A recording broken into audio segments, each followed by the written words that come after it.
Chapter 11:18. Go to hell, you big pile of rotten meat. Go to hell. Ulrich roared. His body bobbed up and down in the icy waters of the Thane River. He swung his axe again and again at the submarine that had come out of the water and overturned the river patrol boat. Due to the close distance and tricky angle, the cylindrical crossbow launcher on top of the submarine couldn't hit him.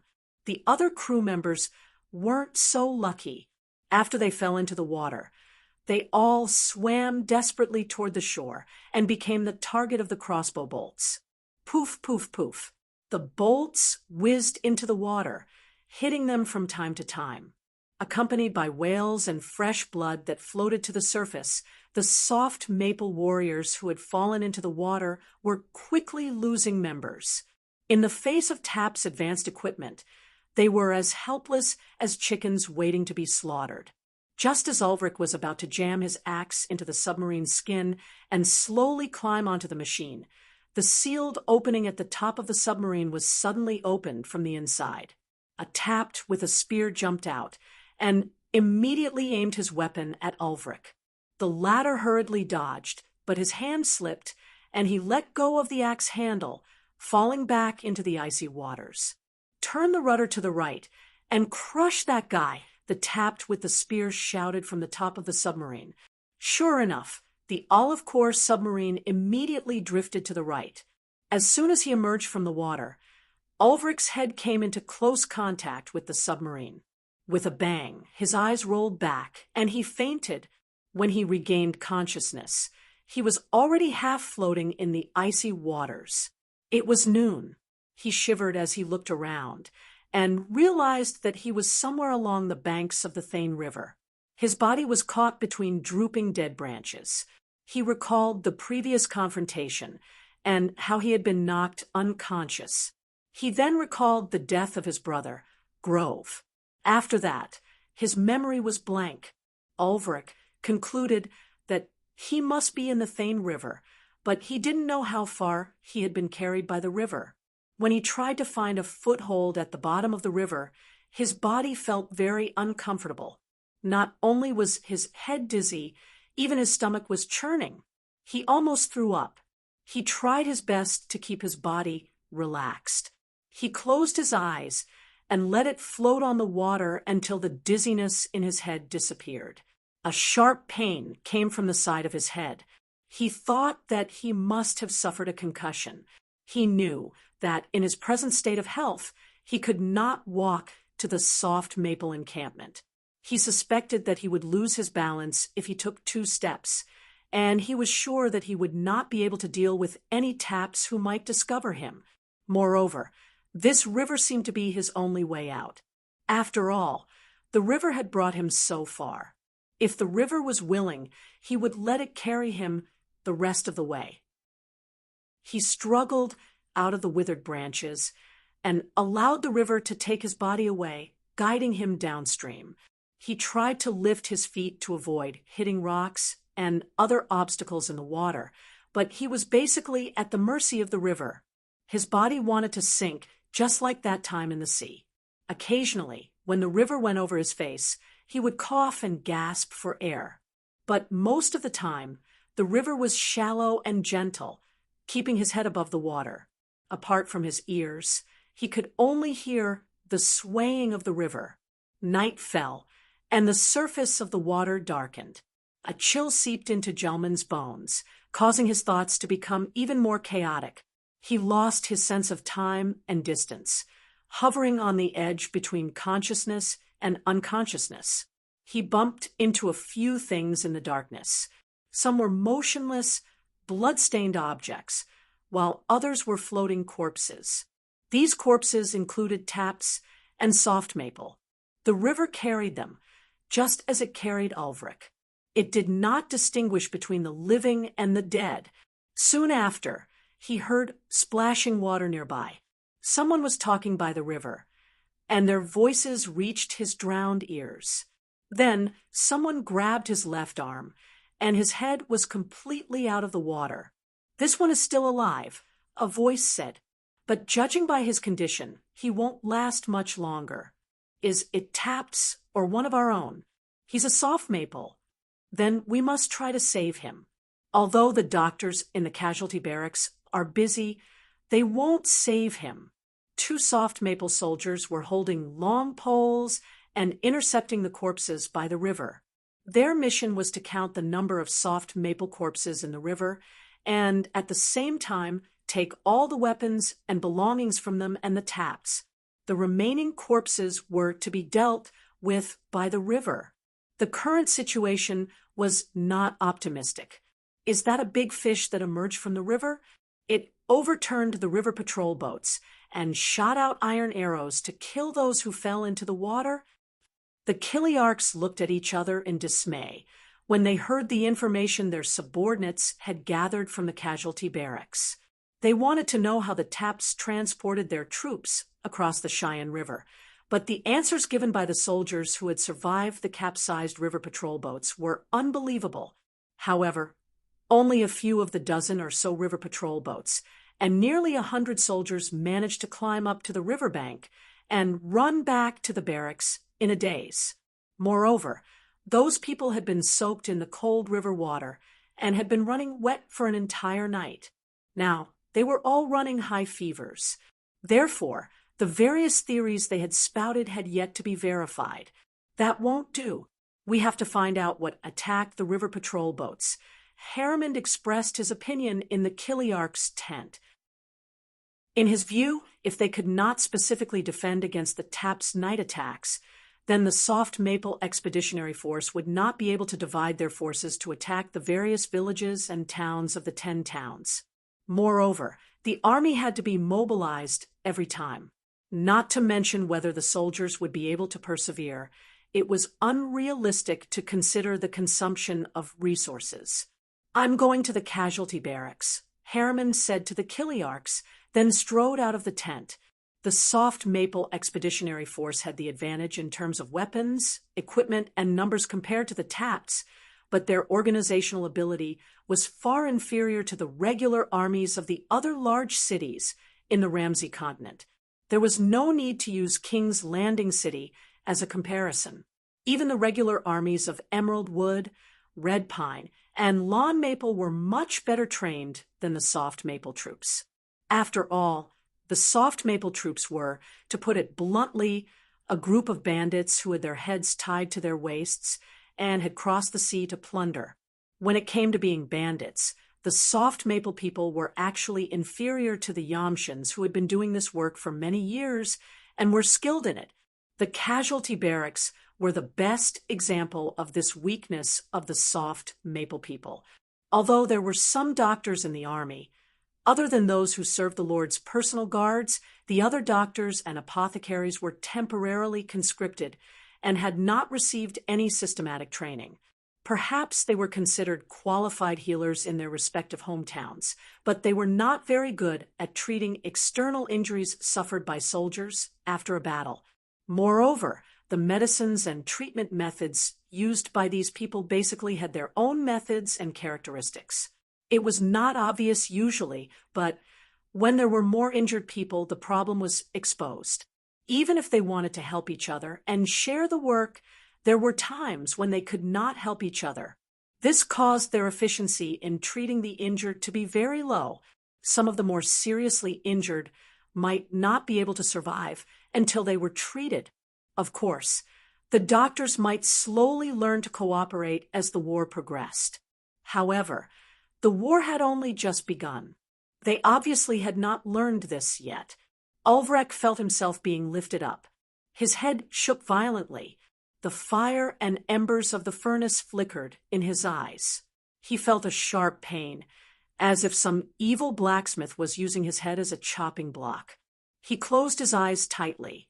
When he opened his eyes again, he saw a campsite, and then he was carried into a tent. "Let him lie there," said a new voice. The world seemed to tilt. Ulvrich felt that it was no longer a smooth river behind him. Instead, it was solid ground. "I'll report to the Kiliarch that there's another survivor from the river patrol," said a voice. The figure then left. "Will he survive?" asked another person. Ulfric felt someone touch his head, and there was another searing pain in his head. I don't think his skull is broken. There are only some shallow scratches on his body. I'll bandage his wounds. That's right. This young man should be able to survive. These words allowed Ulfric to finally release the weak control in his mind. He closed his eyes and let his consciousness fall into the vast emptiness.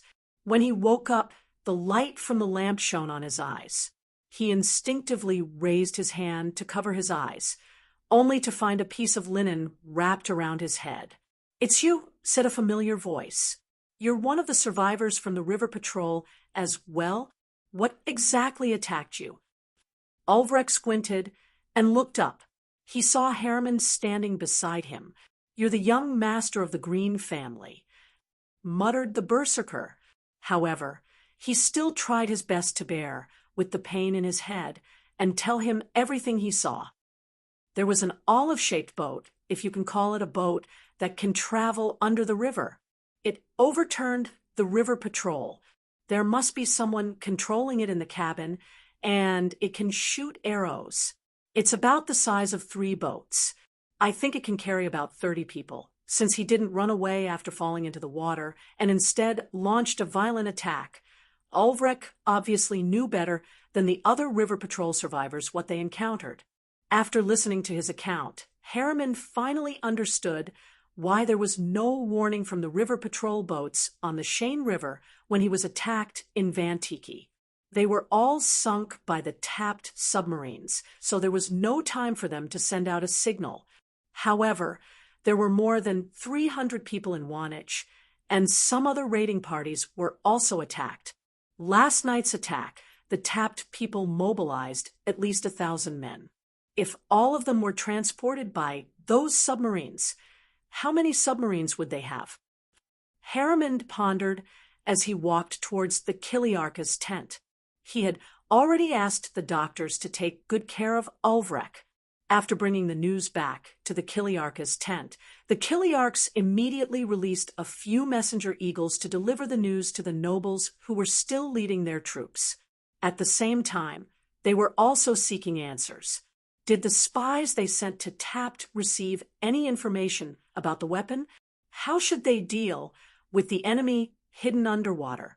However, even though the threat of the submarines prevented the river patrol from being sent out to seal off the Shane River, they still had to attack the other villages of the 10 towns according to their original plan.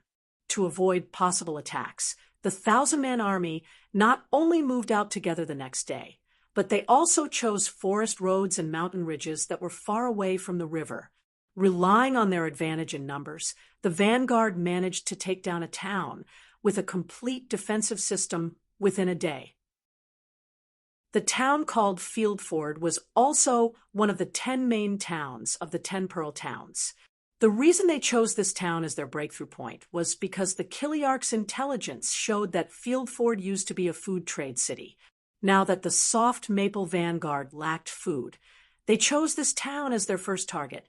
There wasn't much to emphasize about the soft maple's method of attack, since there weren't any new tactics. They only gathered their boats together.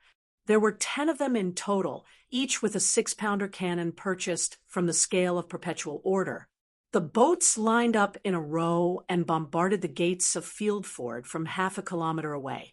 After a few rounds of bombardment, the walls weren't completely blasted apart due to the rocks and sandbags piled up behind them. However, the defenders felt that they couldn't just sit there and wait for their deaths. They sent out a group of cavalry and infantry from the side gate to launch a sneak attack on the flank of the boats. However, it was also the worst decision they could make. In the process of charging, the cavalry and infantry of Fieldford not only encountered the sudden change of formation of the boats, but also encountered the sudden change of formation. These alchemy boats quickly split up into smaller groups and weaved in and out of the enemy's head. The musketeers on the boats fired without restraint. What was worse was that the elite troops of Fieldford were also ambushed by the soft maple soldiers. The soft maple soldiers obviously wanted to end the battle quickly. They used a large number of flintlocks during the battle and didn't give the enemy a chance to engage in close combat. In the end, the soft maple soldiers followed the defeated soldiers and rushed to the side gate of Fieldford. Although the gate was small, it couldn't be closed in a short period of time due to the crowd of defeated soldiers. There were archers on the wall who wanted to shoot arrows at the soft maple soldiers, but just as they formed a formation on the wall, they were hit by the cannonballs of the boats and suffered heavy casualties. Thus, the soft maple soldiers followed the soldiers of Fieldford into the town. Moreover, they relied on their superior military strength to kill off any signs of resistance from the other side. After attacking for 2 hourglasses, they had completely occupied the town. Chapter 11:19. The wind blew in the night, swaying the treetops and dragging the thin clouds through the starry sky. The higher Harriman climbed the stairs, the rougher the night wind around the city walls. He lowered his head and bent his waist as he advanced against the wind. When he reached the top of the city walls, he realized that there was almost no one guarding the place. In his hand was a basket containing some mutton and carrot pies and an unopened jug of honey beer. "You're here?" Keyes greeted him. This blue dragon, disguised as the young Hugh Hood, was holding a drumstick in his hand, gnawing on it until only the bone was left. And at the feet of the dwarf Grinder, who was chained to the top of the wall, there were even more bone fragments. "Looks like you've eaten dinner." Harriman shrugged helplessly and waved the food basket in his hand. Keyes laughed as he took the basket, sniffed it, and said, "Mutton and carrot pies, I like it." As he spoke, he threw the chicken bone behind him, rubbed his fingers on his robe, and put a pie into his mouth. After tasting it himself, Keyes took out another pie and threw it to Grinder, who was chained and had a heavy metal ball at his feet. Although the dwarf was being punished, he still used his hands to grab the pie and stuffed it into his mouth. "Don't hide it. I can already smell the aroma of the malt." "Ha ha!" Keyes popped open the cork of the wine bottle and took a sip before passing it to the dwarf. "Are you trying to test for poison? My grades in alchemy and potioneering are pretty good. If someone uses poison, they won't be able to hide it from me." To Harriman's words, Keyes still replied with a "ha." After laughing for a while, he turned to the dwarf and joked, "There's a great saying, testing for poison. In the future, if I snatch the food before you eat, how about you treat it as me testing for poison?" The dwarf ignored him. This adventurer's train of thought similarly left Harriman at a loss for words. He had come to see Grindel the dwarf and Hugh Hood the musketeer to discuss whether they, including Old Weather's clerk, should continue their association with the soft maple. After all, his motive for coming here was not to plunder the Taphut people. At the same time, they had been on bad terms with the soft maple people recently. The reason for the unhappiness was simple. During the attack on Fieldford during the day, the dwarf Grinder accidentally injured a sorcerer who was related to the lord of the maple tribe, Laker. He also carefully taught a centurion a lesson for talking trash to him. If not for Harriman bringing up his identity as the young master of the House of Grimm, the other Kiliarchs wouldn't have only decided to hang the dwarves with iron balls on the city walls for a night as a warning to others. In fact, those people almost made an example out of Gorindo. As for why Grindel the dwarf was able to defeat 2 people in a row, it was actually related to the attack on Fieldford during the day. Initially, Grindel the dwarf had been very brave and good at fighting. He had even led a team of soft maple people into Fieldford as the first wave. The conflict had erupted in the course of the following street battles, and the fuse that ignited the conflict was a spellcaster who was controlling the skimming boats. After taking over the city walls of Fieldford, the skimming boats directly landed on the city walls. The few sorcerers who were steering the boats had their assistants stay on the boats while they disembarked and used magic to support the soft maple army in their battle to take over the city. One of the sorcerers was even a relative of Laker. Burn, you maggot-infested beasts! Burn! At that time, the sorcerer had roared like this.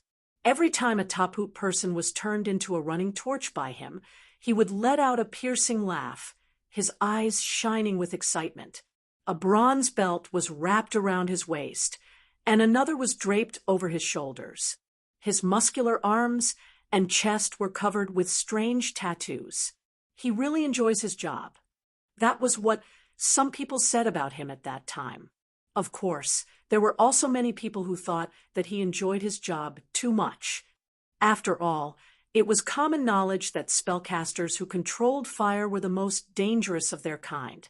Their tempers were as flammable and unstable as their magic. The actions of Laker's relative were definitely one of the typical examples of such a conclusion. In a frenzy, this guy actually patted the bronze belt and turned the giant snake carving on it into a living flame. He directly ordered his summoned creatures to charge at the various houses in Fieldford, looking as if he wanted to set the town on fire. At that time, the lives of Taphut's soldiers, civilians, and even his own soldiers were all thrown to the back of his mind. It was as if he didn't care at all. Thus, the dwarf who was almost burned by a wisp of smoke and fire made his move. Grindel displayed one of the characteristics of the underground digger profession. The mud on the ground and the stones of the houses quickly wrapped around his body, and the dwarf instantly turned into a stone monster. He directly charged into the body of the fire snake summoned by the mage, and with a swing of his axe, he killed the summoned creature in no time. Next, he used his axe to plow a deep trench in the ground, completely burying the embers of the fire snake in the depths of the ground. The spellcaster immediately flew into a rage. He rushed down from the city wall, wanting to reason with Grindel, and even wanted the dwarf to compensate him for his bronze belt. "You stupid dwarf, that was a precious enchanted tool." That was all he could say, because before he could say anything else, Grindel used his fist wrapped in rock to smash his teeth, knocking him unconscious. Of course, this spellcaster didn't die. However, not only did he lose a bronze belt, he also lost a mouthful of good teeth. For the rest of his life, if he didn't ask for the help of a mage who specialized in healing spells or find an alchemist to buy expensive custom-made teeth potions, he could only live on thin porridge. Moreover, being knocked out by the dwarf's punch would definitely result in a severe concussion. He might even be affected when he wanted to cast spells in the future. What's more, the power of his fire spells might be greatly reduced in the future. Due to his status as a relative of Lord Rex, this spellcaster's commanding officer in the 1,000-men squad immediately went to find Grindel. That soft maple person cursed at the dwarf, shouting that he wanted to hang him, and even called the dwarf a bearded dwarf to his face. So, unfortunately, that fellow was hit by an axe from the angry dwarf. Although he raised his shield in time to block it, the arm holding the shield was fractured. The sudden interlude caught the Kiliarchs off guard. However, due to Herman's status and attitude, as well as the fact that Grindel was a brave warrior who led the troops to break into the city, and that the fighting in the streets of Fieldford had yet to stop, they could only give the dwarf a light punishment. They ordered him to be chained to the city wall, and a metal ball was placed on his feet. He could only be released the next day. However, due to Keys's presence, Grindel didn't really suffer.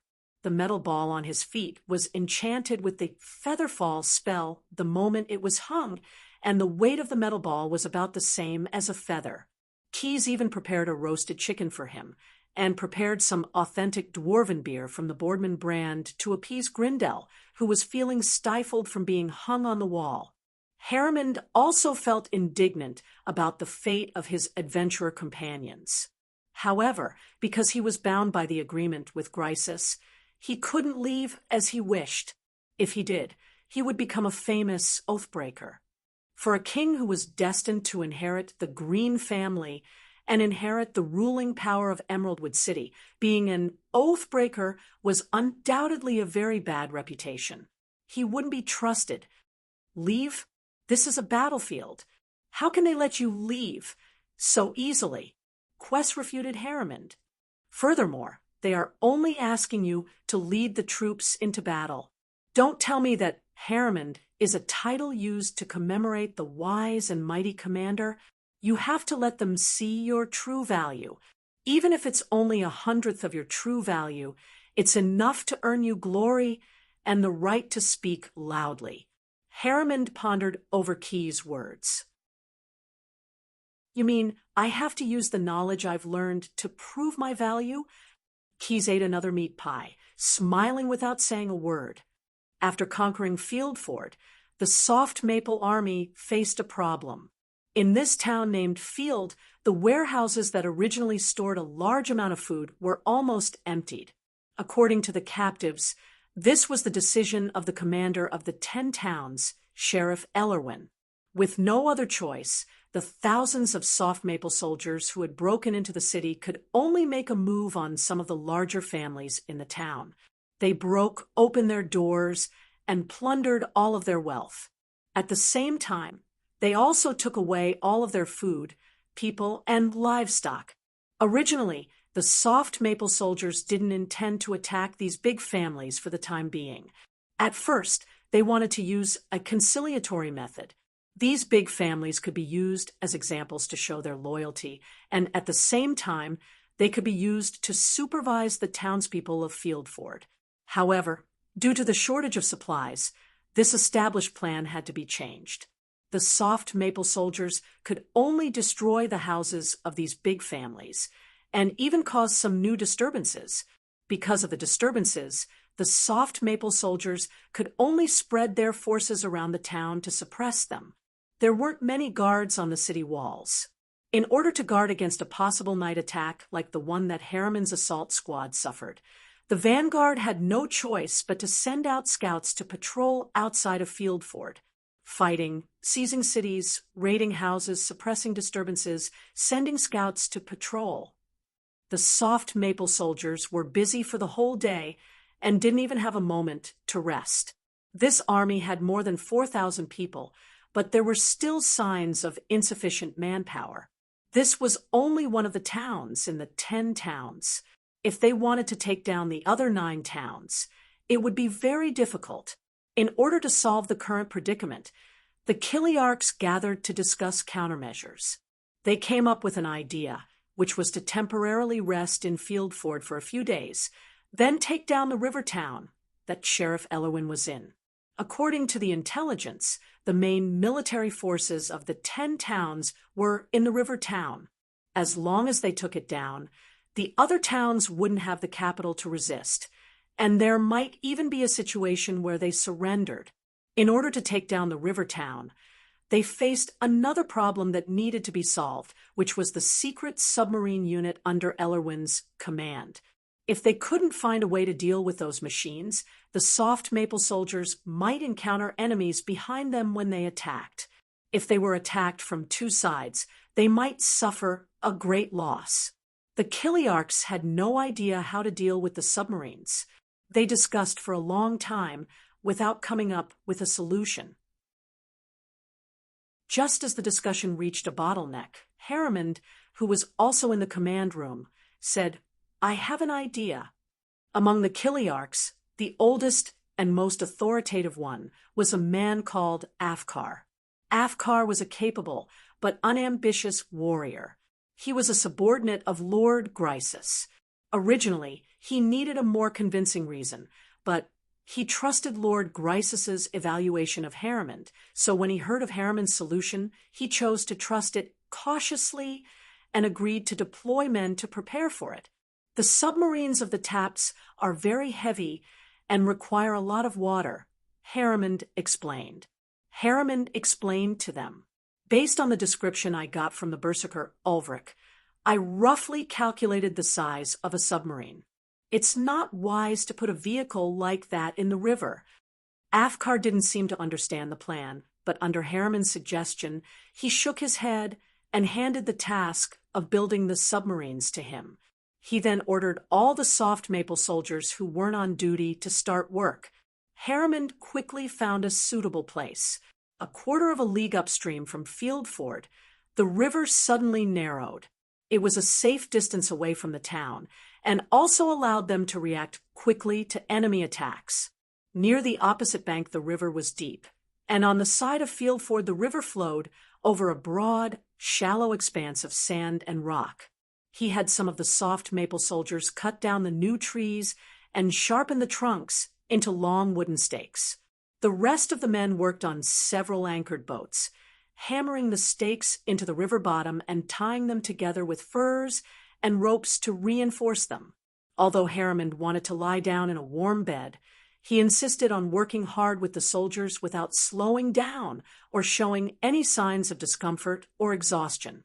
In order to complete this fortification, they spent the entire night. The wooden wall built in the middle of the Shane River was like an impenetrable thorny forest. It completely blocked the middle of the river and connected to the steep north bank, leaving the south bank unobstructed. There was only one way for the Taps boats to go down the river. If they tried to go around the edge of the wall, they would likely run the submarines aground and be at a disadvantage. If they chose to force their way through the rows of wooden stakes, they would be met with another unexpected surprise. At noon the next day, Harriman stood on the bank near the wooden wall. He was tired but satisfied. The soft maple soldiers sent some men to watch the wooden wall. Then they returned to camp and rested for most of the day. At supper, he drank a bottle of honeyed wine from Afkar as a reward for his efforts. But it was taken away by the dwarfs who had been let down from the wall, and they relaxed around the fire with the other laborers, warming themselves and telling stories. For the first time, Harriman felt that he was really welcome among them. Even the soft maple soldiers, who had complained before the work began, were now satisfied with the wall they had finished. They agreed with Harriman that it was a good thing. Even if it did not work in the end, it would reduce the need for night scouts. After all, it was a dangerous job to go out at night. Soon Harriman noticed that his eyelids were heavy. He said good night to Hugh Hood, Grinder, and Old Weather, and left the fire to his room, where he threw himself on his dry bed. But he seemed to have closed his eyes for only a moment when a horn sounded in the distance. He rushed out of his room in confusion and found that the camp at Fieldford was bustling with activity, which woke him up. "The Taps are attacking," someone shouted at him. "To the river. It's right beside that wooden wall." Chapter 11:20. Then the soft maple people rushed out with spears, axes, bows, and guns, ready for battle. Several skimmers also took to the air and sped towards the target location. They ran along the bank until they reached the bend in the river, where they found one of Tapoot's submarines already pressed against the wooden wall. It had already floated to the surface of the water, and several other submarines were moving downstream, but they all slowed down as if they were frightened by the sound of the horn and the unknown danger ahead. The bend was narrow and shallow, and the submarine couldn't hide its olive-shaped body. After the torches were lit, the sharp-eyed people could see them through the clear water.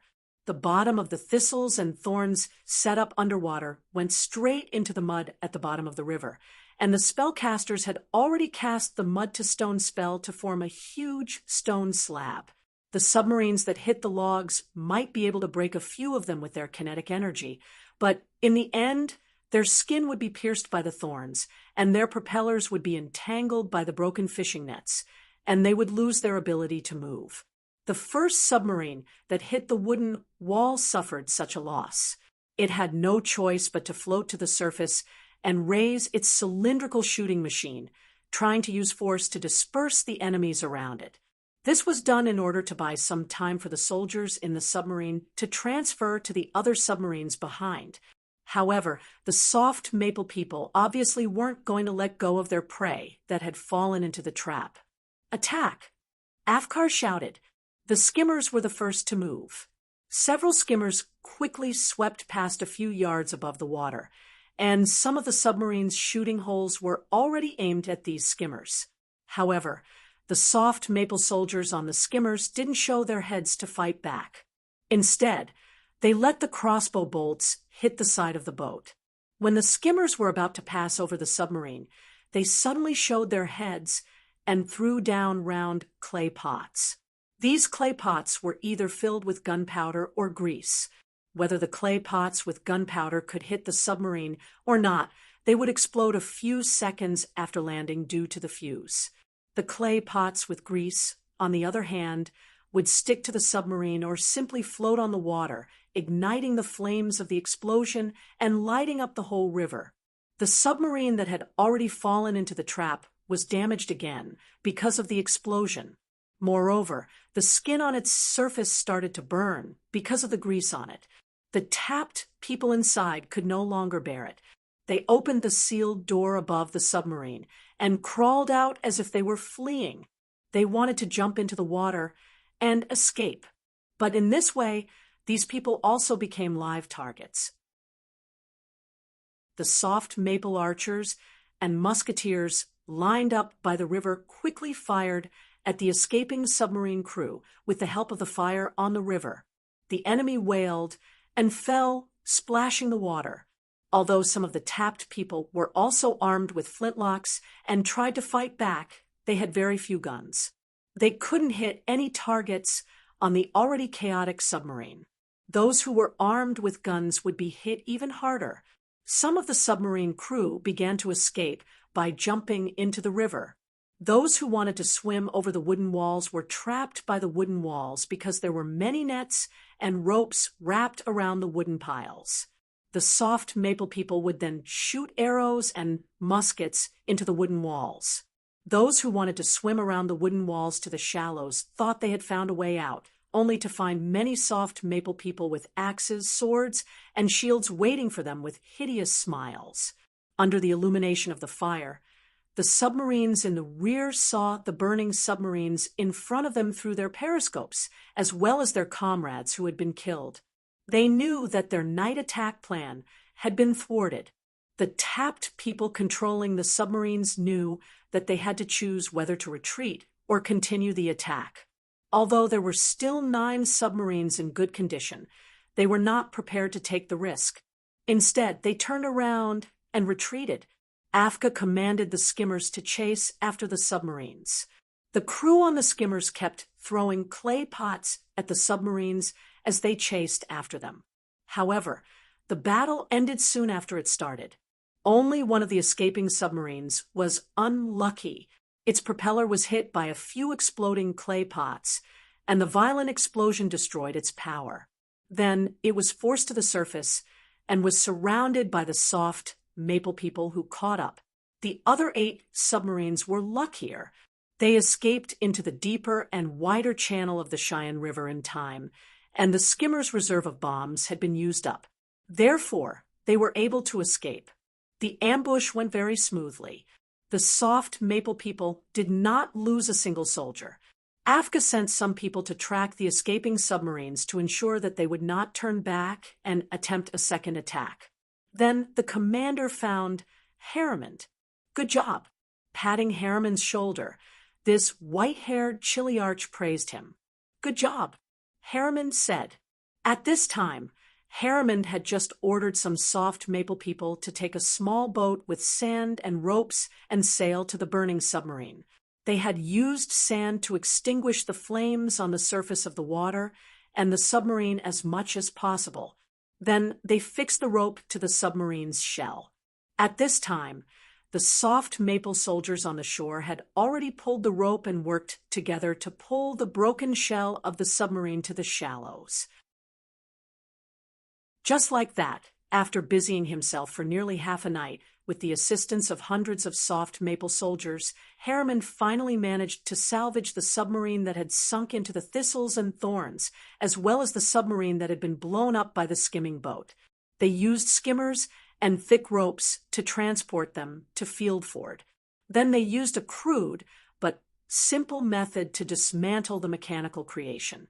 Submersible, black oil engine, navigation compass, weapon system, crew compartment. Using his own language, Harriman gave the various parts of the submarine a new name. He also inspected the crew compartment of the submarine. He discovered that this type of submarine could only carry 30 people at most. Previously, they were besieged by more than 500 people in Wantage. If those taps were transported by this vehicle, then they would need at least 20 submarines. However, this was obviously not very realistic. Although the skimmers didn't sink all the submarines, they had roughly counted their numbers. Excluding the submarines that fell into the hands of the Soft Maple tribe, there were only about 7 or 8 submarines that escaped. There couldn't be more. Moreover, the TAP's commander had most likely received the news that the Soft Maple people had joined forces. If he used the submarines to launch a night attack again, how could he send out fewer people than the small assault team that attacked the Soft Maple people? It was purely a meaningless tactic to add fuel to the fire. Fortunately, Harriman found the answer to his question by salvaging the bodies of the TAP's soldiers floating in the Cheyenne River. The Soft Maple people discovered the corpses of 2 TAP Utes who were not wearing any armor. They only carried a short, thick wooden stick on their backs and wore linen shirts. After identifying them, they found that they were spellcasters among the TAPs. Both of them were druids. As for the short and thick wooden sticks, or wooden stakes would be more appropriate to describe them, on their backs, they were their spellcasting tools. They were 2 living totem poles. As long as a specific druid spell was cast on them, they would take root and sprout. Soon, they would grow into trees that were as thick as 2 people hugging each other.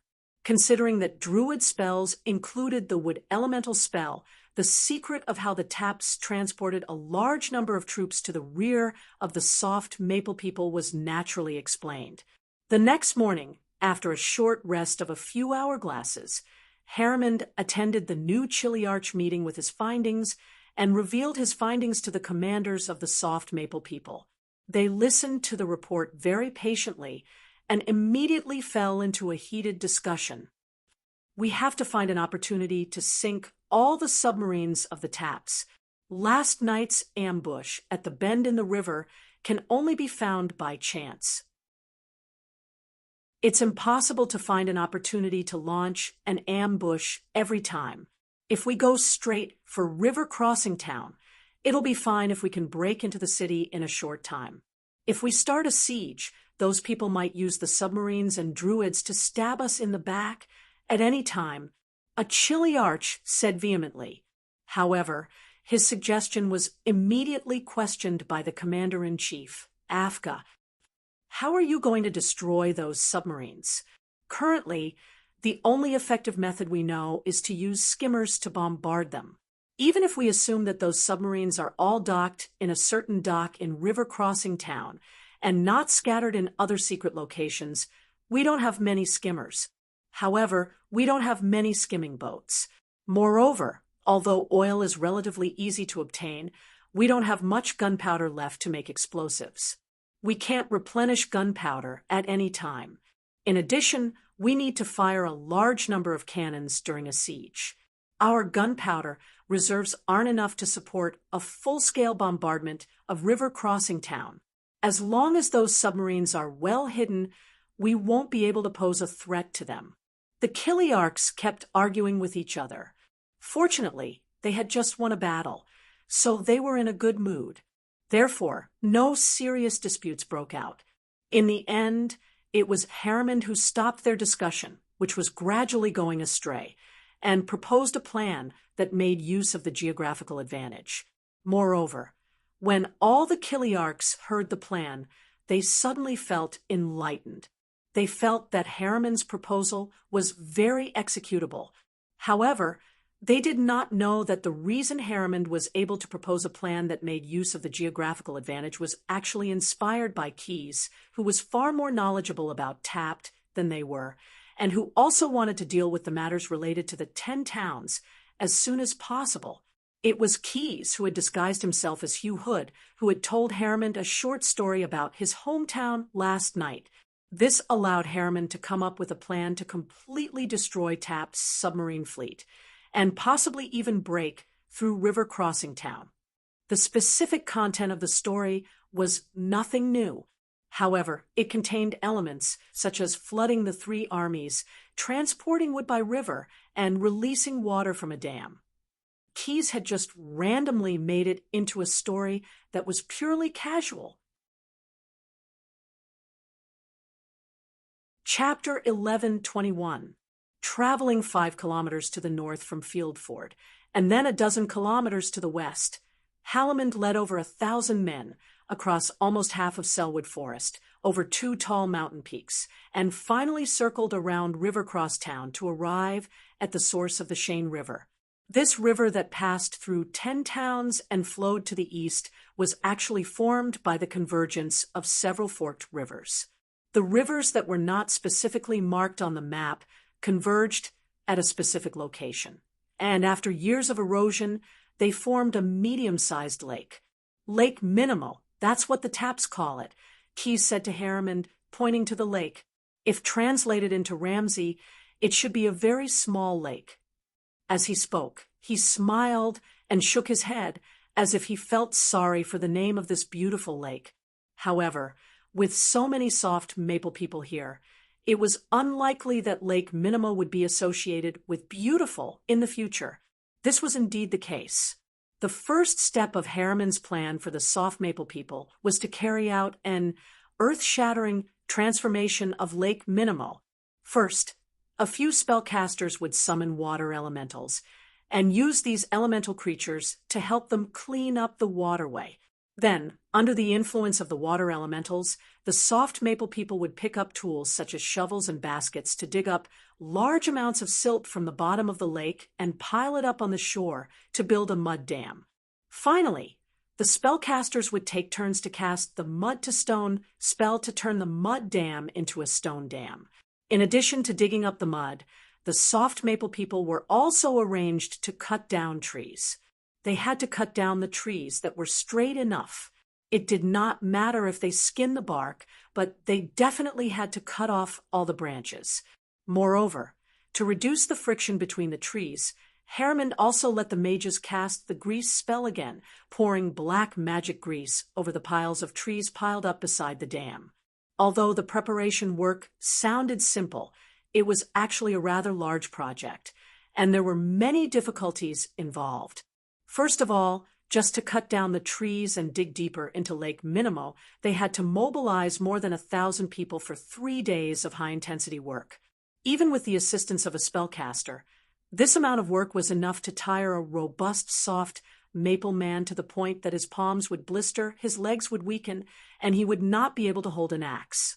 Not to mention, in order not to be discovered by the River Crossing Town, which was located about 5 miles downstream of Lake Minimo, these more than 1,000 people could only rely on dry food to survive.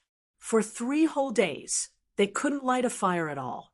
Even though they were drenched from working in the mud, for a whole day, they could only snuggle up to each other for warmth at night. Basically, if this project ended in failure, it would be difficult for these more than 1,000 people to recover without 10 days to half a month of rest. Secondly, during the construction of the rock dam, even though Harriman had planned well in advance, there were still many problems during the actual construction. One of the most fatal miscalculations was that the structure that was originally intended to be a drainage outlet could not completely block the lake water that was gathered by the rock dam. Had it not been for Halliman's sudden inspiration to summon an even more powerful water elemental elder, allowing it to display its extraordinary characteristics, attaching itself to the structure of the drainage opening as a living blockage, the entire dam might not have been able to gather enough water. If that was the case, the efforts of so many people would have been wasted. In the end, in order to conceal this project, they had to be wary of the scouts sent by the commander of the river crossing town. Although Harriman had initially thought that the possibility of this was very small, as the river crossing town was already lacking manpower and there was no strategic location upstream of the Cheyenne River. It was highly unlikely that Sheriff Elwyn would send a scout here. However, the anti-scout team led by Keyes had captured and killed more than 50 Greenwood bandits and a small number of deserters from 10 towns in the past 3 days. If even one of them ran to the river crossing town to report the situation, and Sheriff Elwyn was careful enough, the submarines in the secret submarine base of the river crossing town would scatter to the lower reaches of the Cheyenne River, and this huge project supervised by Harriman would become useless. Thus, 3 days later, when he saw that the water in the reservoir of the dam had gathered more than 30 meters above the ground, and that the entire lake was covered in a layer of black, greasy logs, Halliman suddenly felt a sense of great fortune welling up in his heart. Use magic to send a message to the Chili Arch, and send the word ready to the reed. Harriman gave the first order to the accompanying spellcasters. Then, he gave the second order to them. Rest for half an hourglass, then open the sluice and flood the river crossing town. River crossing town. After another routine inspection of the secret submarine base, Elwyn fell into deep thought. Out of the 10 submarines, 2 of them had been sunk in the failed raid a few days ago. Of the remaining 8 submarines, 2 had been repaired for 2 days without any results. According to the machinist's estimates, if these 2 submarines were to sail in the water again, their engines would most likely malfunction. In other words, the submarine force that was his secret weapon had been reduced by nearly half. How's the defense situation in the town?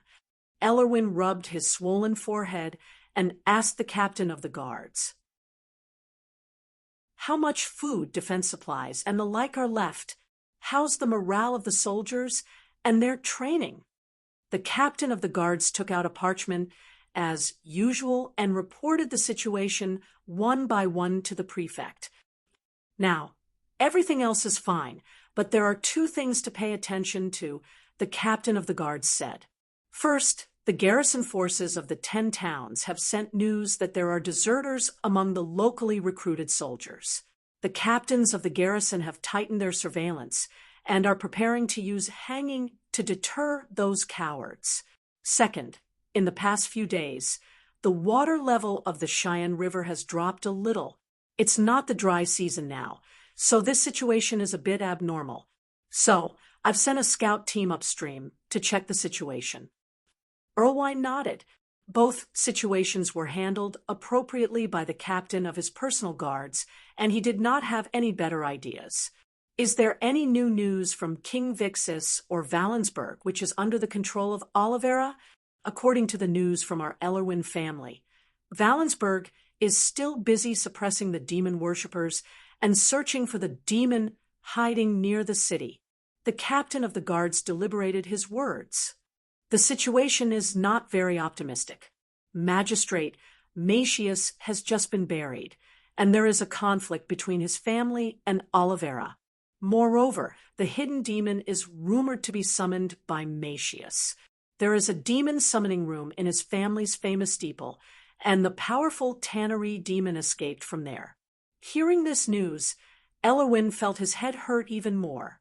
He picked up the pot on the table and drank a mouthful of warm milk. However, there is good news from King Vixis. He just sent a message to us. The captain of the guards knew that Elwyn was under a lot of pressure, so he saved the only good news for last. The kingdom's Imperial Guard has already left Moshen City and headed north. This time, the Imperial Guard is equipped with a batch of armed helicopters and steam tanks. They will be able to defeat the Soft Maple Army in one go. The Soft Maple Army is not as fast as their vanguard, and their movements have been detected by Alavra's forces. This was indeed good news. After hearing this, Elwyn's eyes lit up. If the kingdom's Imperial Guard defeated the Soft Maple Army and severely reduced their numbers, then the vanguard would definitely receive the news. At that time, they, who had originally come to Tap to fight, would most likely not have the heart to continue attacking the 10 pearl towns that were difficult to chew. Once they left the alliance meeting that the Yamshan army was going to hold on the day they arrived at the 10 Pearl towns would be lonely. At that time, the morale of the Yamshans would be greatly reduced, and the kingdom's imperial guard would be able to defeat them in one go. Thinking of this series of good news, Ellerwin couldn't help but happily hit the table in front of him with his fist. Suddenly, he felt like he had regained his appetite. The breakfast he had in the morning was too simple. He was going to ask the chef to prepare some roasted quail for lunch. However, he suddenly noticed a problem. The desk that he had just smashed seemed to be still shaking. Ellerwin stood up and looked at the milk in the pot. Sure enough, ripples appeared on the surface of the milky white liquid in the jar. Just as he was feeling hesitant, a loud and clear sound of a horn interrupted his thoughts. "My lord, there is enemy news." The captain of the guards listened to the meaning of the horn signal. "A large group of people is approaching River Crossing Town. Put on the armor and prepare to fight on the walls." They were about to fight, and Ellerwin couldn't care less about the ripples now. He could only hurriedly put on his armor with the help of the captain of his personal guards and a few of his personal guards, and put on the armed bandage. In the scabbard at his side was a morning hall sword with a basket-shaped gauntlet. On his head was a steel helmet with a brimmed helm, and on his belt was a 6-sided morning star hammer, almost identical in form to the one owned by Magistrate Messias. Without anyone's help, Magistrate Ellerwin, who was wearing heavy armor, walked up the city walls and looked at the troops approaching River Crossing Town from afar. From their flags, there was no doubt that they were soft maple soldiers. They had a large number of people, and they quickly approached River Crossing Town from the north bank of the Cheyenne River. The north of River Crossing Town was an open field with a cliff behind it. A large road snaked along the cliff, leading further north to Tapt. The south bank of the town was a forest. Although marching in it was definitely torture, it was a good place to hide their movements. The soft maple soldiers chose to march from the north. In Ellerwin's opinion, they had made up their minds to fight openly. "Come on, you bastards from afar." Chapter 11:22. The cannons rumbled like thunder. More than 20 smoothbore cannons were dismantled from the boats by the soft maple people and set up on the north bank of the Cheyenne River about 2,000 yards away from Rivercross Town. The cannons had to be set up on 2-wheeled vehicles that were half the height of a person to move, and they had to be prepared in advance before firing, under the control of professional cannoneers. Each cannon could fire 2 to 3 6-pound shells per minute. They carried out a continuous bombardment of Rivercross Town, which had already been marked as their target. About 3 minutes later, they had smashed out a total of 120 shells. At this point, almost all the shells carried by the Soft Maple Advance Army were used up. The artillery base had basically become a decoration. However, the Tapts did not care about this. The impact of the bombardment just now was huge. More than 120 shells destroyed the largest fort in the north of Rivercross Town, as well as 2 or 3 market platforms built with stone or wooden planks. The length of the town was the same as the width of the Cheyenne River, and there were many forts and platforms scattered over a distance of more than 500 yards. They were connected by many bridges of different quality and carrying capacity, forming a veritable water labyrinth. Normally, if you wanted to pass through here, you would often have to hire a local guide, especially when you needed to cross a bridge that could support wagons and draft animals. It was best not to save money. But now the entire northern area of Rivercross Town had been plowed by the cannons, and the largest fort, which was also the northern gate of the town, had collapsed into rubble and reefs in the river. "We can't let them fire as they please."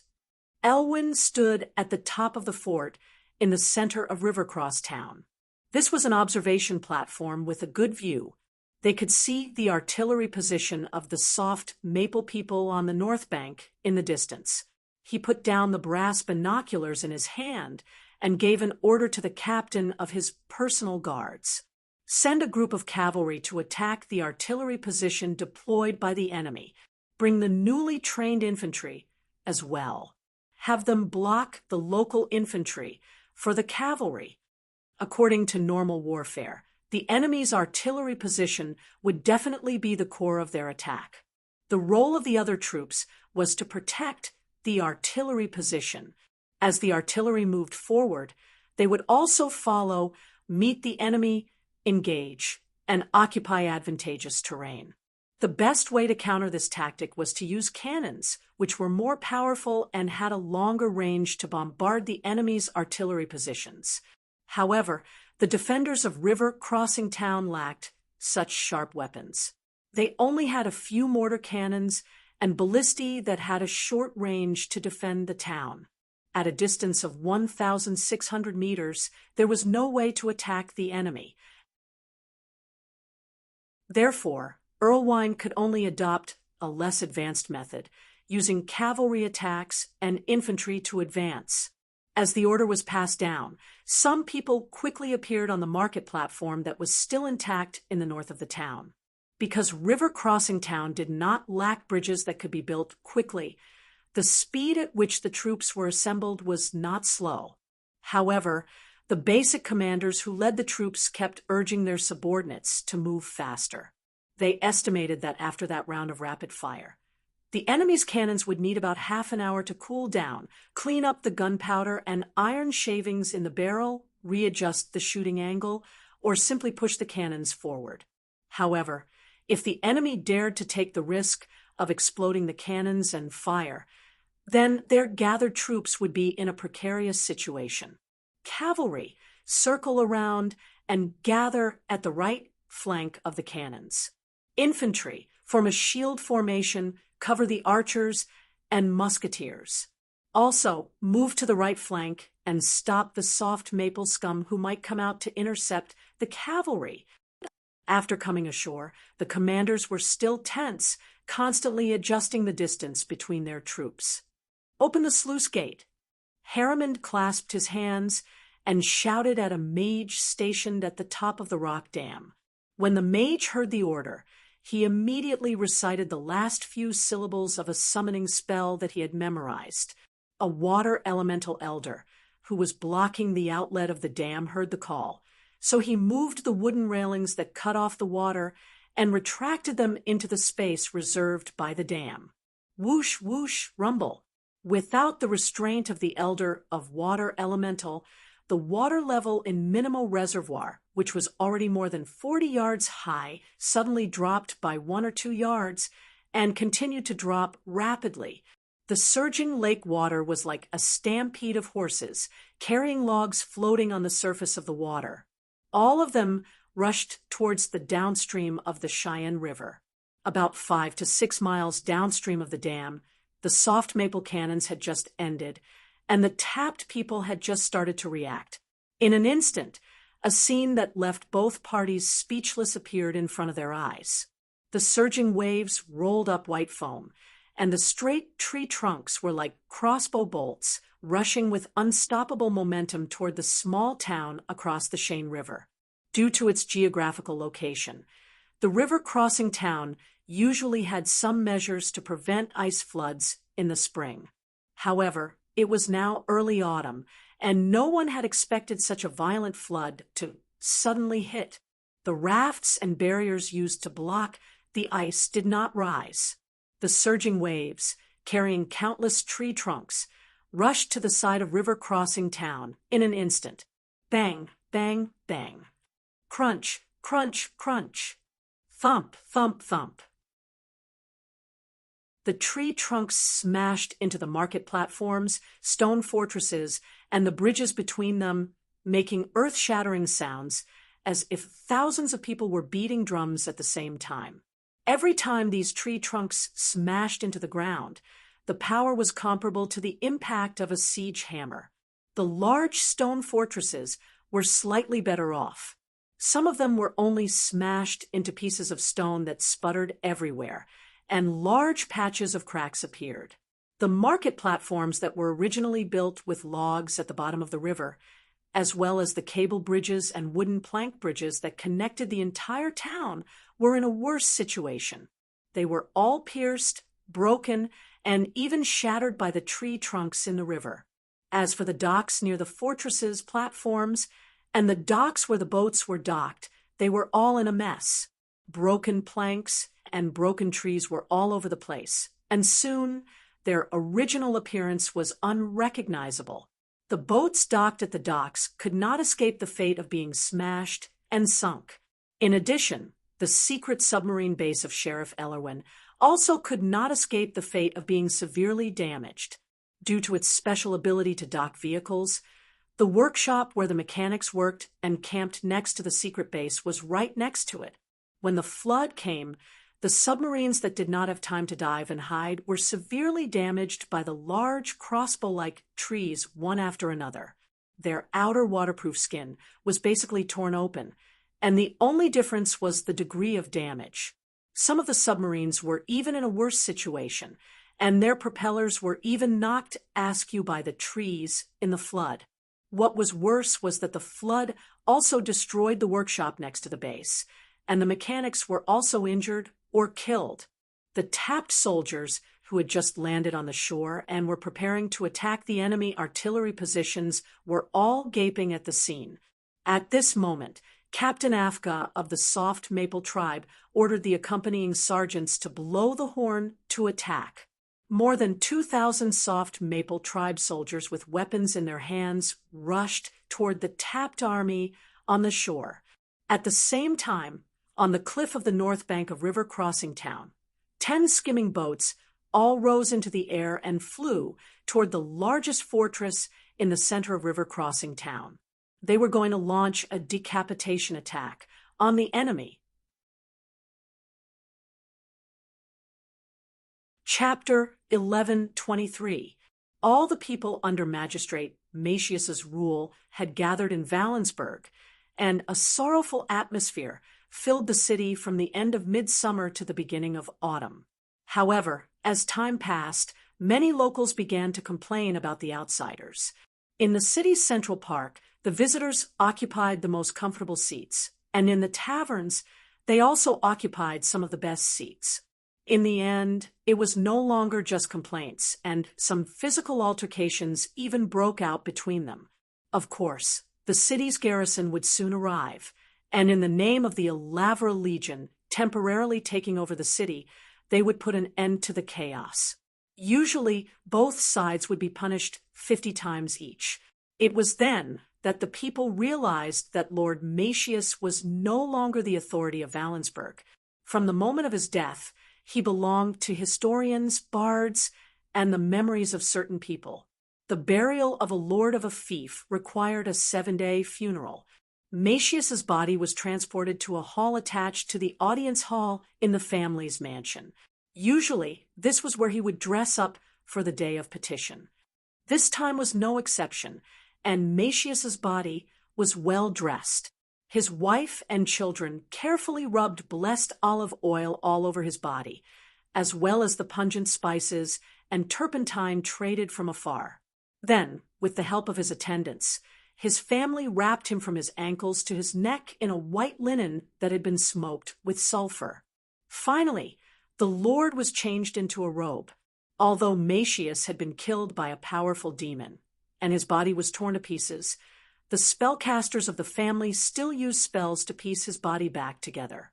While preserving his last shred of dignity, it also made the ceremony of disposing of his body less horrifying. His outer robe was a simple robe, the same as the one the young knight wore when he first took his oath. However, there were 6 engravings of the morning star hammer on it, proving that the man lying in the coffin had achieved great glory. Countless slender black candles surrounded the coffin, burning quietly. After Macius's body was solemnly placed, the magistrate's former chief director ordered for the fire beacons near Valensburg to be lit. This was a sight that could only be seen in times of war or major events, and the number of people who had seen the fire beacons last time could be counted on one hand.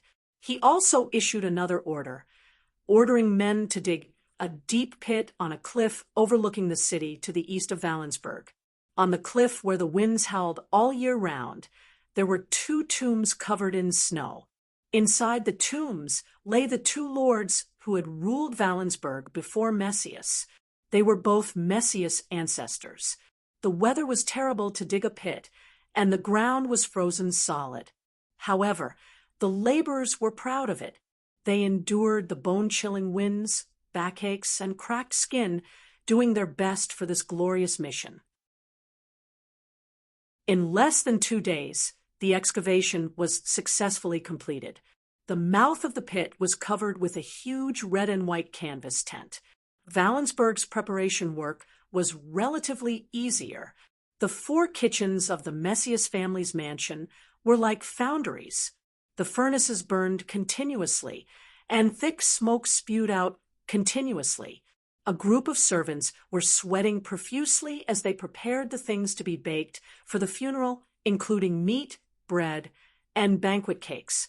Steward Peter, nicknamed the Golden Bowl, had yellow hair. He was short and short-tempered, and he kept an eye on the people. He tasted the broth in each of the vats one by one. He also checked every crack on the table for dust. On the day of Matius's burial, a long procession carried the magistrate's coffin out of Valensburg. Because they had to guard against demons that might come out to cause trouble, not only did a large number of wolf riders and a few spellcasters hired by the Messias family follow the funeral procession formed by the great merchants and nobles. Number 27 and number 34 of the Oliveira Legion were also hidden in the procession. According to custom, the funeral procession made a circuit of Wallingsburg and then ascended the eastern cliff by the mountain road. With the help of several spellcasters, they successfully arrived at the burial site in 2 hourglasses, even though the mountain path wasn't easy to traverse. On one side of the tomb were cut peat, a pile of stones, and peeled wood. May you rest in peace. Matius's son personally gave his father his final blessing, his robes fluttering in the wind. Then, the guards silently lifted the wooden planks and let the coffin slowly sink down the slope until it reached the bottom of the grave. Above, the craftsmen arched the wooden planks and covered them with peat, layer by layer. Finally, they placed the stones on top of the wooden planks and finally completed Matius's funeral. In the procession, there was a former deacon of the Druid conclave and now an elder of Valensburg. He cast a protective spell on the grave. The cracks between the stones gradually closed, and complicated patterns and carvings with special effects appeared on the surface of the stones. 4 pillars rose from the mausoleum. Finally, when the ceremony was complete, the procession turned and left along the path on the cliff. The funeral on the cliff was the grandest within 100 miles of Valensburg, but it wasn't the only one. At this moment, many lives had come to an end. Those who were lucky might be able to enjoy a cremation, while those who were unlucky didn't even have the right to enjoy a funeral. They didn't leave behind any remains to be cremated. Every ruler would be fascinated by the people under them. They would play this game before they slept and during tense moments in their conversations. Rulers would look at their informants, just like Grisus now, and ask themselves, how much does he know? Lord Rek doesn't know much. This informant was Rek's personal guard captain. In fact, many of the personal guards of the Aesir Lord were spies that Grisus had planted long ago. The informant thought for a moment, and then carefully added, he only thinks that you agreed to let him be the rear commander because Harriman's adventurer partner beat up his nephew. You don't want him to arrive at the meeting and find a reason to punish the young master of the Green family. After all, the Green family has a good relationship with the Yomians. Humph, stupid old dog. Grisus didn't have much respect for Rek, who used his position as his father-in-law to criticize and weaken his authority as the mayor of Soft Maple, even in the Soft Maple Overlord Council. If it weren't for the fact that the other party's family background was truly enviable, why would Grissus wear the same type of armband as him? After thinking for a moment, Grissus ordered his informant, "Go back and monitor Rex's recent actions." The informant then slipped out of Grissus' tent, moving through the shadows of the Aesir Lord's camp with ease. It didn't take long for him to return to Rex's camp. The next day, most of the Aesir Expeditionary Army broke camp and continued their journey west. Only Rex's tribe left a little later. According to the council's decision, Rek was to bring his men to bring up the rear for the main army, guarding against the Taphut people who might appear behind the army. The Soft Maple Overlord was extremely unwilling to accept such an arrangement. They all knew that the governor of the nearby Valensburg had died in an accident. There was no way he could organize a decent army to fight the Aesir Expeditionary Army. Rex suspected that the other nobles in the council had come up with a method to weaken Grissus and his son-in-law because they didn't want him and Grissus to take too many military merits. The only thing that surprised Rek was that Grissus didn't oppose it severely. Instead, he followed the council's wishes and allowed Rek to stay. Of course, Rek didn't suspect that Grissus had any ill intentions towards him. They were father and son-in-law in the first place, a community of interests. Rek only felt that Grissus was worried about him, and that Grissus might have disagreements with the young master of the Green family for the sake of his nephew, who had already ruined his future as a mage. He might even kill him. "I'm not a child. Also, this Grissus is always too careful." Rek complained about Grissus as they slowly advanced on the road. At the same time, he wondered if he should write a letter to his daughter and ask her to talk about her husband. In the future, when we occupy Taphut Island and divide the area and land, it will definitely be based on military merits. The war has already been fought by the vanguard and the main forces. What military merits can the troops at the back get? This position is safe, but there's nothing else other than safety. After walking west for half a day, the army had advanced about 3 or 4 pale sands. Because Laker had only left the camp when it was close to noon, it was already evening now. The army at the back began to set up camp and reorganize. It would take an hourglass or so for an army of more than 2,000 people to set up tents. Rek didn't let anyone cut down trees to build a wall around the camp. He just found a small col surrounded by hills on 3 sides to set up camp, and sent a few more groups of scouts to stand guard. When darkness fell completely, the cold air that slid down from the surrounding hills made all the soldiers feel cold. Soon, bonfires were lit in the camp. The crackling sound of wood burning and the sound of soldiers sipping hot porridge dispelled the silence of the night. Apart from that, according to the rules of the camp, the army should speak as little as possible at night. As the troops at the back, they weren't given too much beer and honey wine. Therefore, apart from the scouts who needed to be on guard against the enemy's night attack, there weren't many people in this army who could drink alcohol today. However, Rek was definitely an exception. He stayed in his camp and ate the roasted meat that the chef had specially prepared for him. He drank a pot of honey wine to his heart's content, not noticing the impending danger at all. Chapter 11:24. The autumn nights were still hot and dry. After drinking honey wine and eating barbecued meat, Laker was sweating profusely. He wiped his greasy fingers on his robe and then stood up. He walked to the side of the tent and lifted up the felt that served as the door to the tent. The cold wind with the smell of pine and cypress from the surrounding forest poured into the tent and made Laker feel a little cool. He looked up. The moon was well hidden by the fence woven by the clouds. Only a small amount of light shone on the ground. Nay, Suddenly, a war horse neighed outside the camp. Laker frowned and squinted his eyes to see who it was. Soon, his guard captain rushed over and brought him the information he wanted to know. It was a war horse of the soft maple people, and its owner was a scout who was sent to be on guard. The scout died before returning to the camp. There was a penetrating wound on his chest. What happened? Laker was immediately alerted. He rubbed his cheeks hard to relieve the numbness caused by the alcohol. However, before the captain of the guards could answer his question, a violent explosion was heard from the camp. Flames suddenly burst out, and the bodies of several soldiers who had already been turned into broken limbs sputtered everywhere. Some brave people went forward to check and found that the corpses were wearing the uniform of the Soft Maple Scouts. Not good. Laker immediately ordered, "Sound the war drums and gather everyone. We will prepare for battle."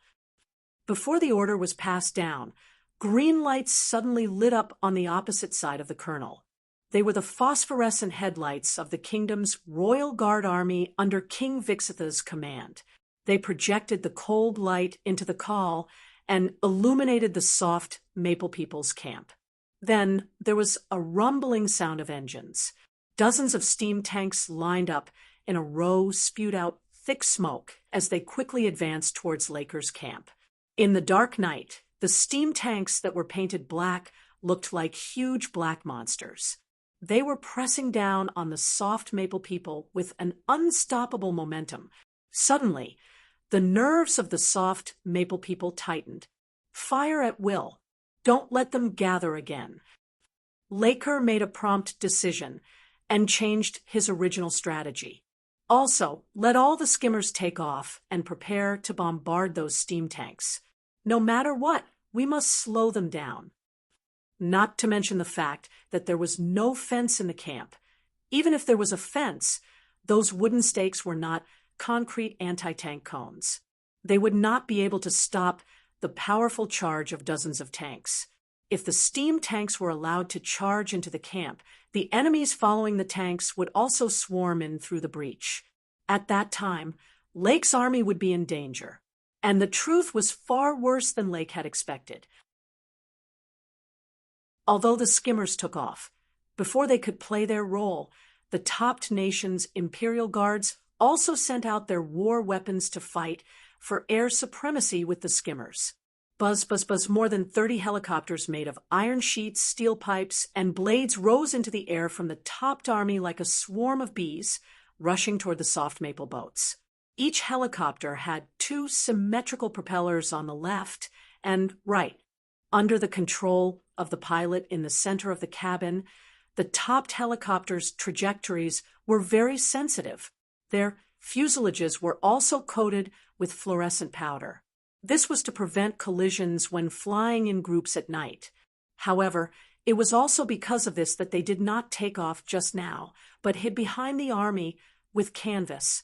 Otherwise, the soft maple people would have discovered these war weapons through the fluorescent powder. Compared to the long and narrow skimmers that could carry the weight of nearly 30 people, the topped helicopters were undoubtedly smaller. They could only carry 3 people. In addition to the pilot in the middle, 2 other crew members were tied to the steel frames on both sides with leather straps. They were responsible for the attack. In addition to being equipped with rapid-fire crossbows, revolver rifles, explosive grenades, and other weapons, each of them also carried an expensive explosive staff. Although the weapons on the skimmers were actually stronger, these helicopters had obviously undergone targeted confrontation training. The moment they flew toward the skimmers, the topped helicopters would take advantage of their mobility to quickly move down and hide at the bottom of the skimmers. The 2 members of the attack team did not hesitate to use their magic staffs to launch explosive magic balls at the bottom of the skimmers. When the explosive balls tore a big hole in the bottom of the skimmers and the crew on the skimmers were in a flurry, the helicopters would circle back to the top of the skimmers. The members of the attack team would continue to launch explosive balls from above. If their magic staffs ran out of energy, They would throw grenades at the deck of the skimmers, or use their revolver rifles and rapid-fire crossbows to attack the crew. In addition, in order to better control the skimmers, the spellcasters usually had only one spell slot on the ship, so they could not counterattack the topped helicopters that were jumping up and down. Therefore, the soft maple skimmers immediately crashed on a large scale. If the spellcasters were prepared with levitation or feather fall, they might have a chance to survive falling from a height of several hundred feet. However, if they were targeted by the attackers on the helicopters, their chances of survival were actually very slim. As for the ordinary crew members, when the skimmers crashed, their lives entered the final seconds. The battle in the sky soon came to an end, and the topped helicopters won a great victory. All 13 skimmers crashed, and the topped side only lost 2 helicopters. On the opposite side of the battlefield, the battle on the ground had just begun. As Rek had expected, the steam tank's charge was unstoppable. Even the soft maple people's muskets could not break the shells of the iron cans. The cannons that could really deal with them were all destroyed together with the skimmers. Because they were in a valley surrounded by mountains on 3 sides, the soft maple people had no way to retreat, and there was no terrain for them to take a detour. Unless they deserted and ran alone into the dense forest next to the camp, the soft maple soldiers would only die when faced with the steam tank's cannons and the topped musketeers in the vicinity. However, even if they gave up their honor and beliefs and became deserters, these soft maple people were not 100% sure that they could survive. In the dense pine forest, in addition to the Imperial Guard's ambush, there were more than 50 modified soldiers of the Oliveira Legion who were already on standby.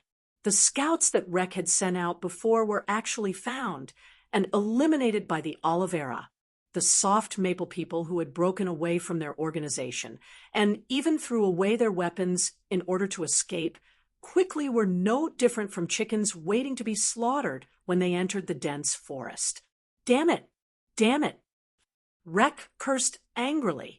The lord of the soft maple people had just used a musket to kill 2 Imperial Guard soldiers who had sneaked into the vicinity of the tent. The 2 men's heads were blown off by the weapon in his hand. However, his personal guard captain was also unfortunately killed. The iron armor on his chest was penetrated by the revolving lever rifle's bullet. Although Rek tried his best to call out loudly, only a dozen personal guards gathered around him.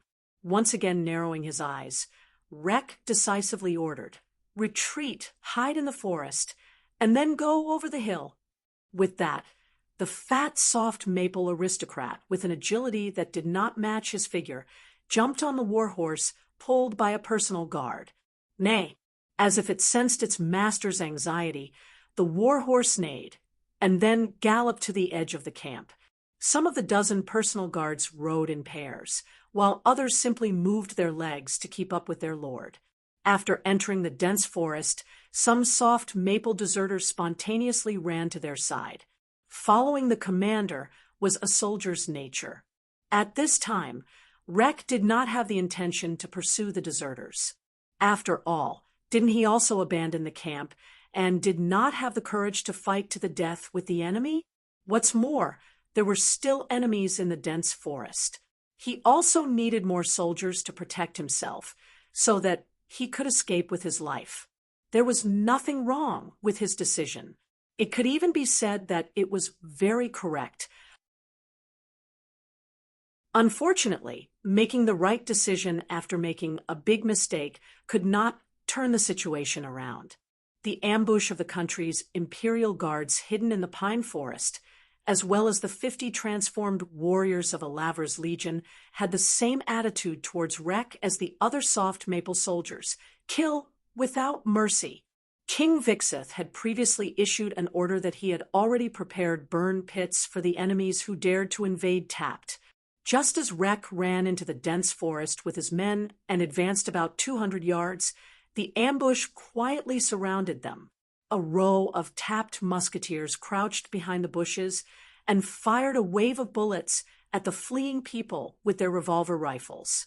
Each revolver rifle had 8 bullets. As long as the lever on the trigger was pulled, the action of reloading could be completed.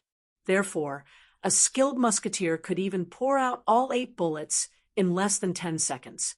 At the same time, more than 20 Imperial guards of Tapt opened fire. Within a few seconds, they had fired nearly 100 bullets into the fleeing troops led by Rek. As expected, the number of people Rek hurriedly gathered was even less than the number of bullets poured out by Tapt. Even though many of the personal guards were wearing good armor and weren't killed by a single shot, the horses they rode on didn't have armor to protect them. Almost all the war horses they rode were killed by the bullets. Many people did not have time to jump down from their horses and were crushed under their heavy bodies. Kill them! The Imperial guards of Tapt, who carried out the ambush, did not change their bullets. The morale of the 20 or so people was high.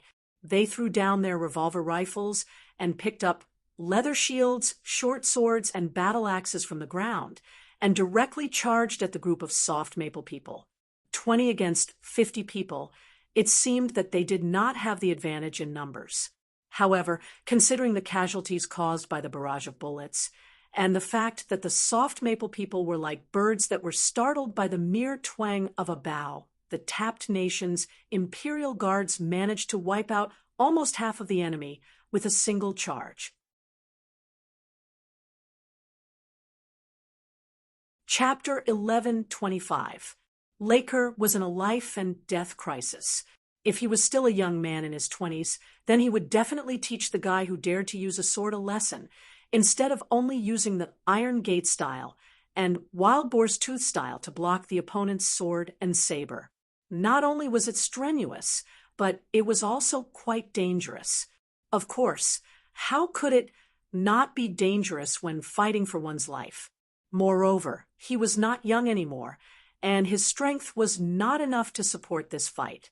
After successfully blocking the dagger of a Taput Imperial guard, and then using his other hand to pull away the guard's shield, he used an ingenious slash move. He drew a semicircle with the soft maple longsword in his hand, and then took the opportunity to slash at the enemy's neck. After killing the enemy, who came looking for him, he was very sure that there was no way he could defeat the remaining 20 or so enemies. As for the personal guards and soft maple soldiers who were following Laker before, they were now basically cut down by the enemy. Damn Taput gnomes! Laker cursed. Then he threw the long sword in his hand with all his might, and it just so happened that it slid along the edge of the shield and pierced into the eye of another Imperial guard who was pouncing on him. A one-hit kill. Without any hesitation, Laker turned around and left the battle, madly running toward the depths of the dark forest. At the same time, he pulled off the jewelry necklace on his chest, and several magic halos lit up on the boots and robes of the Lord of the Soft Maple People. His boots were enchanted with the instant slip-away spell, while his robes were enchanted with the arrow protection spell. One spell allowed him to run faster than a galloping horse for a short period of time, while the other allowed him to temporarily not have to worry about arrows or bullets coming from nowhere. A few years ago, in order to buy these 2 enchantment items, he had to pay 40 gold drogos to the scale of perpetual order. This amount of money could buy the ownership of several farms. At that time, Laker had thought that these things were too expensive, but now he felt that the money was well spent. Otherwise, how could Rek run so fast, to the point that he could cover a distance of 7 or 8 yards in the blink of an eye, completely throwing the chaotic battle to the back of his mind?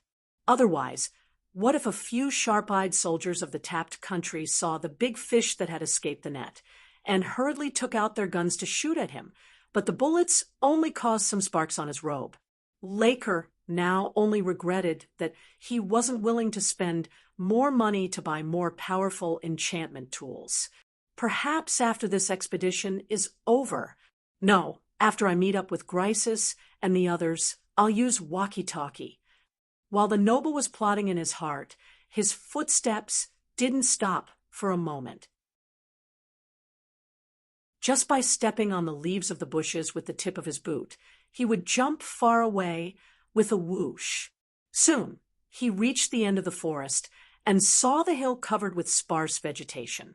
Ouch! Laker suddenly felt a sharp pain in his toes. His lower body stopped running, but his upper body fell forward due to inertia. Fortunately, he managed to hold on to a pine tree beside him in time, so he didn't fall to the ground. However, the palm that he used to hold on to the tree trunk also felt a sharp pain. He quickly glanced at his injured foot. The tip of the boot on his right foot had been neatly cut off, and several toe caps had been flipped over. In addition, there was a wound on his palm. Judging from the shape of the wound, it probably wasn't caused by the sharp thorns on the tree. Laker was shocked. He narrowed his eyes and stared at the surrounding darkness. Finally, he saw something. It turned out that there was an extremely thin thread hidden in the bushes where he had just stepped on. It was like a tripwire. As it flew past, the thread cut through his boots like a blade. Coincidentally, there was another thread on the trunk of the pine tree that he had just held on to. His palm was cut by this thread. Oh no, there's an ambush! He immediately realized the problem, but now he didn't dare to act rashly. There was more than one thread hidden in the surrounding forest. He had just cut his toes and palm. What if his neck was cut by that sharp, sharp cold? Laker, who was sweating profusely, suddenly felt a cold sensation on his neck. But when he realized this, it was already too late. Chila, a rope that looked like a hanging loop, quietly fell from the top of the pine tree. After it wrapped around Laker's neck, the person controlling the loop pulled hard and cut off Laker's head in an instant. Blood spurted out from the cut on his neck. When the head fell to the ground, Lord Laker, who was dying, saw his murderer with his own eyes. It was a marionette-like guy with only one head that looked like a living person. The end of his two mechanical arms were palms, holding two triangular short blades that followed the golden ratio. On his back, there were 8 arthropods that looked exactly like a spider's limbs. This marionette relied on these arthropods to move between tree trunks. Hundreds of metal threads hung down from his abdomen. Some were tied to tree trunks, some were hidden in the bushes, and there was one that was wrapped around Laker's neck. The loop was dripping with blood. Of course, this was all that Laker could see. A head that had been cut off would not be able to retain consciousness for long. However, at the last moment of his life, the Ambergris Lord finally saw the famous cyborg of tapped southern nation with his own eyes. Not only that, the cyborg that killed him was ranked second in the entire Alavra Legion. His official name in Alavra was number 2. However, everyone who knew him, including the warriors of Alavra Legion, preferred to call him Puppet Master or String Killer. These 2 names were more appropriate. Grisus was furious. On the day he received the news of Laker's death and the annihilation of the rear troops, he presided over the Ambergris Lord Council. As the mayor of Ambergris, and the former chairman of the council, he also held the position of the current chairman. At the same time, he issued an order to all the Ambergris lords. Full speed ahead.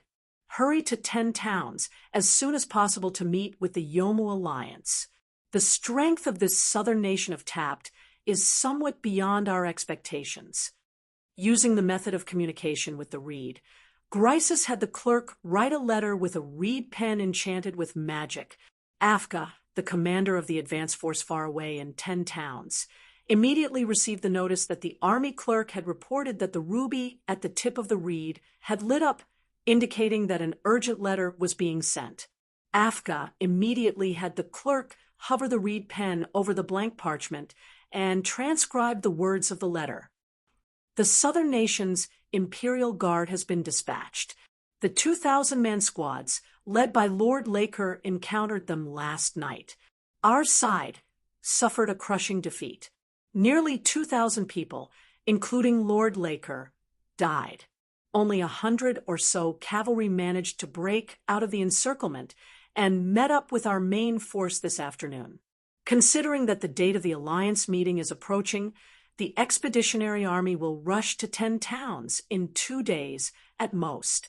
Therefore, the contents of the advance force, Chiliarch Afka, are as follows. Grisus gave clear instructions to Afka, one by one. Among them, the two things he gave the most detailed instructions were for Afka to prepare a camp and stockpile some food in advance for the Expeditionary Army's nearly 20,000 people. Afka couldn't help but sigh when he saw Grisus' two requests. If it was just to prepare a camp, that would be fine. At worst, he could just conscript the residents of 10 towns to do manual labor. However, when it came to food, this Chiliarch was truly helpless. He couldn't produce food out of thin air. As for the food stored in River Crossing Town's granary by Sheriff Ellerwin, a portion of it had been soaked when Harriman used the water to attack. Now, the cooks were busy trying to salvage it, quickly turning the soaked wheat flour into flatbread to increase the preservation time. Another portion had been contaminated with feces and poison by Ellerwin before he retreated with the help of the Druids' wood elemental spell. It was estimated, by counting the number of granaries in the town, that there was less than a tenth of what there was left of the grain that had not been washed away by the flood, that had not been soaked in water, and that had not been contaminated by poison. If it was used as the advance force's food reserves, it could last for about a week. But if the 20,000 plus mouths of the main force were added, as well as the consumption of a large number of livestock and horses, it could only last for a day or two at most. Grisus' request was clearly an unsolvable problem for Afka. It gave him a huge headache. He wanted to seek help from the intellectual Harriman, but when he thought of the latter's request yesterday, Afka felt that it was better not to ask. After using the flood to break through River Crossing Town and helping the advance force take down 10 towns, Harriman took the opportunity to tell Afka that he wanted to leave. With his military exploits, he had already repaid the favor of Grisus for bringing him across the sea on an adventure. It was time to complete the monster hunt required for the Green family's coming-of-age ceremony. In fact, when Afka received Grisus' message, Harriman and his adventurer companions had already left the soft maple camp. The place they were heading to was west of Wallingsburg. It was the hinterland of Tapt, but there were few people there. This was because that area was inhabited by tundra trolls and other monsters. In addition, there weren't any special products in that area, so the southern kingdom of Tapt hadn't developed it for decades. It was basically a barren land. There was no other way. After all, it was an order from the Lord Council and Lord Grisus. No matter how difficult it was, Afka could only try his best to complete it. He immediately ordered the villagers to build barracks for the Expeditionary Army's main force in 10 towns.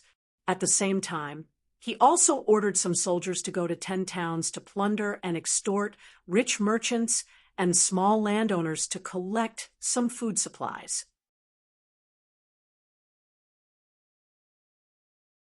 Chapter 11:26. A young gunslinger, a nobleman in hunting attire, an old servant, and a dwarf. This small group of 4, unless they ate and slept in the open every day, would receive curious glances from the locals no matter which town they went to in Tapt. Even though Hammond and Hugh Hood had dyed their hair reddish-brown according to the characteristics of the locals, they had encountered 2 to 3 groups of people who took the initiative to strike up a conversation. Some wanted to sell treasures to the nobles, while others took the initiative to ask if they had nothing to say. These people were mostly the scouts of the bandits who wanted to test whether Hammond was the kind of fat sheep that they could take advantage of. Fortunately, the dwarf, who was blowing his beard and glaring eyes, helped them solve a lot of problems. To the swindlers, Grinder would usually tell them to get lost. As for the bandits who came knocking on his door, he would personally treat them with a battle axe. In this way, the group gradually reached the wastelands in the central region of Tapt, which was also the lawless land of the southern kingdom. When they walked into a small town and found a tavern to eat and replenish their supplies, another person walked over and struck up a conversation with them.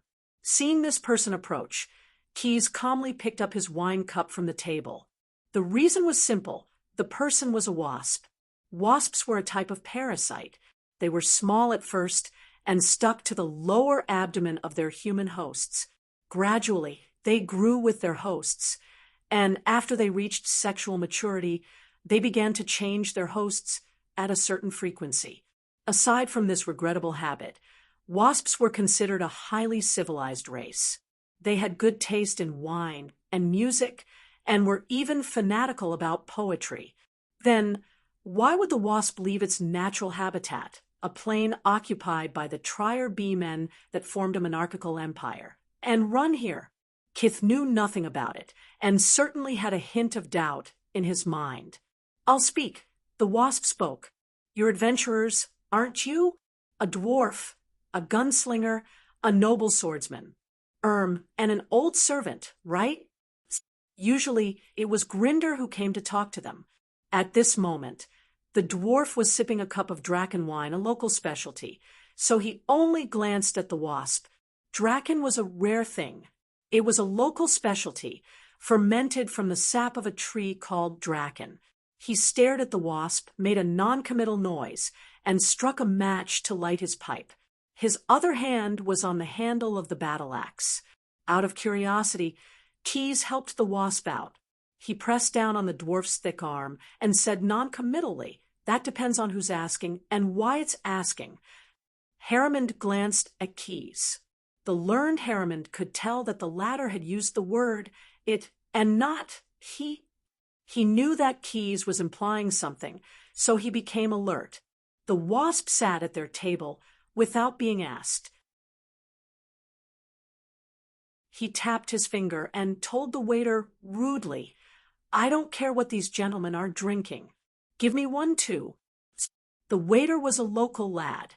He looked at the wasp with an unfriendly expression, but he did not complain and took the wine. Although the wasp hid it well, in Keyes's eyes, it was still exposed. To a normal person, this guy only had a broad back and a thick waist, but in Keyes's eyes, the wasp's body was filled with countless holes. Its human host's body was covered with slim-waisted wasp's lymph nodes, and the wasp's large, black, pouch-like lumps were fused into the man's back and extended around his buttocks to the front of the host's body. "There's one person," the wasp said. "There's always one person." Keyes sneered, then nodded slightly in apology, allowing the wasp to continue his performance. "He stole from me." The wasp gritted his teeth and said, "This matter concerns my harvest this year. Although the probability of loss is unavoidable, it's not important. What's important is to send out a signal." "Do you understand a signal?" Other than the dwarf Grinder, the other three understood what the wasp was trying to say. "But what does that have to do with us?" Keyes glanced at the wasp and said in a disdainful tone, sounding completely uninterested. The wasp shrugged his shoulders and took out 2 items from his tailored jacket. A small, black wallet tied with a string. He pushed the wallet to the opposite side, revealing the 16 pure gold drogos inside. The other item was a narrow parchment scroll with a ribbon tied on it. He opened the parchment scroll and rolled it up. Inside, it were the images of Harriman and Old Weather. At the same time, it was written that these two were wanted spies. "I think." The wasp was about to speak when he was interrupted. "What's the use of your thinking?" The long gun was still on the table, but Keyes's wailing short gun was already pressed against the right side of the wasp's abdomen under the table. That was where the parasitic creature's heart was located. It was symmetrical with the host's heart, 2 sets of organs. In a sense, the wasp had 2 lives. However, if its own set of organs were damaged, then the damage it would suffer would be more serious than the damage done to its host. Tell me, why are you here? Is the Trier plane cleaning up the parasites again, or is it because of other reasons? Keyes's words stunned the wasp. He did not think that there was anyone in this plane who could see through his disguise. The so-called wasp was actually an alchemical, magical creature born in a laboratory. They were an invasive species created by the Sirius, a race of villains in the astral plane, to invade the Trier plane. In the Trier plane, the dominant intelligent creatures were a species called the Trier Beesmen. As highly spiritual creatures and the guardians of the Trier plane, the Trier Beesmen were like bees, with a female queen bee as their leader.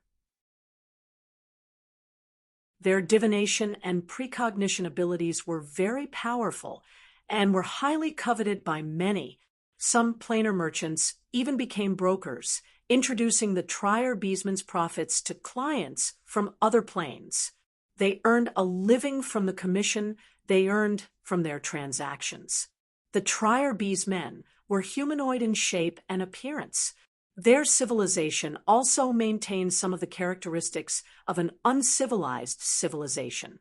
Outsiders could not understand their mysterious rituals, and the Trier Beesmen were always on guard against the schemes of the outside world.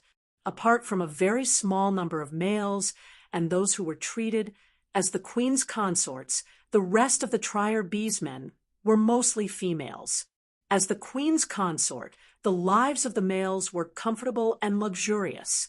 Their daily diet was also a high-concentration, undiluted, high-grade nutrient known as molliper.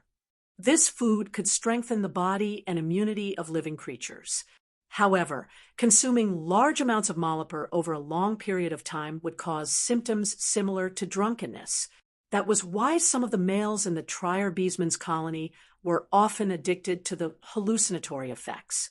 When they reached old age and could no longer bear children, they would fall into a deep, numb sleep that could not be awakened by external forces. When that happened, the Trier Beesmen would seal them in amber according to traditional customs. When they truly died, the worker bees would break open the amber and cremate them. The Trier Beesmen came in all shapes and sizes. They each had their own job, depending on their abilities. The job of every Trier Beeswoman was chosen by the elders of her community after they reached puberty, a few months after they evolved from larvae into pupae. Once her job was decided, a young Trier Beeswoman would be appointed as her mother. This senior would train her to carry out her tasks and maintain the hive's order. Many Trier Beeswomen had never seen combat in their entire lives.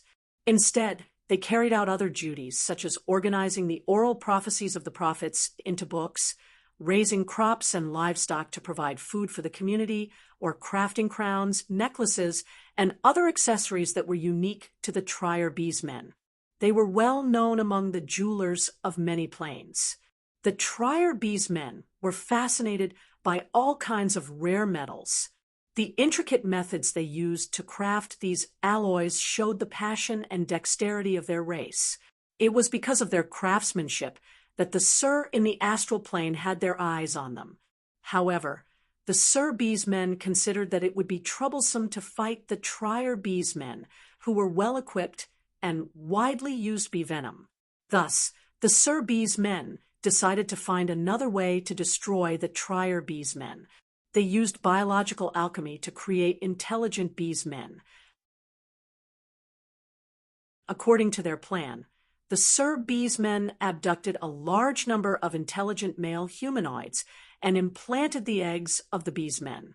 Once the beesmen matured, the Sur Beesmen would secretly send them to the Trier plane and add them to the list of male humanoids who volunteered to become the queen's mate. They wanted to use the bloodline of the beesmen to destroy the stable social structure of the Trier Beesmen and destroy the resistance of the Trier Beesmen from the inside. The plan was both sinister and covert. Once carried out, it was likely to succeed. However, the prophets of Trier were truly extraordinary. They had learned of the Sir Beesman's scheme through prophecies. Several decades ago, not long after the Beesmen had snuck into the Trier Plain, they had been purged by the Trier Beesmen. In the end, only a small number of Beesmen had survived. Most of them were defective products from the Sir Beesman's biological alchemy labs. These Beesmen had no loyalty to the Sir Empire. Most of them were neutral or even neutral and kind. Many of them did not agree with the Sir Empire's cruel, lawful, and evil ideals. Of course, for mortals, things like alignment and beliefs could be distorted or deviated. Thus, even though the Trier Beesmen were not keen on genocide, they would still conduct a review of the Beesmen every once in a while. Firstly, the review could control the population of the Beesmen and prevent them from overdeveloping and occupying the resources of the Trier Beesmen. Secondly, it was necessary to regularly clean up the miscellaneous insects that showed signs of deviating from their alignment. Due to their fear of the review, some of the Beesmen had simply migrated to other planes before the review. The Trier Beesmen did not pursue the matter further. That was something for the rulers of other planes to worry about. Keyes did not expect to see a living, adult wasp in the Ramsey plane, which was so far away from the Trier plane.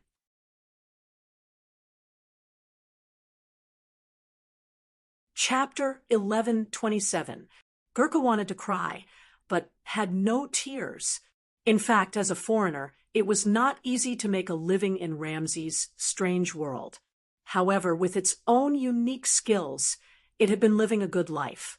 He had a job with a stable income, and his ability allowed him to protect himself in the lawless land in the central part of Tapt Island and live a carefree and happy life. However, a week ago, he met with an accident. What happened next was like a roller coaster ride, causing his happiness index to plummet. In the end, he tragically became a sheep, as the residents of the lawless land often jokingly called him. Being forced by Keyes at gunpoint, Gurkha led a group of adventurers to his residence in the town. Along the way, it had tried many ways to ask for help from the people around it, but its acquaintances seemed to turn a blind eye to it. Some people even greeted it warmly, but they couldn't see that it had been kidnapped. The reason for this was that Harriman had used an alchemy potion to greatly reduce their presence. Keyes was also very interested in this potion.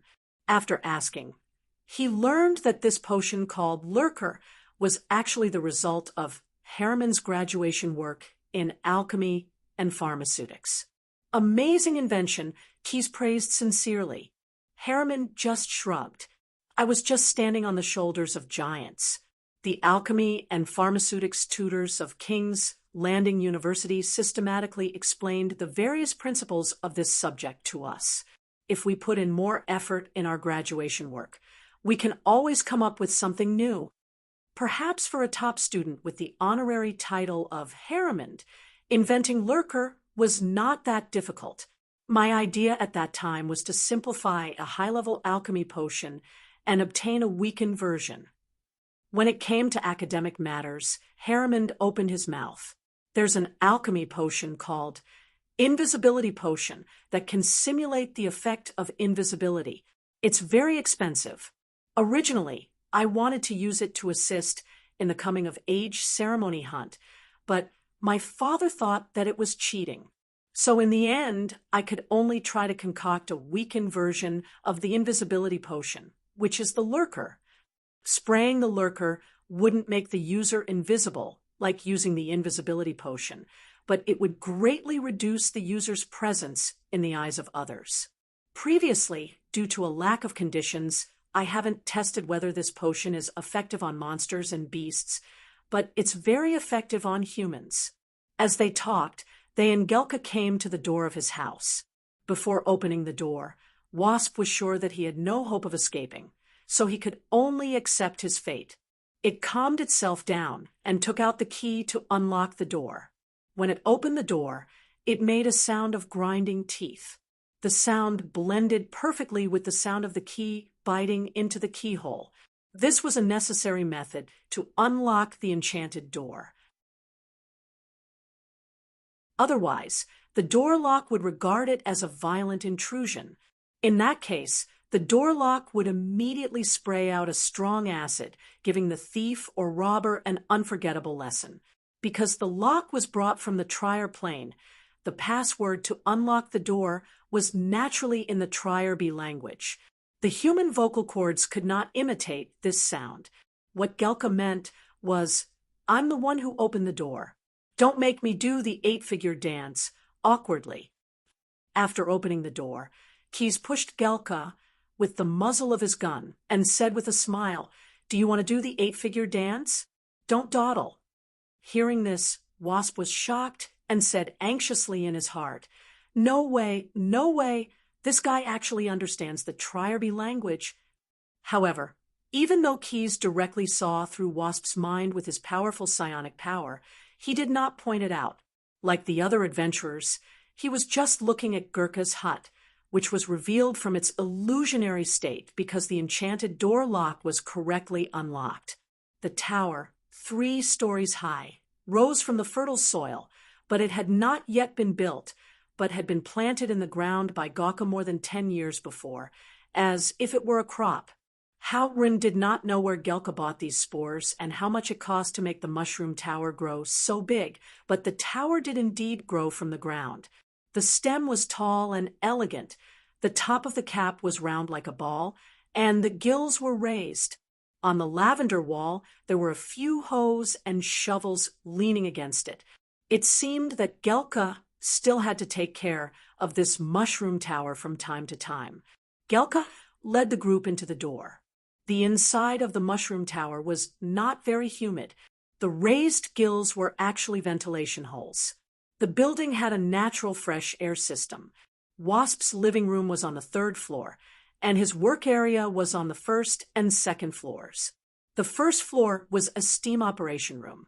Taking a sniff of the smell on this floor, Grindel the dwarf's eyes lit up. As it turned out, in this space of almost 100 square meters, more than 10 large distillation tanks were placed in rows, and the mixed wort was being cooked in them with a gurgling sound. There was no doubt that this was a workshop for distilling wine. The fermentation room is in the basement of the mushroom tower. Gelka pointed to the ground, but he did not want to take the group down there to have a look. "When the fermentation time is enough, I will use a hydraulic pump to pump the wort to the distillation room on the 1st floor. The distilled wine will be processed on the 2nd floor." As he spoke, he made a please gesture. They followed Wasp to the 2nd floor. The space on this floor was slightly smaller than the 1st floor, and there were no large distillation tanks. There was only a huge condensing cauldron, which was placed alone in the middle of this floor. "It's another enchanted item." Harriman looked at the runes on the condensing cauldron and explained to his companions, "Those are magic runes, not the magic circles that were popular in the past. It should be a relatively new enchanted item. Its function is to keep the liquid in the cauldron always at a temperature below 0. A new enchanted item." Hearing this, Keyes could not help but smile. He really did not expect Gelka to be so rich. Since this was a new enchanted item, it was most likely bought by Gelka in the Ramsey Plain. And to enchant a condensing cauldron used for brewing wine, it was not a tool with offensive effects, nor a tool for making alchemy potions. There was no doubt that it was the work of the scale of perpetual order. Quest was well aware of how expensive the enchantment products of the Chamber of Commerce were. "Yes, this is the production material I bought legally from the scale of perpetual order. There is a filing document and an after-sales service card." Gelka did not expect Harriman, who was dressed like a nobleman, to have such sharp eyes. He was slightly surprised. However, he was a little relieved. Since the other party could see that he bought the item legally from the Chamber of Commerce, he should not be a short-sighted person. Then, they must also know that even if they snatched this enchanted item, not only would they not be able to do anything in the Ramsey Plain, but they would also cause a lot of trouble. Blending drinks is what I do for a living, said Gurkha rather proudly. However, when he heard the word blending wine, the dwarf Grinder's face instantly darkened, and he snorted with dissatisfaction. The wasp did not seem to be surprised. Having made a living in the alcoholic beverage industry, he naturally knew the preferences of customers of all races. I'm not the kind of dealer who makes fake wine. When it came to professional issues, Gelka was inexplicably confident. He stretched out a finger and shook it at the dwarf, saying, "The blending wine I produce is only to give alcoholic beverages some unique flavor. And to do this, it can't be done without the special raw material Malaper." He pointed at some sacks hanging on the wall of this floor. Keys and the others thought that these were decorations that grew from the inside of the bacterial tower, but they did not expect them to have a unique function. Through the channels of the scales of Eternity Chamber of Commerce, I've imported concentrated Merapy from the Trier Plane and diluted it to a special concentration. As for what concentration it is, I won't tell you even if you beat me to death. That's my trade secret. Combined with the spores of the emotional collection bacterium, the concentration of Merapy can be used to extract certain emotional hormones emitted by the surrounding humanoid creatures every day and blend it into my self-produced base wine to create high-quality Merapy wine. The so-called Malaper wine was actually a specialty drink of the Trier Plane. It was famous for its unique flavor, and people who drank this wine could taste its changing taste. Although many people were curious about how this wine was made and tried to make it, they could not succeed. It was just that they did not expect a wasp to master the core technology of making this wine. No wonder. Keyes listened to Gelka's words and instantly connected with the brain in a jar of the Ramsey branch of the scale of perpetual order in King's Landing City with his powerful psionic ability. He pulled up the sales records of Malaper wine for the past 10 years. The Malaper wine's target audience is not large. The supply is usually solved by importing. But some time ago, the Trier bees and the seals fought a war, and the taste of this Malaper wine became very hot. Only a few local products labeled as non-hot satisfied the additional needs of the gluttons. However, after putting together this series of information, Keyes still did not understand why this wasp blender did not stay at home and make money, but went to the town to make contact with the adventurers, and even said that it left a signal for the people who stole it. Could it be that there were other wasp blenders alive in this place, and the latter had snatched its share of the business? But the recent batch of products. Gelka picked up a big spoon next to the condensing cauldron, scooped up a mouthful of wine that had been blended with some Malaper, and directly spat it on the ground. Are all ruined. The nearby residents are now frightened by a demon who came out of nowhere. The stench emitted by the demon affects the souls of humans and mixed their emotions with the stench from the abyss. The emotional Malaper I extracted not only wasted the raw materials, but also contaminated the base wine.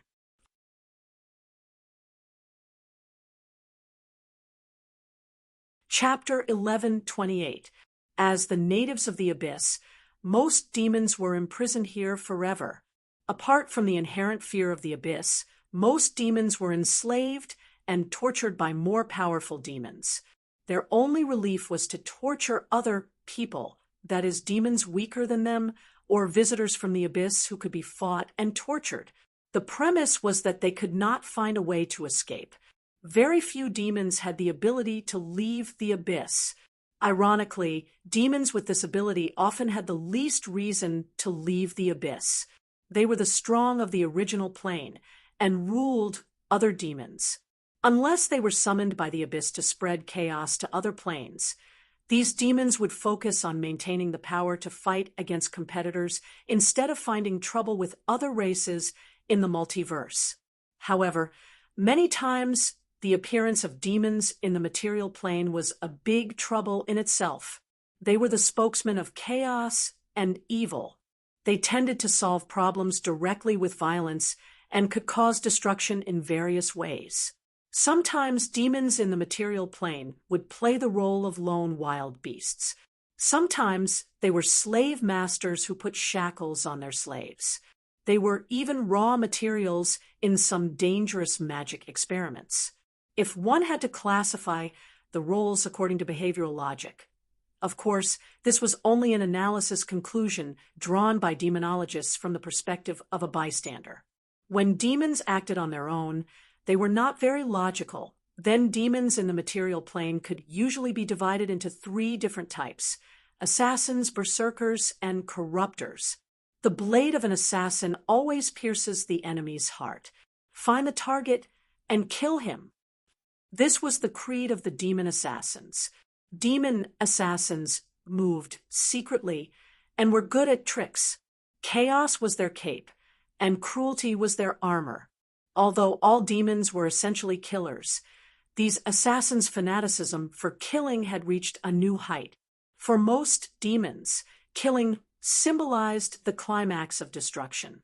Many demons liked to torture their targets slowly to create greater pain, but assassins were not like that. When assassins attacked, their only thought was death. If death could cause chaotic pain, that would be good, but killing the target was always the primary goal. In addition to assassins, there was another type of demon that was more typical, and that was the demon berserker. The latter was violent through and through. Every demon had the element to become a berserker. Although many demons loved to show off their strength and were almost never afraid of fighting in close combat, the barbaric nature of war berserkers had reached a whole new level. Sacrificing a safer and more certain victory in exchange for a slaughter that reached the core of their being was something that demon war berserkers would often do when they were bored or wanted to have some fun.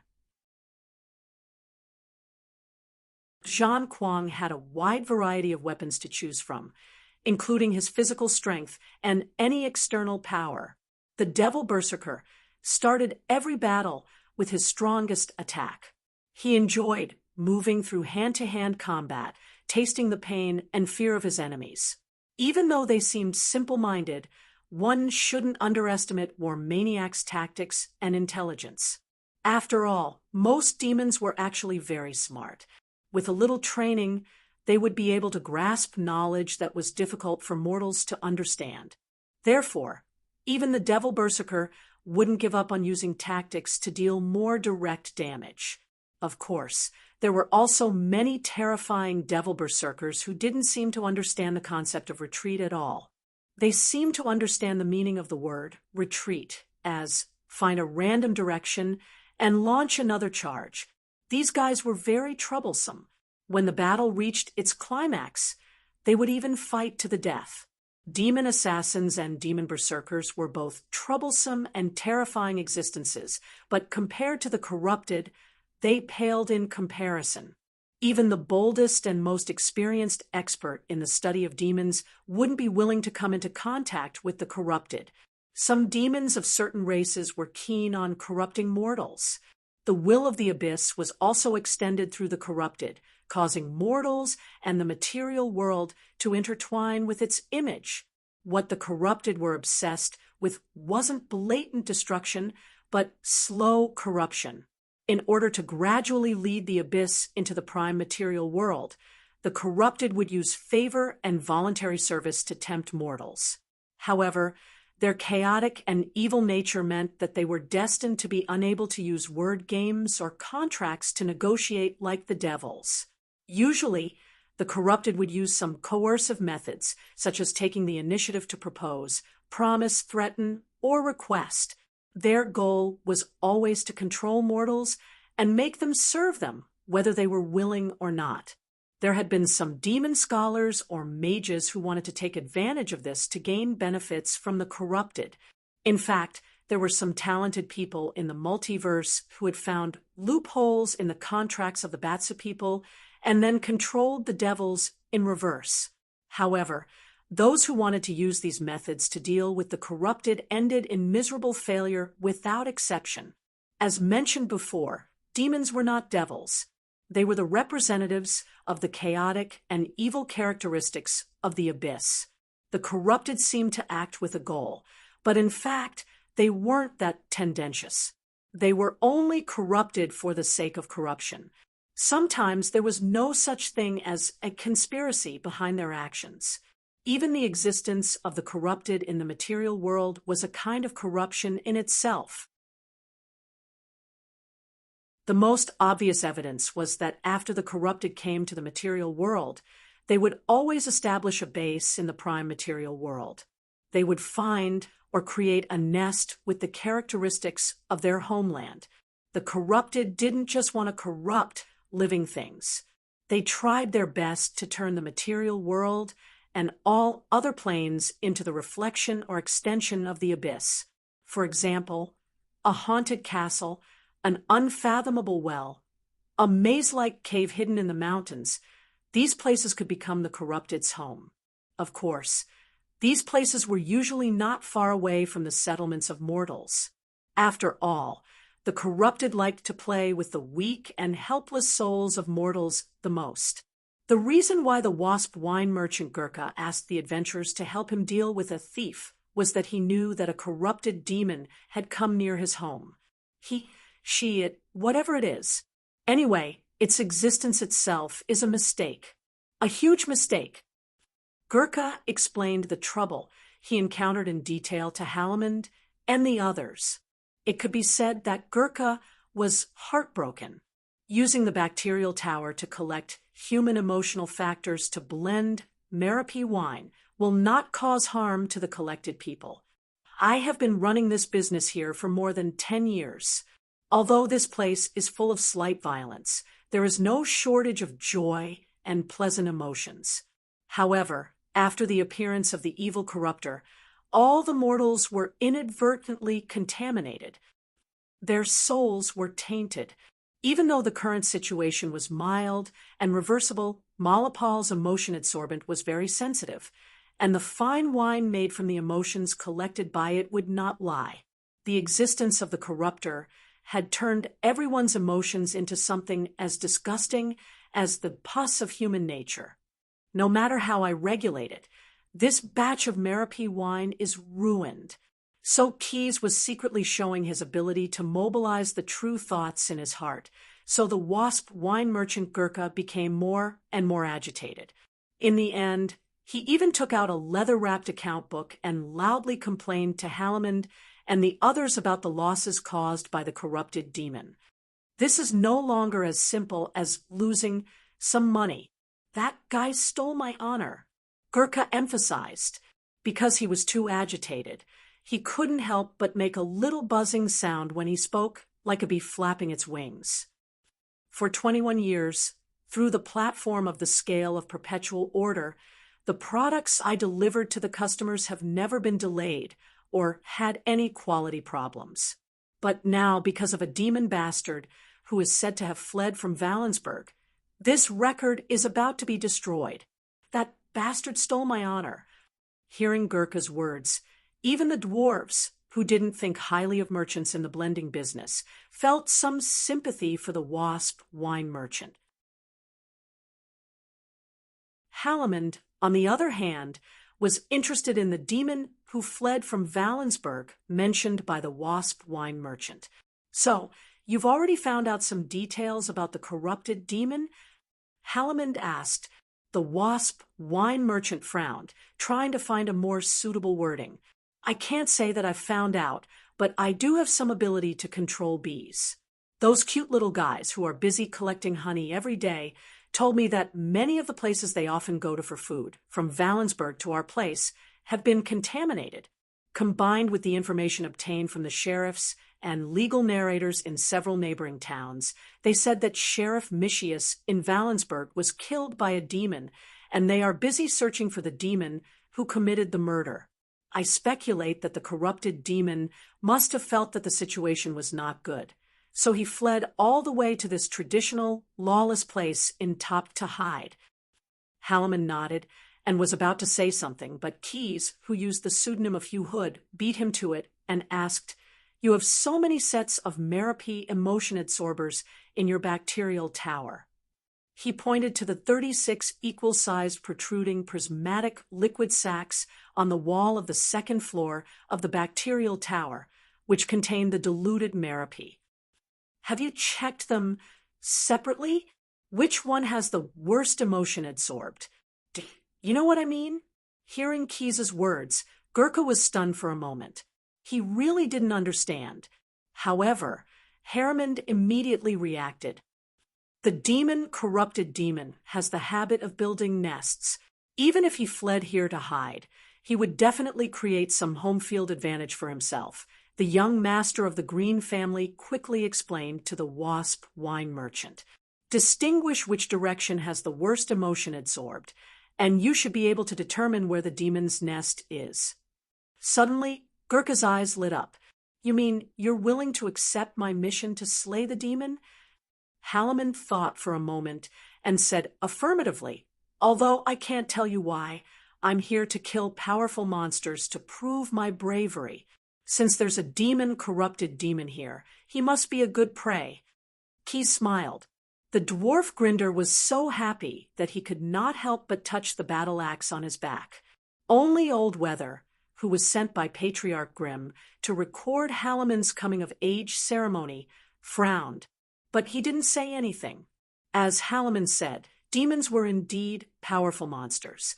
The demons from the underworld were much more difficult to deal with than the tundra trolls.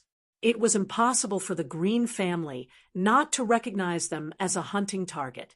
But in this way, the risk factor of Halliman's coming-of-age ceremony would increase a lot. At worst, I'll just go all out, Old Weather thought helplessly. I've lived for more than 50 years. I've earned enough.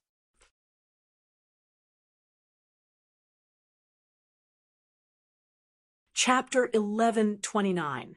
Perhaps Gurkha was a skilled blender, but it was not so good at wine tasting. Even after using all of its primeval power, it could only tell that the molipole mood adsorbent in the liquid sacs on the west wall of the mushroom tower tasted the worst. It could not tell which one it was. Even the dwarves, who loved wine, did not want to try the half-finished honey wine in the liquid sacs. Therefore, when Harriman and his group left the mushroom tower, they could only head west. The only commendable thing was that Gurkha was very generous. As it said, the Merapy wine I've produced over the past decade has always been in short supply. In addition to the small bag of coins, it also promised that if Harriman and his companions could defeat the demon, it would give them a sum of twice the previous amount. After all, the money was all gold. Selling wine has always been a good business. After leaving the mushroom tower, the dwarf Grinder could not help but sigh. Keyes, who used the pseudonym Hugh Hood, also nodded. The hobby business has always been like this. It's a high-profit business. However, it's not a huge profit, nor is it a huge profit. These words also aroused Harriman's interest, and he joined in the discussion. Then what is a huge profit business? Selling weapons, smuggling, selling contraband, or monopoly? Keyes spoke seriously about the business of the scale of perpetual order. And there are two kinds of monopolies: resource monopolies and technology monopolies. The enchanted condensing cauldron in the Wasp Mushroom Tower is the best example. As long as he wants to increase the productivity of his workshop and add any new production materials, he can only buy them from a chamber of commerce that has the advanced production technology. I can guarantee that the money he spent to buy the condensing cauldron must have returned the extra price difference he earned through the channels of the Chamber of Commerce over the years. When Harriman heard this, he could not help but find it funny. Then is he still a big wine merchant, a big boss? Isn't he just a worker? Keyes did not comment. The boss of a Chamber of Commerce who made a fortune in silence was putting on airs. Walking out of the small town and heading west, the road under their feet became more and more barren. Weeds grew wildly on the land where wood and firewood were mined for the construction of the town. Although new trees and shrubs had sprouted, there were no signs of animal activity. In the eyes of Halamond and his men, there were only wild grasses that grew unrestrained by nature. Although the trees took advantage of the gaps to plant seeds, they were unable to form a new forest. An entire generation passed, but the wastelands still couldn't take this place away. The whole place was silent except for the muffled sound of rocks rolling down. Finally, they came to a forest that had not yet been cut down. A stream flowed around the woodland, providing a shortcut for Haramond and the others on their journey. However, there were no traces of pedestrians here, and the forest became denser and darker. Living off the mountain, Halamond commented, "This forest is not far from the small town, and no one comes here to cut wood or hunt. This is not normal." Keyes thought for a while and said, "When we came out of the town, I heard people talking about us. They said that if we were to go to the forest where tundra trolls and owlbears roam, we would either be too daring or we would be seeking our own deaths." "How is that possible?" The dwarf Grindel continued. "The tundra trolls might be able to survive here, but when they are hungry, they can even eat tree bark. Owlbears are not that easy to raise. If they want to grow up smoothly, they need to eat large amounts of animal organs when they are young. When they grow up, they also need to eat large amounts of meat. After walking for half a day, we didn't even see a deer. How can owlbears survive?" Even though he was a subterranean digger, Grindel had plenty of experience in the wilderness. His understanding of the wastelands and forests was not much less than that of the underground world. Therefore, what he said was indeed very referential. What no one expected was that the answer to this question was quickly revealed by the forest itself. About an hourglass after they walked into the forest, first Keyes, and then the dwarf who was sensitive to vibrations in the ground, noticed something huge approaching.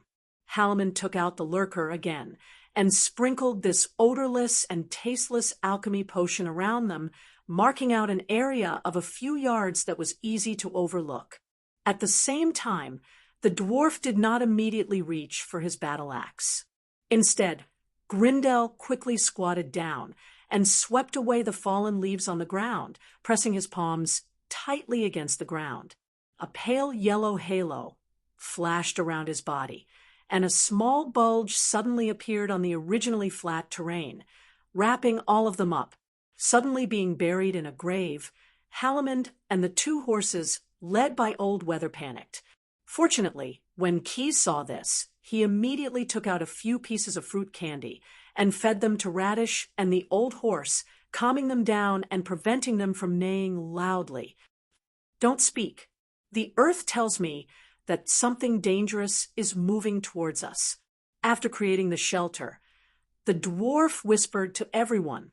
To be honest, this was the first time Halamond had seen him speak so softly. There was an observation hole in the shelter, and soon they were able to see what was approaching from the hole. It seemed to be a withered tree that had lost all its leaves. However, it was like a spider, using its sturdy and sharp roots to crawl on the ground of the forest. At the cracks on the bark, one could vaguely see flashes of red lightning. At the place where the tree crown should have been, there were dried corpses. There were wild animals such as wild deer, wild boar, and wild wolves. There were also some half-magical beasts such as owlbears of different sizes and ages. In the center of the tree crown, there was even a tundra troll. These corpses were pierced by the sharp branches of the withered tree, and there were large amounts of burn marks on the surface of the corpses. Considering that these hanging corpses did not have a rotten smell, it was very likely that the insides of the corpses had been carbonized on a large scale. In other words, these things were very likely to have been processed by continuous strong electric current. Roasting them with fire would not be able to achieve such an effect. Is this a demon tree? Or some kind of demon tree? Hallimond looked at the monster striding towards them and asked his companions in a low voice. Although he had learned a course on distinguishing evil creatures from other planes when he was studying at Lord's Landing University, how could a few books record all the different types of demons that were almost impossible to count? He also did not know what this withered tree-like monster was. That's a Sard Dryad. As expected, only Keyes could see the ins and outs of this thing. Or to be more precise, it's a distorted abyssal species called the Sard Dryad. The Sard Dryad originally referred to a specific legendary monster. It was an ancient tree that was infused with lightning energy and primeval life by a strange god in the world of the fairies. Legend had it that the original Sard Dryad's sap was red liquefied lightning. Later, as the world of the fairies broke apart, the original Sard Dryad was nowhere to be found. At present, the Sard Dryads that had appeared and been confirmed in the multiverse were all monsters that were separated from the original Sard Dryad and cultivated by humans. Therefore, the Sard Dryad became the name of a monster and was not exclusive to the legendary tree spirit named Sard. These Sard Dryads could disguise themselves as withered old trees, especially when they used their spell-like ability in the form of trees. They really looked no different from withered trees. Only when they moved, the flashing lightning between the cracks of the Sard Dryad's skin would reveal their unusualness. Although they had huge and clumsy bodies, the Sard Dryads were actually very agile and fast. They could use their spider, leg-like fibrous roots to quickly sweep across the ground like giant insects. In battle, they would either use their huge trunks to slap the enemy or launch wave after wave of poisonous thorns with electric sap. And when the Sard Dryad died, its body would explode with lightning, sputtering out countless sharp wooden thorns. The Sard Dryads were almost as smart as humans, but unlike the Ents, they did not intend to use this intelligence to do something constructive. In fact, the original Sard Dryad was created as a living siege tool. They were satisfied with this role and often systematically searched for fortresses and towns to destroy. This was completely a nature of the Sard Dryads. Yes, they, like most fairies, belonged to the camp of chaos. And because of their potential, how could the demons, as messengers of chaos and evil, ignore the Sard Dryads, a species with a desire for chaos and destruction? Many years ago, the demons had transplanted a batch of Sard Dryads into the bottomless abyss, allowing the power of the abyss to corrode them, creating a subspecies of Sard Dryads of the abyss. And what Harriman's group saw was precisely this kind of monster. This thing isn't a pure demon, Keyes explained. Although the Sard Dryads of the abyss aren't that rare, to be able to grow to this scale, it is estimated that they have been nurtured with blood many times.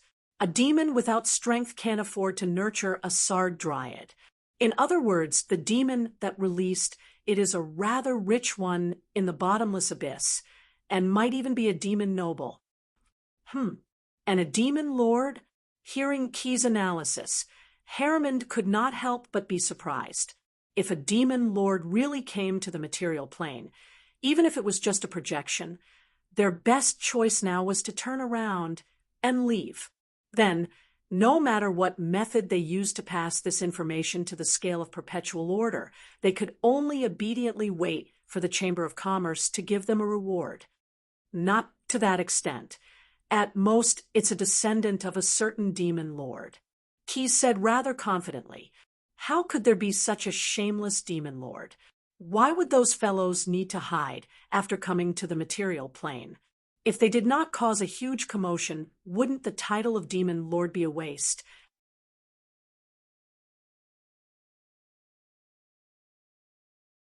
Chapter 11:30. Keyes spoke with certainty because he was the one who caused this demon to wreak havoc on Tapt Island.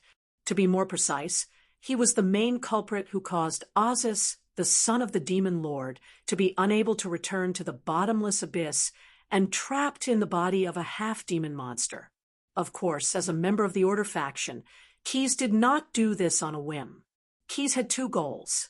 First, to show how hospitable he was, he did not intend to let the son of his old friend, Six-Fingered, leave. If possible, Keyes even hoped that Ozus would invite Graz ZT over, so that he could fully fulfill his role as a host. Second, the war between the soft maple, Yomusi, and Tapped Island was an internal conflict in the Ramsey Plain in Keyes' eyes. He needed to establish the image of an external enemy so that he could appease the three parties when the war ended. However, no matter how hospitable Keyes was, he would not allow the demon calamity to happen in a plane under his control. Since Ozus did not have the self-awareness of being a tool demon and dared to cultivate sod dryads to corrupt Tapped Island, Keyes would not continue to indulge him. Sod dryads of the abyss are not afraid of lightning or fire, but they are easily injured when attacked by sound waves. Apart from using firearms and crossbows to completely destroy them from a distance, attacking them at close range is definitely a terrible idea. While describing the characteristics of the fallen dryads, Keyes also dispelled Grinder's plans to take the lead and launch an ambush on the monsters. Although you are wearing a thick enough plate armor that can block the splashing of the wooden thorns, every attack of the sod dryads is accompanied by electric shocks. If you don't want to be charred on the outside by the magical lightning carried by the wooden thorns, I don't recommend that you charge forward. Even if Grinder did not want to believe Keyes' constructive advice, he still firmly believed that the armor made by the dwarven master craftsman was a solid fortress.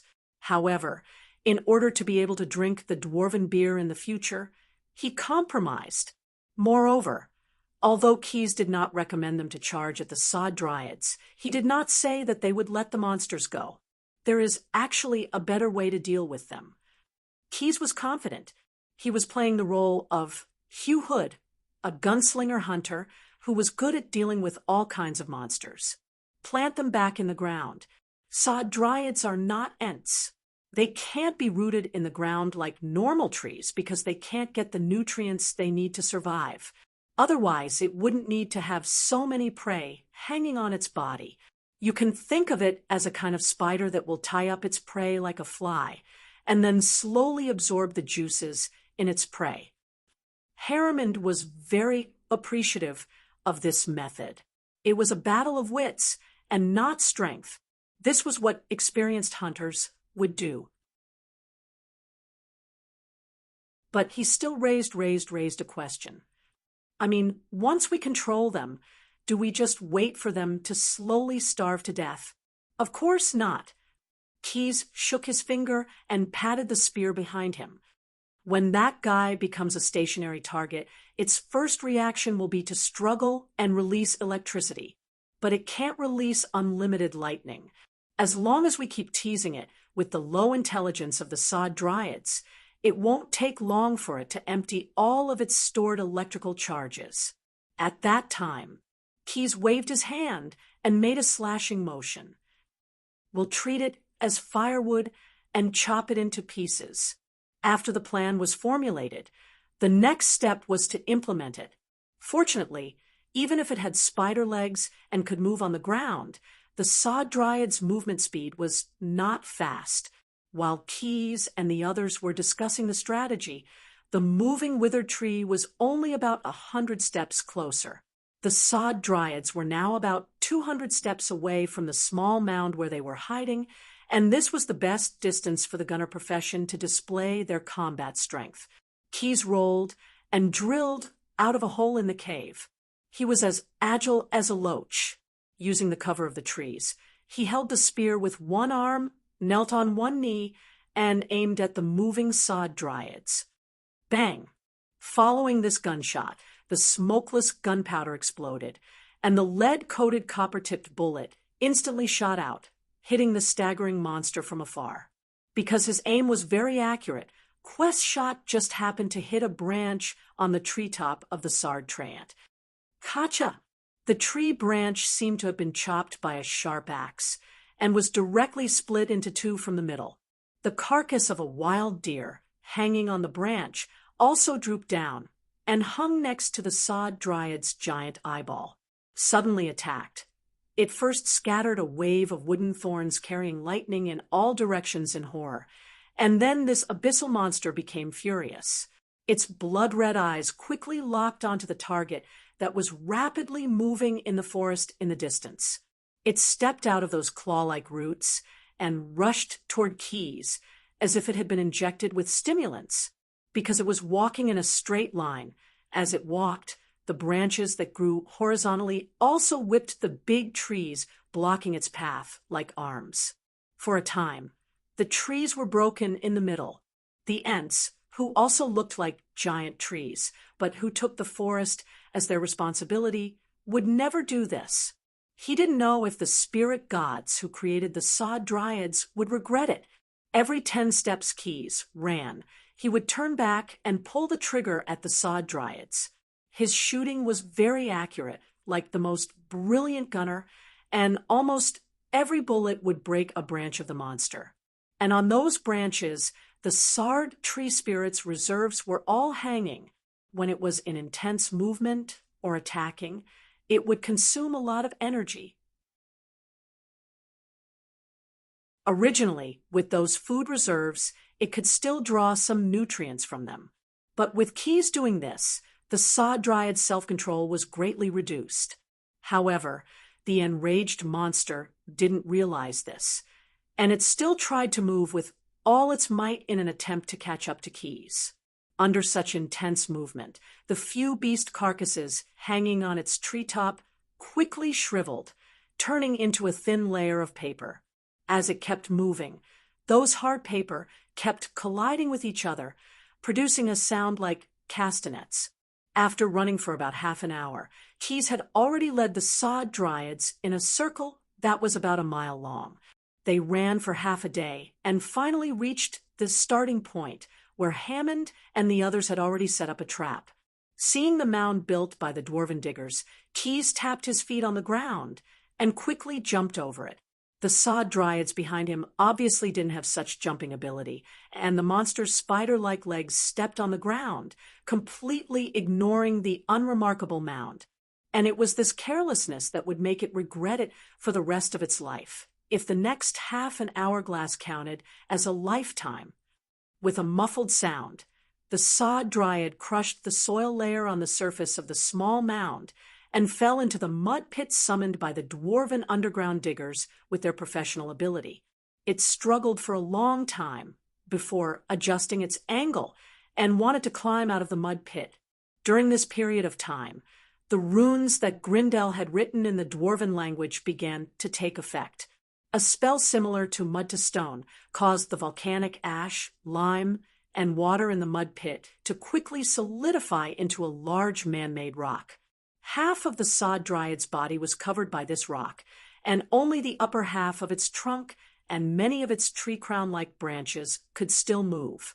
In its panic, this unintelligent monster continuously slapped at the rock, but at most, it could only smash out some stone fragments, which were of no help to the huge rock embedded in the ground. When the trap took effect, Keys, who was hiding behind a large tree in the forest, revealed himself and aimed at the sod dryad's trunk and started shooting. Wood fragments flew everywhere, and lightning flashed everywhere. This dryad that had been corrupted by the bottomless abyss was like a trapped beast, making its final struggle. But no matter how it struggled, its fate had already been fixed the moment it stepped into the trap. When Quest's last shot blew up the big eyeball on the trunk of the sod treant, the monster's body exploded with blazing lightning in an instant, turning into countless sharp wooden thorns. In the forest, the smell of ionized vegetation permeated the air.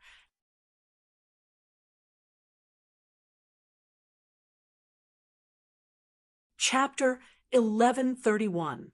While Keys, Hammond, Grinder the dwarf, and Old Weather were in the middle of Tapt, the alliance that the Soft Maple Expeditionary Army had been waiting for arrived. The allied army formed by the Yomians, the Camels, and the Walrus crossed the northern half of Tapt Island, conquering the land there and plundering the towns there. Finally, they reached the Shane River, where the 10 Pearl towns were located. Beside the river that divided the north and south of Tapt, the supreme commander of the Soft Maple Expeditionary Army, the acting speaker of the council, and the leader of the Yomians, the legendary pirate King Naaman, who was the first to pledge his loyalty to the scale of perpetual order, shared a cup of honey wine with the blood of livestock. They crossed their hands and held each other's wrists tightly, allowing the spellcaster to form a legally binding and spellbinding contract for them. Flames ignited on their arms at the same time, but neither of them retracted their arms. Of course, the flames summoned by the spellbinding contract did not harm them. They only left symmetrical black, vine-like tattoos on their arms. Finally, the two signed a contract in triplicate. Each of them would keep one copy, and the other would be kept by the Justice Center under the scale of perpetual order in Lord's Landing City in the Ramsey Plain. Since then, the agreement between the two sides had been legally concluded. Any action that violated the spirit of the contract within the time limit of the contract would be regarded as a betrayal of the contract. As the representatives of the contract, not only would Grisus and Naaman suffer from the backlash of the spell, but the interest groups they represented would also have their credit rating lowered in the rating system of the scale of perpetual order. As the saying went, the fastest way to create wealth is to build an empire, but the fastest way is to destroy an empire. The Soft Maple people and Yomians had crossed the ocean to Tapt Island under the banner of punishing the descendants of the families that had once acted as agents of Dwarf Island for oppressing Ramsey. However, anyone with a brain would know that these two forces were here to plunder wealth. Therefore, not long after the end of the alliance meeting, the two armies continued their journey to the south after a little rest and replenishment of supplies, as they had received reports of the mechanized troops sent by the southern kingdom of Tapt, and learned that the army formed by King Vixith had wiped out the Soft Maple Expeditionary Army. The commander of the allied army did not wish to fight them in the wild. We have to rely on the city's defense system. Otherwise, our young men will have to use their flesh and blood to fight against those steel cans. Grisus was worried that the Yomians were used to fighting in the north of Tapt Island and would underestimate Tapt's military strength, so he took the initiative to express his opinion in the meeting. However, what surprised him was that Naaman, the commander of the Yomians, actually listened to him. The rugged Yamian legendary pirate with graying sideburns stroked the military map on the table and bluntly agreed with Grisus' opinion. I agree with Mayor Grisus' opinion. This was an era where offense trumps defense in terms of tactics, and defense trumps offense in terms of strategy. If the enemy's firearms and equipment were as ferocious as reported in the war report, then it would be the stupidest way to fight them. On the contrary, relying on the city's defense system, relying on the prismatic defense system formed by the thick city walls, the half-moon fortress, and the triangular fortress, coupled with sufficient air defense to continuously consume the enemy's mechanized troop supplies, and even let the pressure from the logistics directly wear down the enemy. This is the best response we can find now. Naaman, the legendary pirate king, had clearly expressed his support for Grisus' opinion and reached a consensus on the strategy. Regardless of whether he had not been blinded by the previous victory or just wanted to take care of the feelings of his allies in the early stages of the alliance meeting. At the same time, he also put forward his own opinion on the tactical aspect. Although we have already occupied the 10 Pearl towns, and the Cheyenne River is a very good defensive barrier, it is still not enough to resist the attack of a mechanized army. If we build a bastion defense system here, the amount of work will be too large. Our army will be exhausted before the enemy attacks. I suggest that the Alliance should take the initiative to attack and quickly occupy Valensburg in the south. According to the intelligence, County Governor Macius, who was originally in charge of guarding there, suddenly died a few days ago, and the city's defense was taken over by the modified Olivera Legion under the pseudo-King Vixus.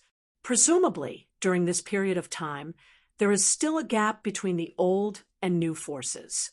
We can use this opportunity to send spies, or use other means to seize Valensburg. It is a city with a perfect city defense system, and it has a large amount of supplies stored. With a little construction, it can be used as a bridgehead to wear down the mechanized army. What's more, Valensburg was one of the 6 major cities overseen by the lords of the southern tapped country. Whether it is from a political perspective or for the wealth it contains, I believe that the pseudo-King Vixus will not turn a blind eye to it. His impeccable logic and feasible plan allowed Naaman to quickly gain the approval of many soft maple lords, led by Grisus. His opinion quickly turned into practical action. The 10 Pearl towns only left behind the Alliance's injured soldiers and 3 vanguard legions that had fought in turns. There were a total of 4,000 people, and they were to recuperate and maintain the local rule. The Yomians, who had plundered all the way from the north, had generously left behind a portion of the food and gunpowder they had seized for the garrison. The rest of the main forces quickly set off and charged toward Valensburg. The Soft Maple Expeditionary Army arranged for another 5,000 men to be the vanguard legion, and the Yomians also sent out 5,000 men. The 2 forces combined. However, the commander of the Yomians, Naaman, did not allow the Camel people and Walrus people, who had a racial advantage and stronger individual combat strength, to participate in this first Alliance Legion of 10,000 men. The explanation he gave was that the first army would be the first to enter the city, and it would be best if they all had human faces to avoid unnecessary trouble. After 2 days of rushing, the First Alliance's army was about to reach Valensburg. Grisus and the other soft maple lords finally understood why Naaman was so confident that the first army could easily break through the city walls. On the last night before the start of the siege, they received 2 guests in their tent. In the darkness of the night, the huge tent sewn from goat leather was brightly lit. All the commanders of the First Alliance Legion sat on their respective stools, forming a semicircle. On the thick carpet woven from wool in front of them were 2 velvet armchairs in the style of tapped. 2 men in grayish-brown hooded cloaks were sitting on the 2 chairs. Elder Andre, Mr. Schladiger, son of Magistrate Messias. As a hospitable Yomusi and a dear ally of the soft maple, I welcome you, Naaman said to the 2 guests who had come to visit. At the same time, his words made all the soft maple commanders and Yomians aware of the true identities of these 2 guests.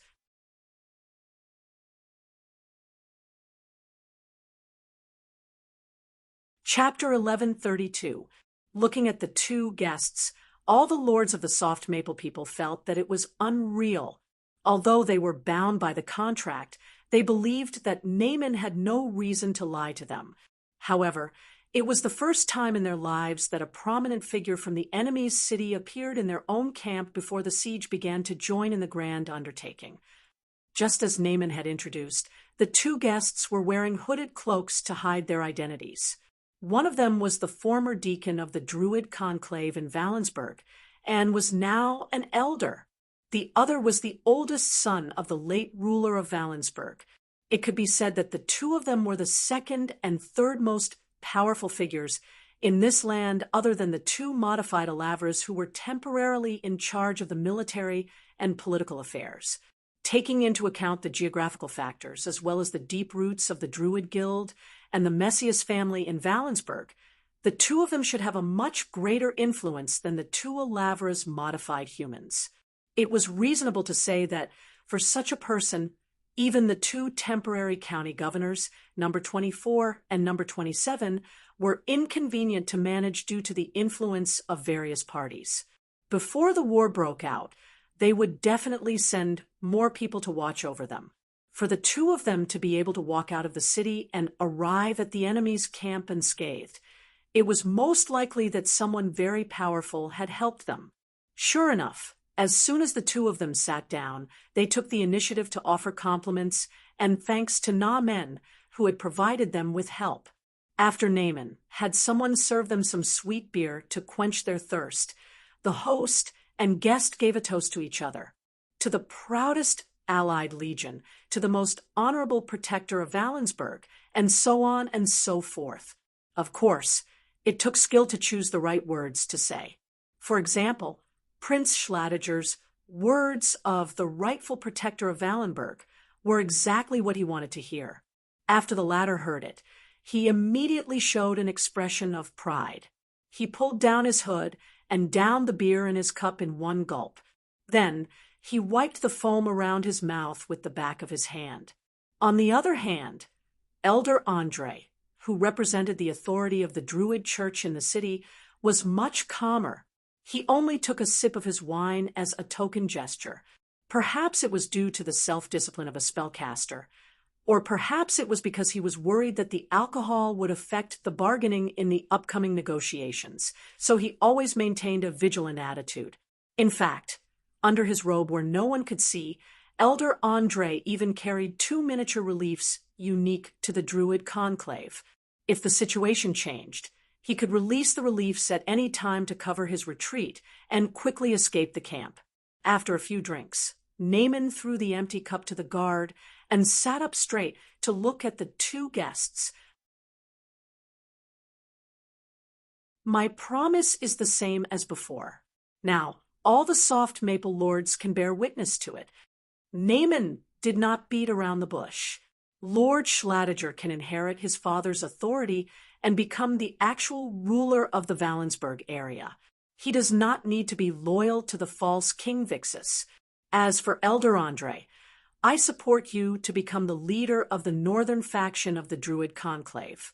The newly established conclave can move freely in the northern part of Tapt. In our occupied area, your conclave will enjoy all the corresponding rights and interests of the conclave supported by the false King Vixus.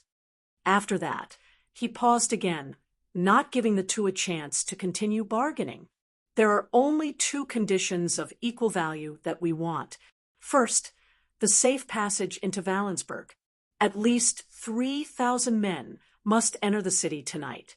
Elder Andre, you must ensure that the city's Druid Order's defense system is firmly locked down and cannot be used by the 2 Alavras.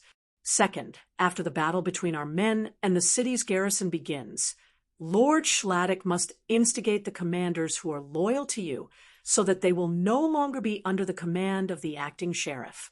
At the same time, you must also take on the responsibility of comforting the citizens of the city. Second, after the battle between our men and the city's garrison begins, Lord Schladik must instigate the commanders who are loyal to you so that they will not be under the command of the acting sheriff. At most, we will withdraw in a month. After Naaman spoke, a guard immediately presented 2 pre-written contracts and handed them to Schladiger and Andre. Since the 2 of them came to the camp in the middle of the night, Naaman had approved. In fact, they were 99% willing to reach an agreement. Sure enough, after a short negotiation, Andre and Schladiger's names were signed on the contract. This was a legal guarantee for future profits, as well as a proof of their allegiance to the 1st Legion of the Alliance. With willing and high-ranking guides, the rest of the matters proceeded without a hitch. The 3,000 men that had been arranged beforehand left the camp in the middle of the night, apart from the sentries guarding the camp. Even the other 1,000 men of the 1st Legion didn't know about the departure of these 3 friendly forces. The accompanying mages contributed greatly in this process. They used magic to block out the sounds that would inevitably be made when the troops were moving. At the same time, they gave all the officers temporary night vision abilities to make it easier for them to lead troops in a night raid. The 3,000-man squads marched silently to a mountain peak to the east of Valensburg. A grand funeral had been held on this mountain peak a few days ago. Sheriff Messius's family mausoleum was located on a cliff on this mountain peak. As Messius's eldest son, Schladiger, who was already an adult, knew many family secrets that his younger siblings did not know. When the city was first built, it was still Messias's father and Schladiger's grandfather who owned this land. The old lord, who was known as Cunning Fox by his acquaintances, was worried that his descendants would be besieged. Thus, before the city was built, he had worked hard to cooperate with several mages to dig out an underground tunnel when the city was first built. In order to protect this secret, the old lord first forced the mages to swear a magical oath, then poisoned all the slaves who participated in the construction of the tunnel. Not only that, he also set the exit of the tunnel near the family mausoleum. Every month, he would send people to the mausoleum in the name of patrolling to eliminate any civilians who might know of the secret. In addition, the old lord had established the family's funeral custom of thin coffins and simple burials, and he took the lead in enforcing it. Everyone in Valensburg knew that there were no treasures in the mausoleum of the lord's family, and if they offended the lord's eternal rest, they might be caught and hanged. As such, no one dared to approach this mountain peak. Thus, the secret of the tunnel was only passed down within the lord's family. Cunning Fox passed it down to Messias, and Messias told Schladiger. And today, this custom, which had lasted for 3 generations, was finally broken. Schladiger personally led the 3,000 men of the 1st Legion of the Alliance Army to offend the resting place of their ancestors and walked into the underground tunnel that was wide enough for 2 to 3 people and could even allow a single rider to gallop. The end of this tunnel led directly to the mansion of the Messias family. However, the 3,000 men of the vanguard did not have to go that far. There were a few important military command buildings in the city that had branches of the tunnel hidden in them. Schladiger led the 3,000 men to the main camp of the city guards near the city gate, the warehouse of the city's military supplies, and the stronghold of the merchant guild near the water gate. During this time, Elder Andre, who had been accompanying him, had been fiddling with a stone disc-shaped concentric circle lock. As he replaced the last 2 concentric circles, the 7 or 8 sets of inscriptions on the concentric circles formed a complete inscription, and the secret key of the city's druid conclave to control the city's special defense system was completed. He inserted a round stone rod into the gap in the middle of the concentric circles, locking the disc in place. It's done. Andre wiped the sweat off his forehead. Although the underground tunnel was terrifyingly cold, it still took him a lot of effort to carefully piece together the secret key. When he was ready, the army mage beside him immediately passed the message to the commander of the 3,000 men. Then, the 3 legions that had been sharpening their swords quickly rushed out of the tunnel and attacked the important military buildings in the city. They were also the command center of the city's defense.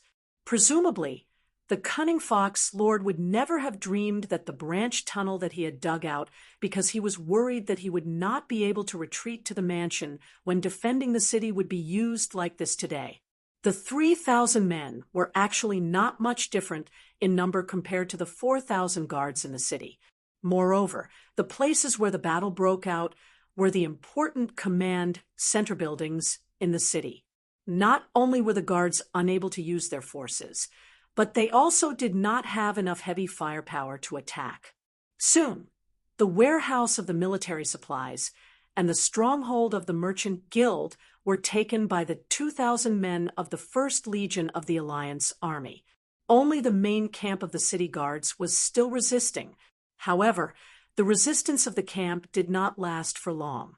When Schladig appeared in front of the 2 armies, the commander of the Charging Wolf Knights, who was previously incorporated into the city guards as a field officer, walked out of the camp with the captive and tied up commander of the city guards. The entire city guards immediately gave up resisting. Not long after, the city gates of Valensburg were opened, and the city walls were lit with fire. When the sun rose, the remaining soldiers of the 1st Legion of the Alliance Army, who had been woken up in the middle of the night to prepare, marched into Valensburg and officially took over the defense of the city. In the entire city, only the mansion of the Messias family and the fortress that was temporarily commandeered by the two modified prefectures of Alavra's army had not been taken.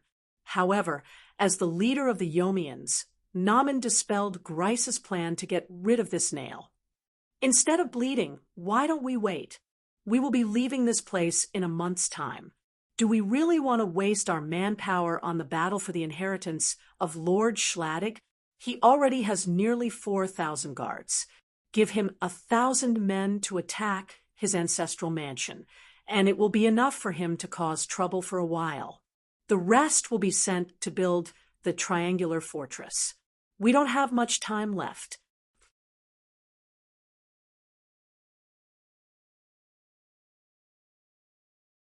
Chapter 1133. The chilly wind blew. Although the autumn wind had blown away most of the smoke and gunpowder from last night, the smell of iron and blood still lingered in Valensburg.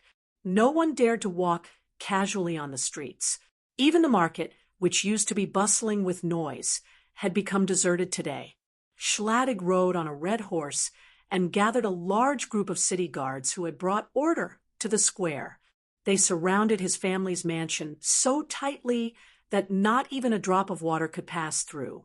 Apart from his own immediate family, the descendants of the old sheriff, Messias, and his brothers and sisters were still in the small fortress. In other words, they were all captives of the Alavra Legion. But Schladig did not care about that at all. Wells, aqueducts, underground pipes block all the channels related to water that you can find. The county governor, who had just taken office last night, ordered a colonel of the city guards under his command. The lieutenant colonel was none other than the former commander of the Charging Wolf Knights. He was also the person who helped Schladig and the First Legion of the Alliance take down the city guards camp. Yes, sir. On top of that, Schladiger pondered for a moment before continuing, but his voice was very low. Order all the wolf cubs under your command to come and get 1 pound of silver coins from me after we've breached this house. The captain will get double the reward, and you'll get 50 pounds. You have been with the old man for the longest time, so you know how full his treasury is. You are now military police, so don't take the lead and do those taboo things.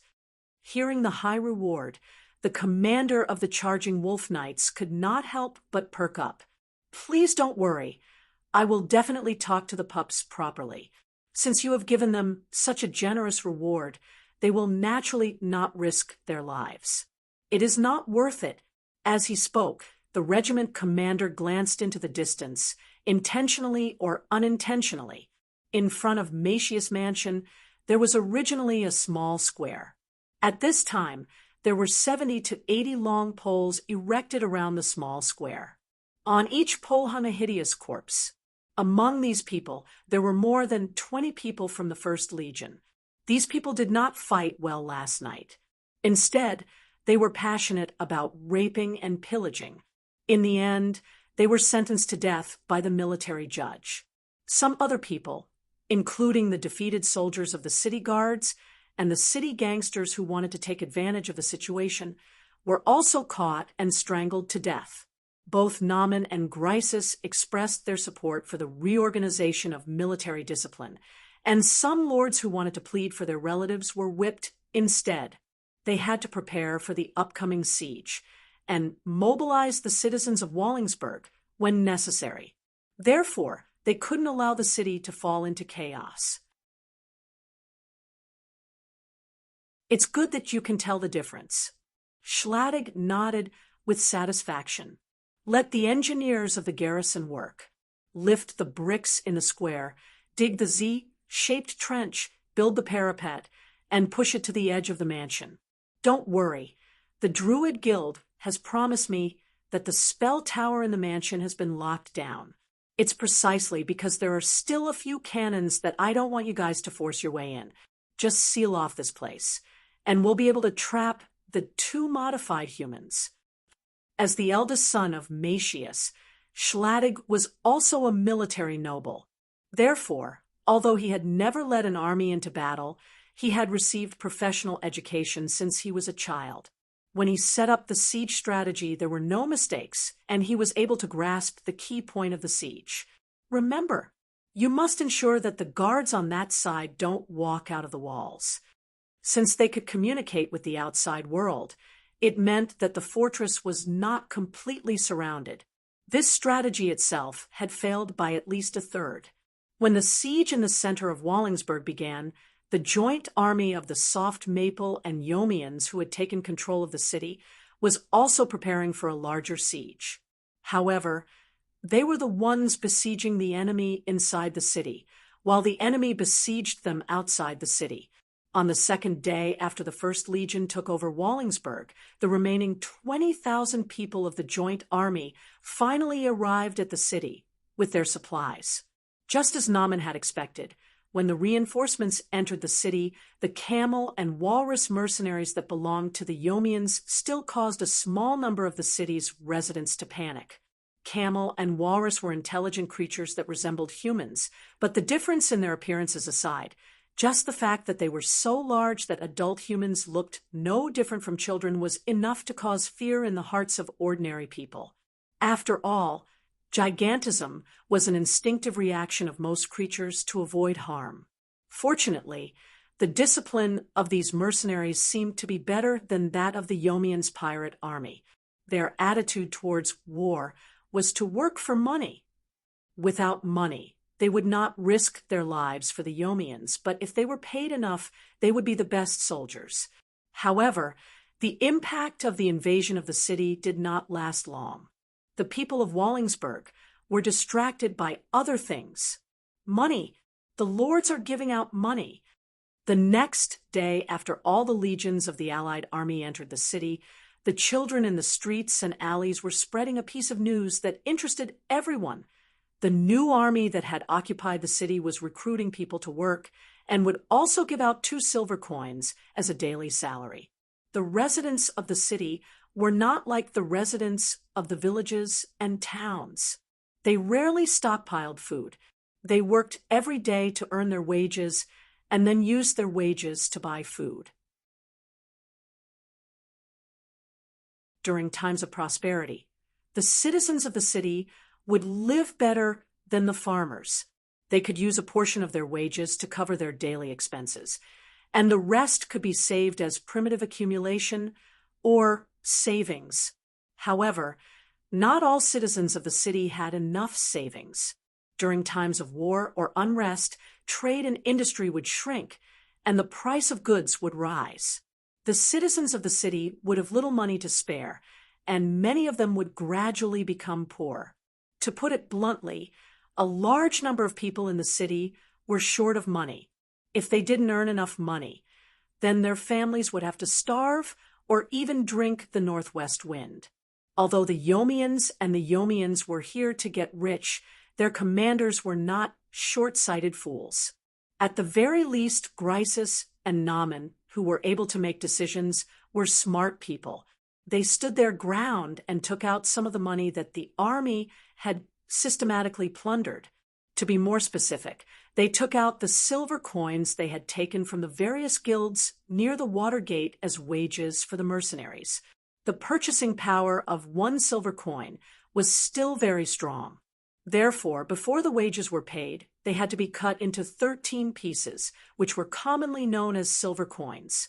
This money was specifically used to pay wages for the army to recruit people to build defensive structures outside the city.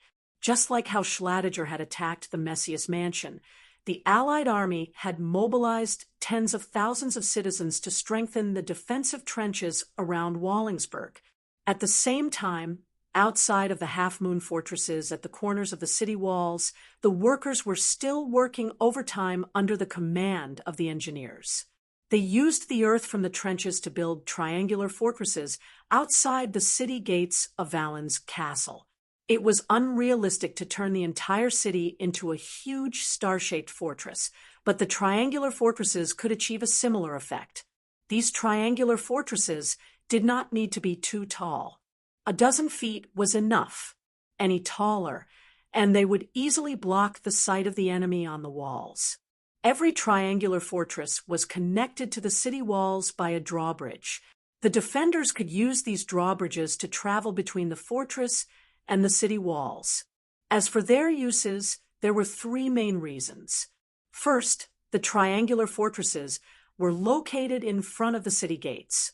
The enemy could not directly attack the weak point of the city's defense system.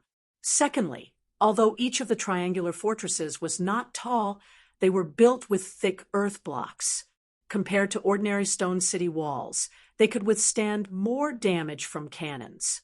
Plus, people had long realized that firing cannons on the stone walls would cause more damage to the city walls than the enemy's cannon fire. Therefore, most of the time, the city walls could only be equipped with some less powerful cannons and anti-air cannons. On the other hand, on the sturdier triangular fortresses made of earth, it was more suitable to install heavy cannons. Third, the two fronts of the triangular fortresses could form a crossfire zone with the fortresses at the corners of the city walls. Any enemy that wanted to attack the city walls would have to walk through this corridor of death. Even if the enemy commander rationally chose to use the trenches and slowly approach the city walls or the triangular fortresses through the trenches, not to mention the fact that the defenders would not let the enemy succeed so easily, just the amount of time and resources wasted would definitely be a terrifying number. Other than these conventional arrangements, the Allied army also made some additional preparations based on the information they received. For example, to prevent the enemy from being forced into a corner, they would use the steam tanks used in the field to attack, close to the city walls, and use them as cannons. The Allied army also recruited some professional masons with higher salaries and asked the engineers to lead them to build some anti-tank cones with plaster, mortar, and masonry near the triangular fortresses. Of course, only some of these anti-tank cones were added with special alchemy products that were strong enough to counter the tracks. The rest were used to deceive the enemy. For example, in order to prevent the enemy from sending out flying troops to bomb or attack important targets, the Allied army not only spent a lot of money to set up anti-air guns and cannons at some important locations on the city walls, but also dug out tomb-like buildings outside the city and buried many unknown things in those tombs at night. Of course, the burying process would not be left to the civilians. Firstly, it was to prevent them from leaking secrets. Secondly, they were worried that they would be afraid and affect the construction progress.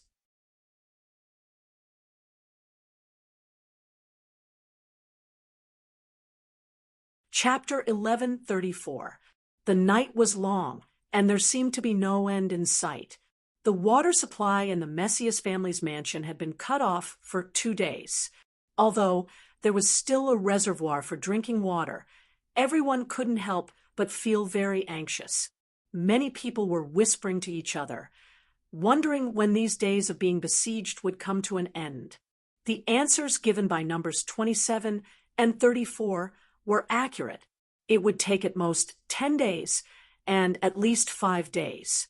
As long as King Vixith's army reached Valensburg, the situation would quickly be reversed, and they would be able to break free from their encirclement. The officers of the city garrison that the two Alavras had roped in, as well as the small number of soldiers led by the latter, were relatively easy to fool. They respected their commanding officer's strength and were confident in the sturdiness of the Messias manor. The ones who were pessimistic were the representatives of the various guilds.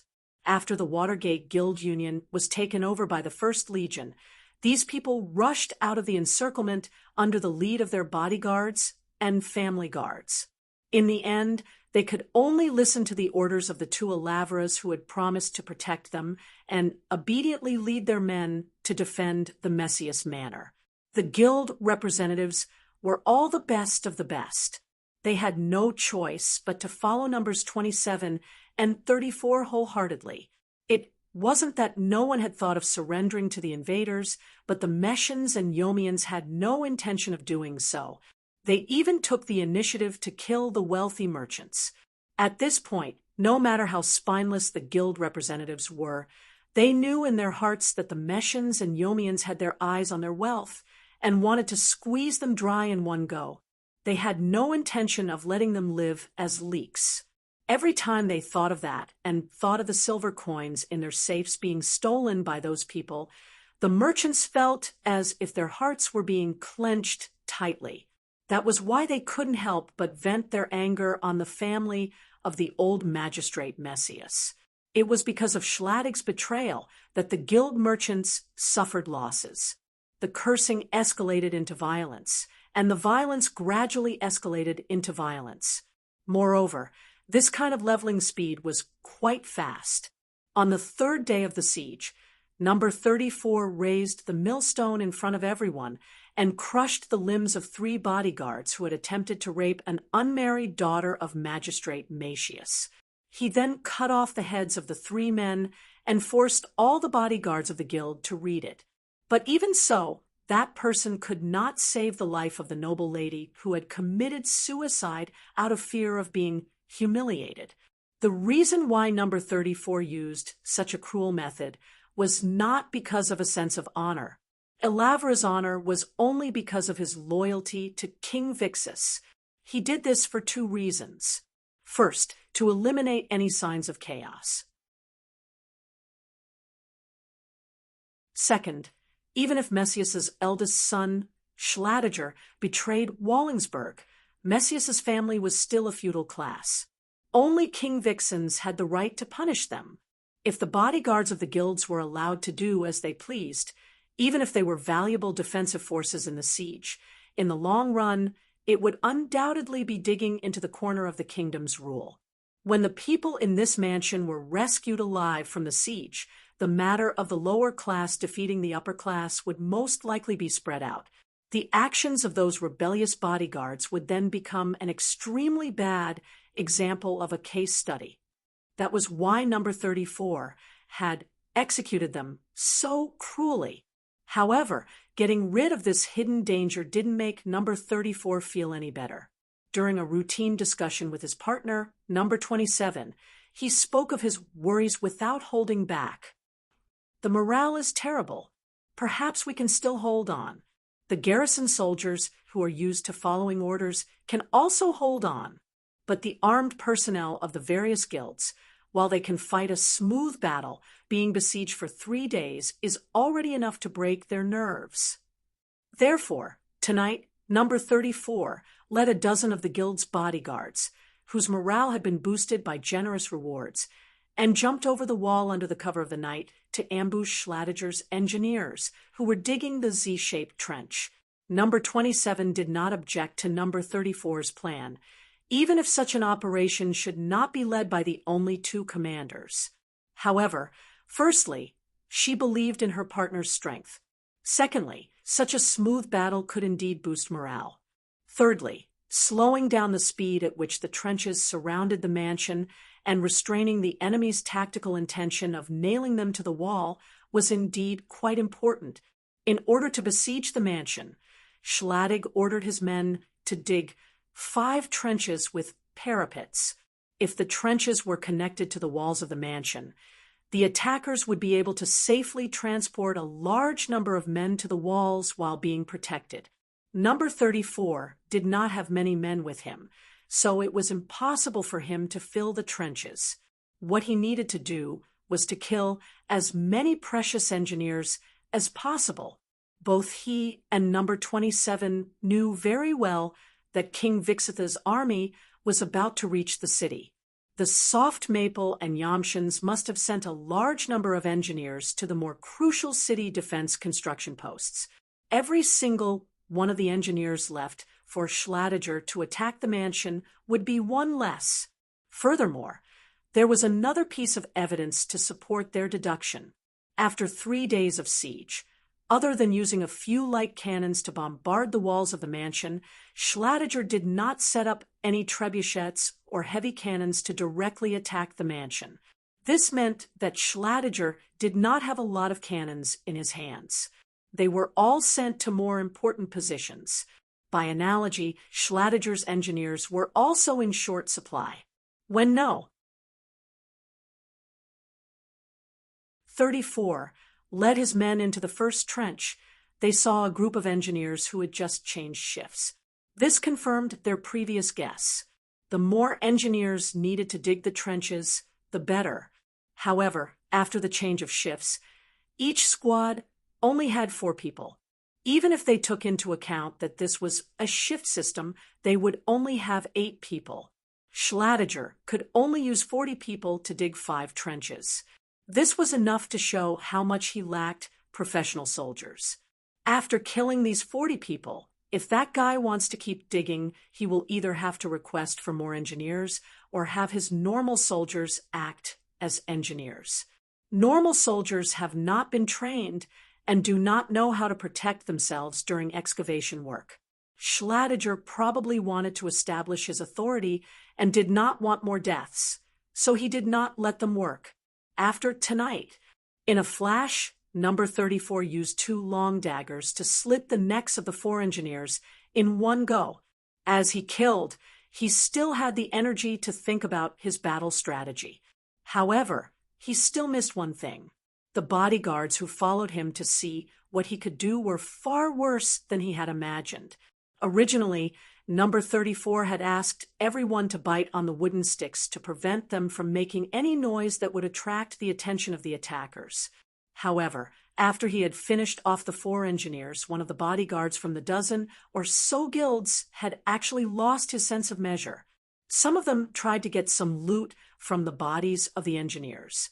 Some of them even spat out the wooden sticks in their mouths and made a sound that made Number 34 want to curse. Beep, beep, beep, 1 long and 2 short whistles, which meant that there was an enemy attack, suddenly sounded from the mouth of a soldier that Schladiger had arranged to be a hidden sentry. He hadn't noticed the commotion in the trench at first, but the laughter of the guild's bodyguards had caught his attention. At night, in order to prevent the army from roaring, even the engineers who were working were not allowed to play around. They could only bury their heads in work or rest. The sudden laughter could only mean that a mouse had entered the trenches and that the engineers were most likely dead. Damn it! Number 34 really wanted to kill all the idiots he brought with him. However, considering that he still needed them to go back and spread optimism, he held himself back. Don't waste time. Go to the other trenches and kill as many engineers as you can. Now that there was a change in the plan, Number 34 could only give orders to those idiots who could not do anything right. There was no way to sneak through the trenches one by one. He could only hope that the engineers had not retreated in time when the whistle sounded. He wanted to kill as many as he could before returning to the mansion. It was a pity that he had underestimated the guild's bodyguards' ability to ruin things. Just as no. 34 had single-handedly cleared out 3 more trenches that had yet to retreat. The guild's bodyguards, who were in charge of clearing 1 trench, actually ran back to the mansion crying for their parents. It turned out that when they saw Number 34 killing so smoothly, these people also had the thought of, I can do it too. They went down to the trench that was assigned to them and saw the small team of engineers retreating quickly along the trench. They actually used their advantage in numbers to chase after them. After the whistles sounded, Schladig, who had been sleeping in his clothes all this time, had already arrived at the front line. This young military noble did not say much. He took a deep breath, grabbed a soldier's bow, pulled out a pointed arrow from the quiver, and knocked it on the bow. He lowered his shoulders, straightened his left arm, and half-turned his elbow. He placed his weight on his left leg and stretched out his upper body. Using a slightly awkward posture, he pulled the bowstring all the way to his ear. In order to pull the 140-pound bow, Schladig's arms, back, and abdomen were all exerting force. His back muscles were bulging, his abdomen was tight, and the blood vessels in his arms were bulging. His left hand that held the bow was already pale red. Since young, Schladig did not have the night blindness that many people in this era suffered from. With the help of the hastily lit torch, he saw the group of bodyguards chasing after the small team of engineers. The bow was bent like a full moon, and the arrow was like a shooting star. Accompanied by the sound of the bowstring vibrating, the arrow, which was specially designed to pierce through armor, swung left and right and shot towards the closest bodyguard. In order to not make too much noise, these bodyguards who followed number 34 in the night attack did not wear any armor. The armor-piercing arrow was not obstructed at all. After piercing through one person's chest, it even pierced through another person's abdomen. And this was the reason why these bodyguards broke down in an instant. They ran for their lives in the direction of the mansion, hating their parents for not giving them a few more legs. On the other hand, because Schladig's commander had killed the enemy before the battle, the rest of his men were also motivated. The soldiers with flintlock guns also rushed over, aimed at the fleeing bodyguards, and pulled the trigger. Bang, bang, bang. The lead bullets flew over a distance of 50 to 60 yards. Although the accuracy was greatly reduced, there were still a lot of people shooting. The bodyguards were hit by bullets one by one. As they ran, one of them would fall to the ground and never get up again. And this scene just so happened to fall into the eyes of the many defenders who had climbed up the walls of the mansion because they heard the gunshots.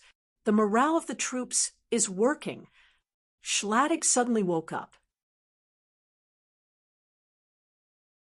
As a military aristocrat, even if he was not a famous general, he had been influenced by what he saw and heard since he was young. This gave him a much more sensitive battlefield intuition than the average person. After realizing that the enemy's morale was low, and looking at the trench that was less than 20 yards away from the wall, Schladig immediately called for his messengers. Have 5 assault teams enter the trench. Tonight, all of you will climb up with me.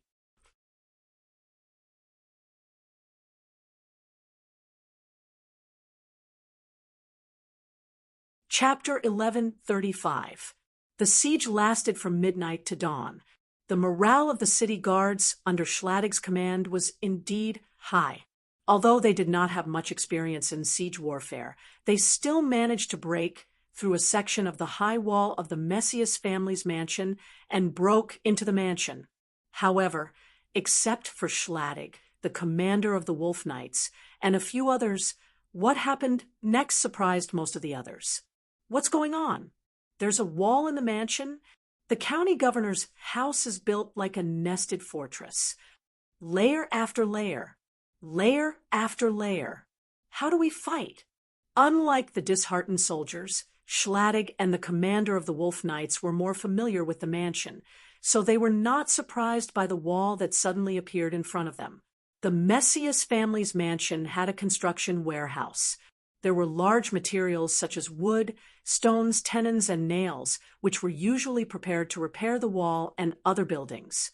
When something happened, as long as the door of the construction warehouse was opened, the materials could be moved out. Wooden stakes were set up, rattan baskets were strung together, and then the rattan baskets were filled with mud. After that, the wall would be completed with lime and mortar. This kind of work did not require much skill. To put it bluntly, even a dog could do it if given a meat bone. However, Schladiger did not feel annoyed or any other negative emotions. Instead, he felt a little gratified. After a night of desperate attacks, the lives and effort paid off. The largest water reservoir in the mansion, which was the large pond used as a fish pond near the wall, was indeed 2 tents. Hence, number 34, and number 27 had no choice but to abandon it. Now, except for a few small patio reservoirs that could collect rainwater and snow water, there was no water reservoir in the mansion. The location of the underground water channel that led to the well in the mansion had been found by Schladig's spellcasters. They had either sealed it or diverted it. There were nearly 300 mouths in the mansion. Drinking water was a big problem every day. It could be said that the siege battle was basically over. Pass down my order. Rest for today. Go to a few butcher shops in the city and buy everything. I want to treat the soldiers to meat. Schladigra gave the messenger a pouch full of silver coins and ordered his troops to be entertained. Soon, the dispiritedness of the city guards from seeing another city wall was swept away. Hearing that there was meat to eat, the soldiers couldn't help but shout in excitement, waking up the whole Wallensburg. The siege last night had caused most of the surrounding residents to be unable to sleep peacefully. Now, they all had dark circles under their eyes. Hearing the ghostly howls of the city garrison guards, many people hiding in their houses spat out their saliva and cursed them incessantly. However, they didn't know that this level of disaster of war was actually a blessing compared to what they would experience later. Even though no banners were raised, everyone familiar with the military structure of southern Tapt knew that King Vixith would definitely be part of the crusade against the invaders, since Alavra's legion had been mobilized. In the temporary command room of this army, which was also the mansion of a country squire, a serious and peaceful conversation was taking place between two old men around a bonfire, waiting for the meat soup to be cooked. On one side was Vixith, and on the other side was another old man. Esther, Vixith called out the old man's name. The name meant eagle in the Tapt language, and the old man sitting opposite him did indeed have an eye-catching hooked nose. Not only that, but his eyes were also as bright and spirited as an eagle's. Why don't you agree with my plan? I just don't understand. Esther lifted his hood, revealing a bald head covered in metal patches. Under the hood, his body was basically made of mechanical structures. We've sacrificed so much. Isn't this the day we've been waiting for? We'll teach those soft maple and Yomians a lesson, and let the merchant behind them know of our strength. And then, my dear brother, Vixith interrupted Esther's words. The old man opposite him was not only the commander of the Alavra Legion, but he was also Vixith's younger brother. Although you and I know very well that there is an 80% chance that the scale of perpetual order will not dispatch its own army. Even so, what can we do? Esther stared at his brother. We are not afraid of their agents.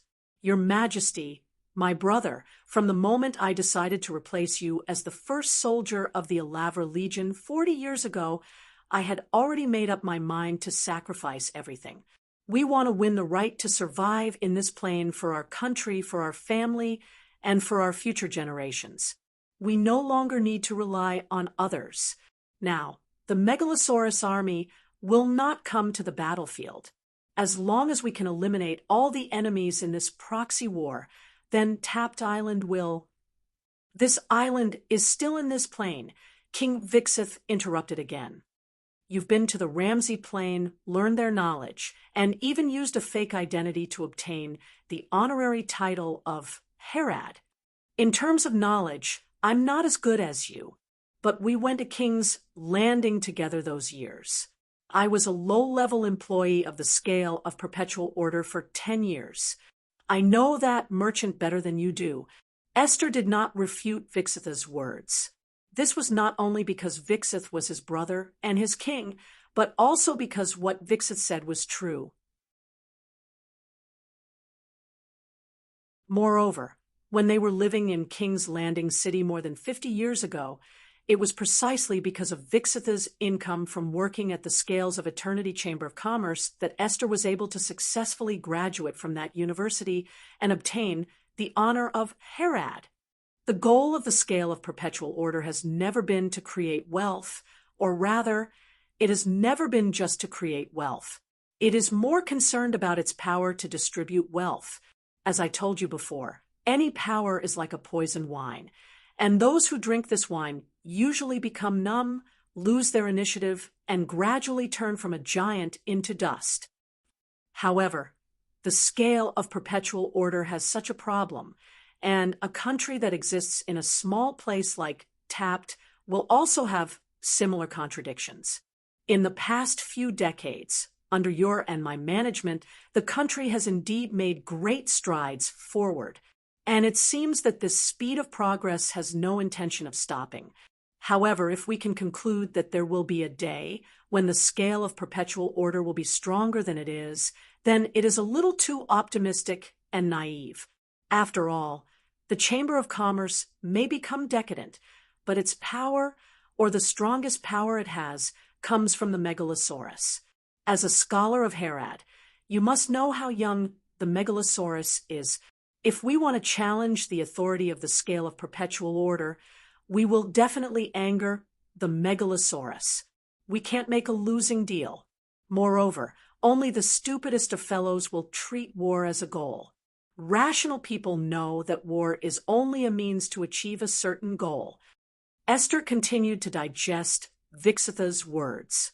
As usual, he respected his elder brother, but at the same time, he was very willing to listen and evaluate the meaning of his words. After a while, Commander Oliveira finally understood something. Only then did he look at his elder brother through the flames that rose from the crackling firewood. "You mean he fights his and I fight mine?" This time, it was King Vixitha's turn to think. However, his ability to think was not inferior to his younger brother's. Soon, a smile appeared on his face. The king of the country laughed, as if he had returned to the time when he was 18 or 19 years old, when he successfully sneaked out of the house with his younger brother and successfully arrived at King's Landing City. It was also like more than 30 years ago, about 10 years after the establishment of the Oliveira Legion.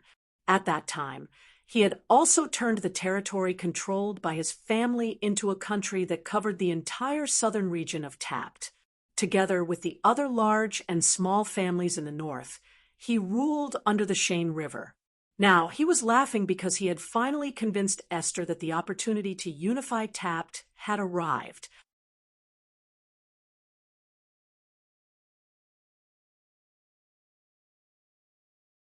Chapter 1136. The southern wall of Valensburg was also known as the Wall of Heavy Gates. Its history was almost as long as the city itself, and it had always been an unchanging legend on Tapt Island. Merchants, petitioners, envoys from the southern court, or armies with the ambition of conquering and plundering would first see the huge land wall that the first ruler of Valenburg, the cunning fox lord, began to build when he was in his prime. It stretched across the gently undulating land, from one horizon to the other, with endless ramparts and towers. Under the sunlight, the surface of the limestone wall turned a brilliant snow white. The joints of the red bricks formed continuous horizontal lines, and there were also arrow holes with domes on the wall. Some of the towers were square, some hexagonal, some octagonal, and occasionally round. They clustered around each other and were very close to each other. A famous traveler once described it in his published travel journal. A 7-year-old boy could throw an apple from one tower to another. The wall was divided into several levels, all the way up to the top of the inner wall, where the Lord's flag proudly fluttered in the wind. There was a heavily guarded, gloomy gate at intervals on the wall. In peacetime, people and animals entered and left through these gates. At the southern end of the wall, a gate decorated with gold plates and marble and bronze statues shone in the sunlight. This was the Arc de Triomphe. It was a huge and magnificent arch with majestic towers made of polished marble on both sides. During the heyday of the cunning fox lord, the city did not belong to the kingdom, but was his private territory. Every time there was a war, the victorious lord and his vassals would pass through the Arc de Triomphe with the symbols of victory. The conquered nobles in chains, the land deed that had been reclaimed, the naked slaves, the carriages piled with spoils, and the mighty army. The change of ownership of the city was entirely due to an accident. The year the cunning fox lord passed away, there was an earthquake in the area around Valensburg, and large sections of the city walls collapsed due to the severe earthquake. Macius, who had just taken over the position of lord, immediately mobilized everyone in the city to deal with this crisis. At that time, apart from King Vixith, who had been eyeing the area that was half free from the rule of the country, a large area in the north of Tapt Island was in famine. Therefore, not only were there many small groups of bandits, but there were also some scattered so-called duchies and earls who were very interested in crossing the Seine River and robbing the rich Valensburg. They had long been sharpening their blades, waiting to run over and ruthlessly slaughter them. Although Macius had given the order to mobilize, firstly, he had just taken over the power of the cunning fox liege, and his foundation was not stable yet. Secondly, he really did not have much money left in his treasury, and he did not have the material foundation to revitalize Valensburg. Helpless, Macius, who was only in his early 20s at the time, could only voluntarily give up his independence in exchange for the help of the lord of the country, Vixith. The latter would spend money, and the city's Druid faction would contribute. In the end, nearly 20,000 citizens were mobilized, and in a short 2 months, the city walls were completely rebuilt. Not only did they restore the original design of the cunning fox liege, but they also added an outer wall with a series of towers, a protective parapet, and a brick moat, forming an extremely complicated and daunting obstacle. At this time, the entire defense system of Valensburg included 60 towers, divided into 5 defense zones, more than 100 feet deep, and more than 60 feet tall from the bottom of the moat to the top of the towers. This city was the embodiment of all the wisdom of city defense before the era of gunpowder weapons. The core of the defense system was still the inner wall. The inner wall was made of concrete, and then the inner and outer sides were covered with large pieces of limestone from the nearby quarries. Bricks were inserted to make the entire structure more stable. The battle platform at the top of the wall was protected by the battlements, and there were stairs from below to the platform at the top. In terms of design, the towers were not connected to the wall, which ensured that the towers and the wall could be stabilized without breaking. The towers were 60 feet tall and had several rooms. The roof was flat and could be used to throw stones, ballistae, and other machinery. The sentries at the top of the towers constantly scanned the horizon, and at night, they would shout to the sentries on the other towers along the wall to prevent them from falling asleep. The inner wall was 40 feet tall, and the outer wall was slightly lower, less than 30 feet. So the towers on the outer wall were lower than those on the inner wall. Between the inner and outer walls was a 30-feet wide platform made of rammed earth. The soldiers defending the outer wall were gathered there, ready to engage the enemy at any time. The outer wall was about 60 feet away from the moat, and any invaders who crossed the moat would be slaughtered a second time in this space. However, the impeccable defense system of this kind had to be built on the assumption that the attacking side lacked large-scale artillery deployment. When building Valensburg for Mercius, King Vixias had also been careful not to reveal the secrets of the new era's war to him. Of course, with the intensity of the war in Tapt Island, Valensburg could be considered a majestic city. When the combined army of the Soft Maple and Yomians took over Valensburg, Naaman immediately sought out Elder Andre, who had surrendered. He hoped that he could get him to release some of the restrictions set up by the Druids of the city, so that the city walls could automatically extend with horse-faced walls, artillery platforms, star fortresses, and other defensive facilities. However, Andre's reply was very firm. Absolutely not. All of the restrictions in the city have been locked down. This way, the subordinates of King Vixias can't use specific runes to attack us from the inside. Once some of the restrictions are broken, who knows when those loopholes will be taken over by the Druids in the upcoming siege battle, and they will regain control of the city. It was precisely because of this that Naaman had no choice but to convince Grisus first. He then convinced all the commanders of the combined army to hand over the gold and silver they had plundered from the various guilds' headquarters and used it to recruit civilians to block the city gates, dig deeper trenches, and build triangular fortresses. In order to increase the defensive capabilities of the city, they even put in a lot of effort in setting up the cannons. There was no lack of roasted gunpowder in the military warehouse of Valensburg, but the cannons that Magistrate Mercius had were basically stone cannons that fired granite bullets. There were only a few barrel cannons that could fire iron bullets. As for the advanced howitzers that could only be bought from the scale of perpetual order, they didn't even have a single one. In order to make use of the original stone cannons, the combined army also requisitioned all the blacksmiths in the city to start crafting cannons while they were building new defensive structures. First, the blacksmiths used clay mixed with finely chopped linen and hemp to create a cannon barrel mold about 10 feet long. The mold was split into two parts. The front part used to hold the stone cannons had a diameter of 30 inches, while the rear part used to hold the gunpowder was smaller. Then, they had to dig a large hole and place the finished clay mold into the hole with the muzzle facing down. Then, they covered the mold with a layer of clay and fixed it in place like a sword sheath. There was a gap between the two layers of clay for the molten metal to be inserted. Finally, the entire structure had to be tightly packed with iron, wood, mud, and stone. They had to be pressed from the outside to support the huge weight of the bronze. A layer of damp sand would be sprinkled on top of the mold to cover the entire structure, leaving only a bowl-sized hole for the molten metal to be inserted. In addition to the need to fire the mold, they also had to prepare a kind of clay for the outer wall and use large stones to fix the furnace. They had to be able to withstand the high temperature of the molten copper, and they had to bury the furnace with a small mountain of charcoal so deep that only the mouth of the furnace was exposed.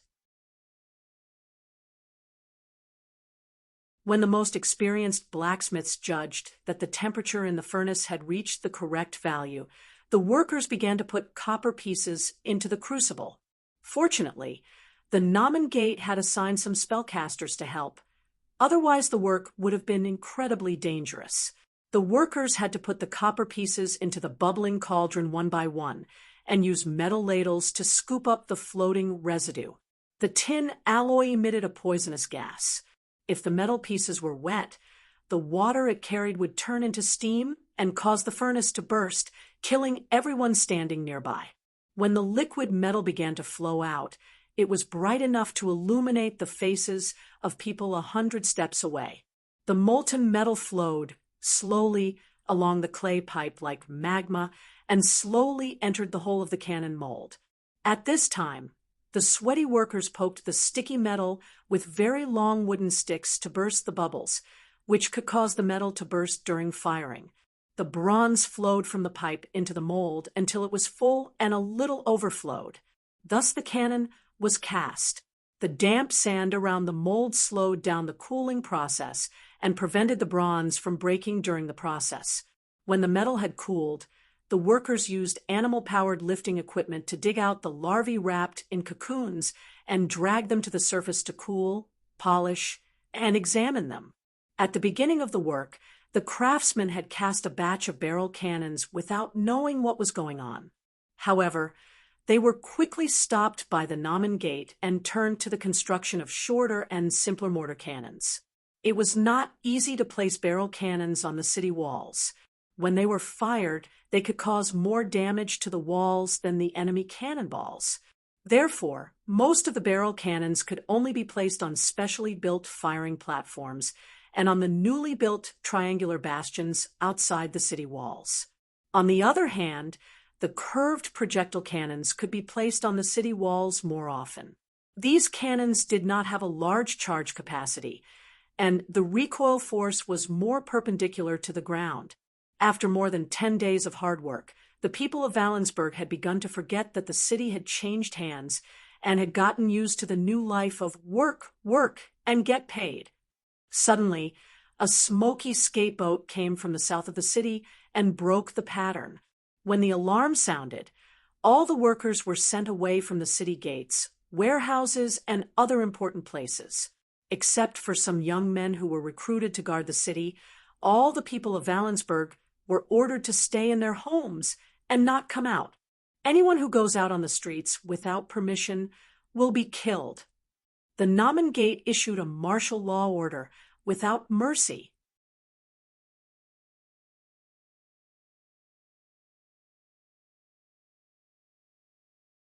Chapter 1137. When they advance, their spears are like a forest.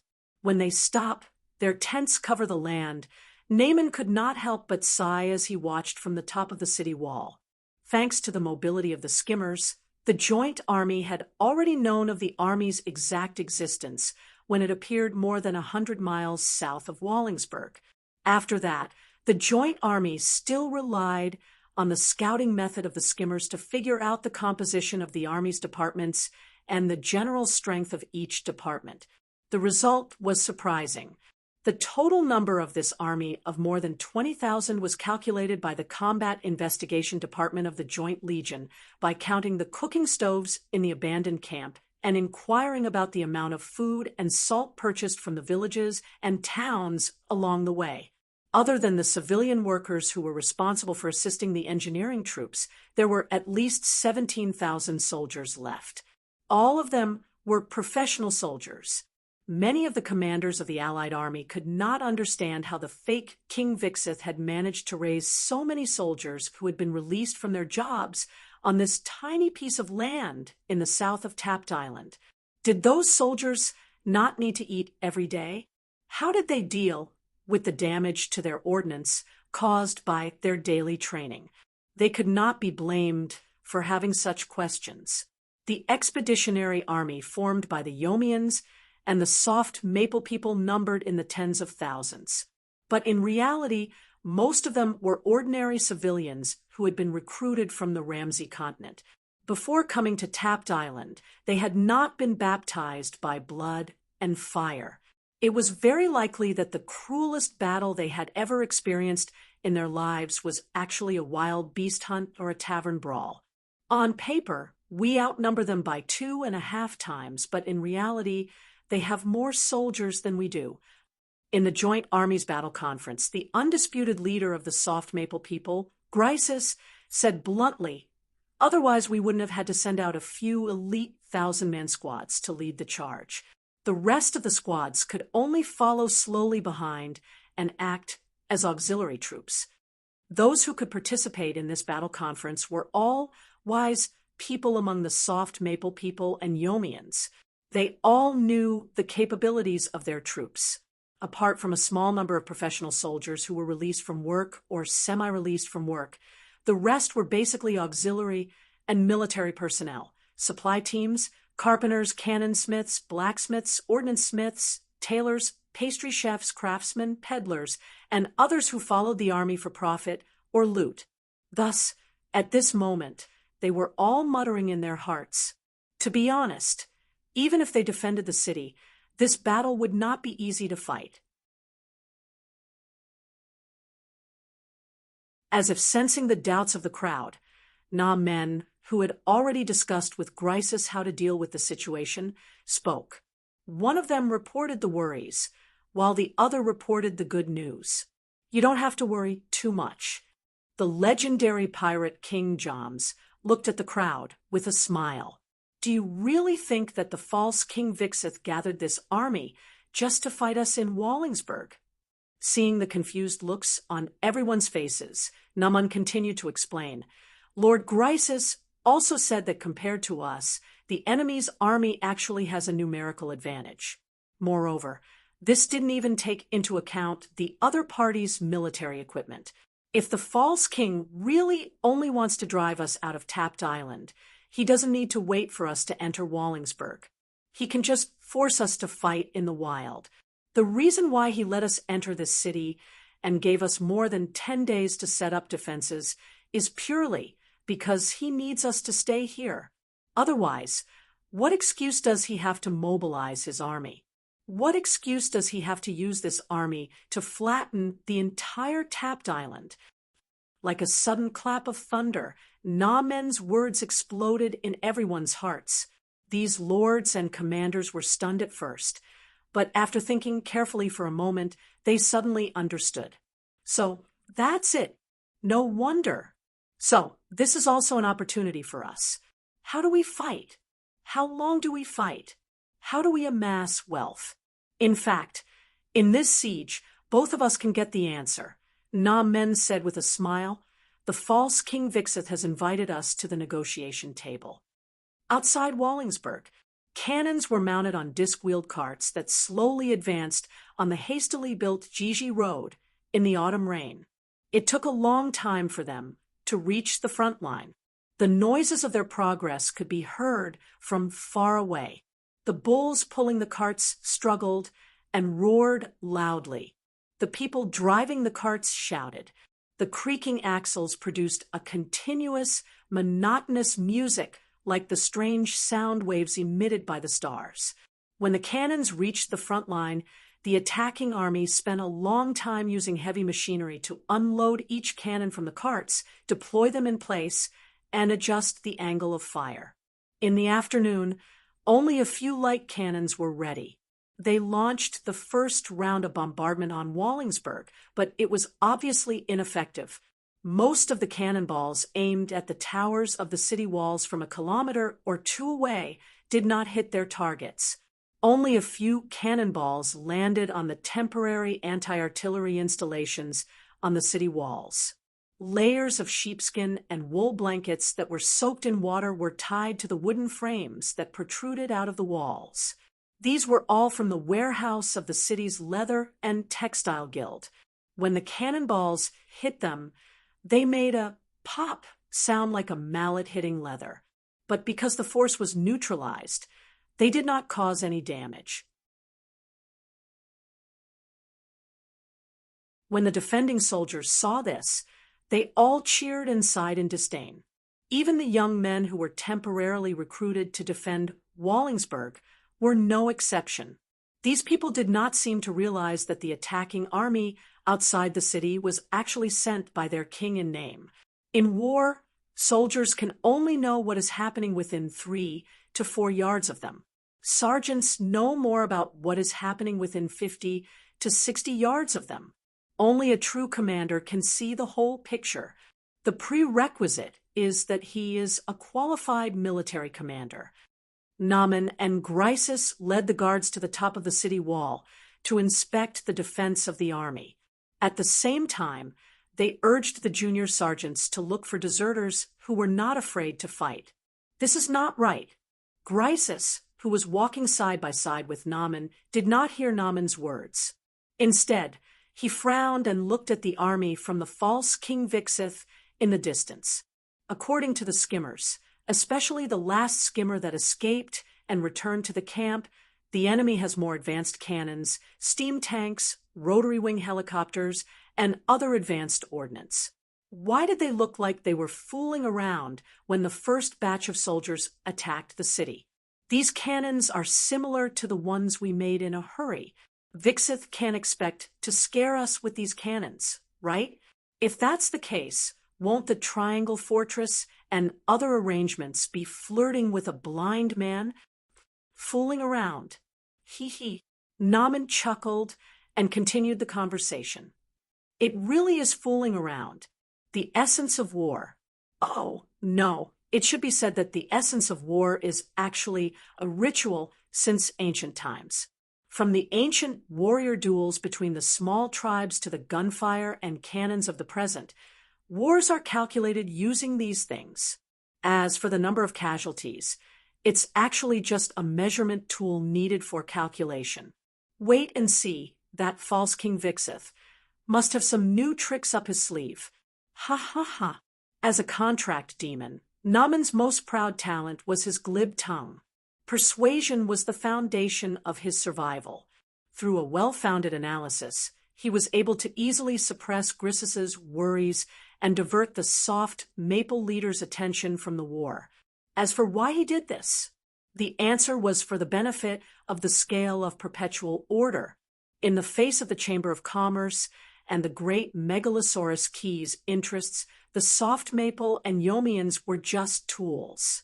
As tools, it was not a problem for them to have the ability to think. However, Naaman felt that tools were not qualified to understand something as precious as reality. You fight yours, and I'll fight mine. If you want to play a game of swapping, then I'll play with you, Naaman thought to himself as he walked down the city wall with Grisus. Of course, he still had a smile on his face, as if he was very satisfied with the arrangement of the city guards. Apart from the cannons, not long after the battle began, a group of enthusiastic irregular troops from southern Tapt launched a messy attack on the water gate at the side of the city. Only this city gate had a canal passing through it, so it was impossible to build a triangular fortress to block the enemy's attack. The reason why it could be determined that the attackers were irregular troops was because they did not have uniforms. The military commander only led a team of supervisors behind them and urged them to charge towards the city gate. It seemed that he had no intention of leading an attack. The equipment of the irregular troops was naturally not as good as that of the regular army. Most of them were only equipped with some old long-range weapons, such as muskets and forks. The weapons they used for close combat were simply wooden mallets that were about 4 feet long, slightly thinner at the near end, and with a few long nails at the far end. These were the so-called bayonets. Moreover, without the intervention of the supervisors, these irregular troops liked to group up when charging. Therefore, to save on gunpowder, the defenders did not use the mortar cannons on the city wall. They only used muskets, bows, and crossbows to launch a wave of long-range attacks at the group of people. What was slightly unexpected was that although the training and equipment of these irregular troops were ridiculously poor, it was not wrong to say that they were enthusiastic. After launching their charge, not a single one of them left the battlefield alive. All of them ran towards the city wall like a swarm of bees. After running out of ammunition for their muskets and forks, some of them even threw their bayonets like javelins at the city wall in a fit of passion. The charge of about 160 people, which was about 200 people, caused more casualties than the cannons that bombarded the tower. After eliminating all of them, the military commander on the city wall counted the casualties and found that there were more than 10 people on his side who had suffered light injuries and 3 who were seriously injured. The most unlucky young man who died was knocked unconscious by a bayonet, not smashed to death, and fell to his death from the city wall.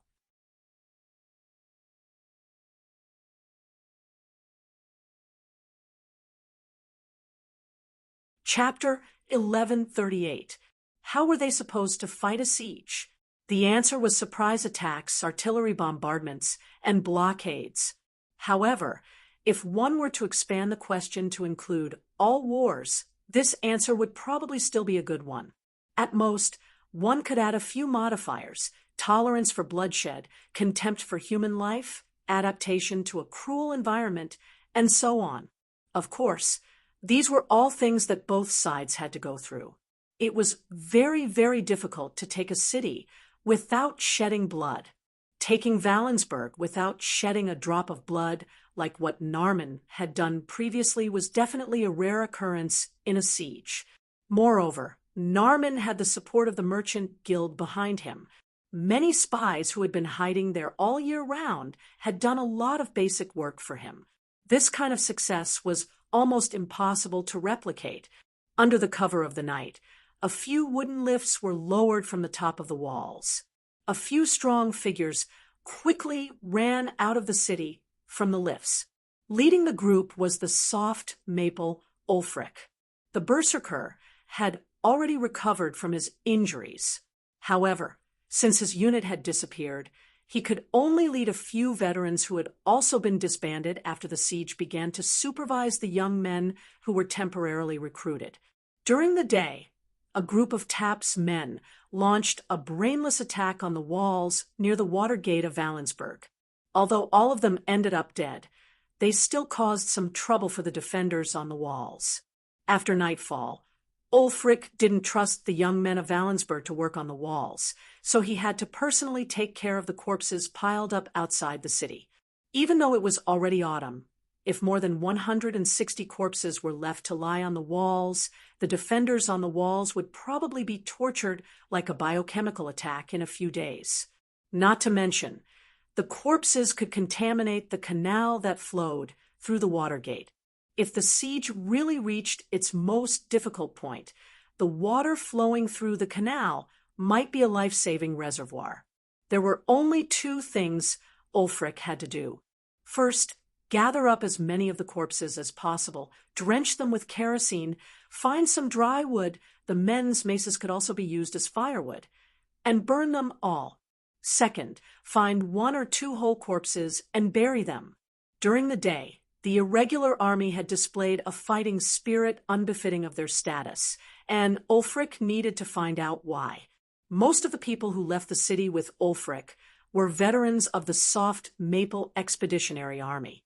There were also some basic officers among them. Most of them were injured before and handed over their commanding rights while recuperating. With the establishment of the Joint Army, new commanders had been appointed to their original units. Therefore, they could only take over the job of managing the youths in Wallensburg. It was precisely because of this that these people's combat skills were incomparable to those youths who had never been on the battlefield. In this night mission, these people all consciously held their breaths and kept their mouths shut. They didn't have to be like the trembling citizens who had to be tied with wooden sticks in their mouths to prevent them from making noise. There were only 10 people in this squad who were temporarily recruited from the city. Considering that these people hadn't seen much blood before, Ulfric assigned them the task of collecting the enemy's weapons, collecting the wooden maces to use as firewood, and collecting the guns that didn't seem to be damaged at all. They didn't have to collect the guns. Although they were already obsolete, they weren't that outdated. After transporting them to the city walls and confirming that they could still be used, these youths could use them. As for the work of moving and gathering the corpses, it could only be done by the 20 veterans led by Ulfric. Most of the citizens who were temporarily recruited didn't have the guts to touch the bloody corpses at close range. Of course, this dirty and tiring work wasn't just a burden to the veterans. Ulfric had already explained to them, you can keep the things you loot. Receiving permission meant that the Soft Maple and Yamshans could freely plunder wealth from the corpses. They didn't have to worry about being harassed by the supervisors or disciplinary officers. However, after working in full swing for a while, these people's movements gradually slowed down. The reason was simple. They didn't find any wealth on the corpses of the people who charged to the gates of Warlensburg. These people definitely aren't regular soldiers, but an army made up of motley crew. Shouldn't they try their best to keep everything valuable on themselves? Unless, as he worked and gathered the corpses together, Ulfric pondered. The Soft Maple Berserker was still quite smart when he wasn't in a frenzied state. He quickly realized something. These people don't have any wealth of their own. Tapped Island doesn't keep slaves, so they're most likely prisoners. Ulfric deduced the true identity of this wave of attackers. His guess was actually correct. These people were indeed a group of felons that King Vixith had temporarily transferred from prisons all over the country. That was why Vixith had only equipped them with crude weapons and clothes that were slightly better than prison uniforms. He didn't equip them with more expensive armor like regular soldiers. In other words, Vixith had sent them to the edge of the city to receive their death sentence. He had no intention of letting them return to camp at all. While it sounded a little cold-blooded, Vixitha's actions weren't considered cruel. After all, if all the felons were killed, there would most likely be some wrongful convictions. However, if they were lined up and killed one by one, there would definitely be some that would slip through the net. After the entire southern nation of Tapt was mobilized, the felons might be able to show their worth through free labor. However, there was no reason to let the felons stay in prison after the autumn harvest to waste food. Ulfric just didn't understand. If these people were felons, where did their unflinching determination come from when they charged towards the city walls in the afternoon? Did the false King Vixith use his speech to boost their morale, or did he use empty promises to trick these brainless fellows into willingly putting their lives on the line? Based on what the soft maple berserkers felt while the prisoners' equipment was terrible and they had almost no training, their morale wasn't low at all. Among the young men who were conscripted from Valensburg to defend the city, there were quite a few whose fighting spirit couldn't compare to theirs. How strange, but it's a good thing there's someone else to think about this problem, Ulfric thought to himself. He then picked 2 whole corpses and had 2 veterans drag them back to the wooden lifts beside the city walls. There were already alchemists, herbalists, military mages, and a few doctors waiting on the walls. They would secretly dissect the 2 corpses in the tower to find out why these people were so brave and fearless. But at that moment, Ulfric suddenly heard a cry of surprise. It wasn't from his side. The rookies had sticks tied to their mouths, and the veterans were either soft maple or Yamusi. They didn't know how to shout in Tapt's dialect. He couldn't help but squint his eyes. With the help of the hazy moonlight, he could see clearly what was going on at the place where the cry of surprise came from. As it turned out, apart from the defenders who sent people to clean up the corpses, the attackers also sent some people. These people all carried baskets half the height of a person. Within the baskets were some muskets, spears, and other weapons they picked up from the corpses. Don't let those people leave. Ulfric's expression was fierce. He drew the long sword at his waist with a whoosh. Because he had to leave the city to do manual labor, he didn't bring the battle axe he was best at. However, the berserker didn't back down just because his weapon wasn't handy. The moment he saw the enemy, he was the first to charge out. He held a long sword in one hand and a revolver in the other. It was a symbol of his status, and it was also convenient for him to execute any young men who didn't dare to move forward when he was supervising the battle. In the blink of an eye, he caught up to a fleeing Tapt soldier. He swung his long sword at the enemy. The edge of the blade struck the basket. Although it didn't cause any significant damage, it made the soldier lose his balance and fall to the ground. Before the man could get up, Ulfric aimed the revolver at his head. After a loud bang, the man couldn't move anymore. When the gunshot rang out, the defenders on the walls immediately reacted. A large tourmaline searchlight was lit up. The bright light was reflected by the mirror and shone on the battlefield. Because they were worried about accidentally injuring their allies, the defenders didn't shoot with their spears or crossbows. However, the illumination provided was enough to help Ulfric and the others. Under the illumination of the electric searchlight, Tapt's corpse collection team could be seen at a glance. Some people always had a misconception that cold weapons are heavier than hot weapons. But in fact, if one didn't consider the weight of armor and some special cold weapons, most cold weapons were lighter than hot weapons. Even a so-called two-handed heavy sword weighed 2 to 3 kilograms at most. A spear or a musket could easily weigh close to 5 kilograms. There were less than 20 Tapts who came to collect weapons with their baskets. Their baskets were all filled to the brim. They couldn't run even if they wanted to. On the other hand, apart from Ulfric himself, the other veterans who followed him out didn't carry any weapons at all. After hearing the order, They basically picked up a spike from the ground and rushed forward to kill. As for the dozen or so young men who were recruited, Ulfric and the other veterans didn't take them seriously at all. They didn't need their help. The number of veterans was about the same as Tapp's corpse collection team.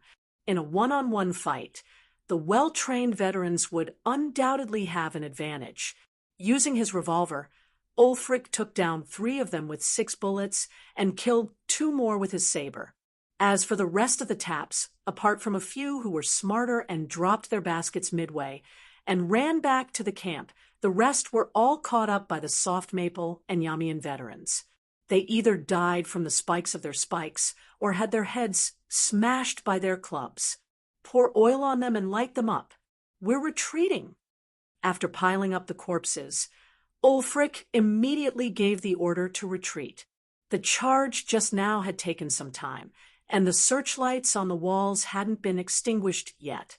With his excellent eyesight, he could already see from afar that a group of neatly armored soldiers had walked out of the Tapped camp.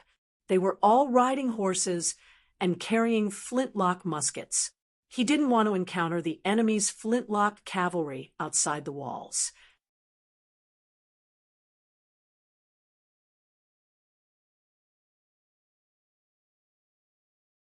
Chapter 1139.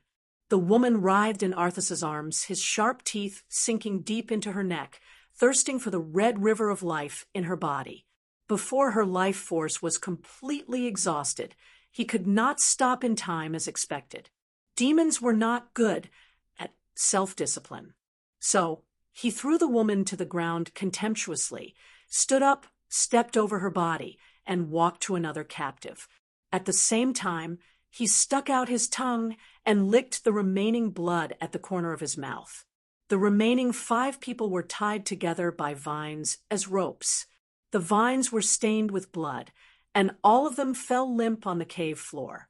In the past few hours, he had enjoyed the blood of each of them one by one, and before the last ritual, he would drink it again. He would squeeze every drop of blood from their bodies and use this power to break free from this ridiculous and pathetic body. He smiled, and in the dim light his smile was as sharp as a razor. Arthas reached out to hold the wall of the cave, the hard stone creaking under the weight of his knuckles. This was just the beginning. Now his memory was not so chaotic. He had drunk enough blood.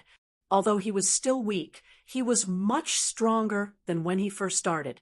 It was enough to support him for the next step, whatever it was. He lowered his head and looked at the humans in the cave who had died in vain. He raised his hands, and the rotten wind of death gathered around him. A cold spell came out of his mouth. Slowly, the dead began to tremble. They struggled, twisted, and finally sat up. Some of them were still holding weapons that were no longer useful to them. Arthas closed his eyes. In his mind, he could hear the terrified moans of the owners of these bodies when they realized their situation. It was as beautiful as music. He smiled, reveling in the fear of the victims and a few scattered bystanders. Manipulating death was a wonderful thing. Taking these souls away from their original owners brought a primitive pleasure. The only thing that could compare to it was killing them. This is just the beginning, Arthas hissed. For a half-demon like him, conquest was second nature. They were created to kill, conquer, and rule. This nature was even stronger than the desire to destroy that they inherited from demons. The monarch of darkness, his father, had taught him this. It was one of the few useful things his creator had taught him. Only the strongest can conquer it, and only the most cunning and shrewd can rule it. Recalling what Graz-Ziti had told him about the secrets of the multiverse, Arthas was convinced. However, his current strength was still far from reaching the level of the Overlord of Darkness. What was even worse was that for some unknown reason Keyes had erased part of his memory. He was trapped in this material plane, trapped in this body built by the demonized deer, and the gap between him and the strongest had increased immeasurably. Therefore, through the most primitive demonic means, that is, by sucking the blood of intelligent creatures, twisting their souls, and luring them into depravity, Arthas finally received a little bit of grace from the great, chaotic evil will of the abyss, allowing his mind to regain some clarity. He did not continue to linger around Wallingsburg, nor did he dare to advance recklessly into the heart of Tapt's southern kingdom.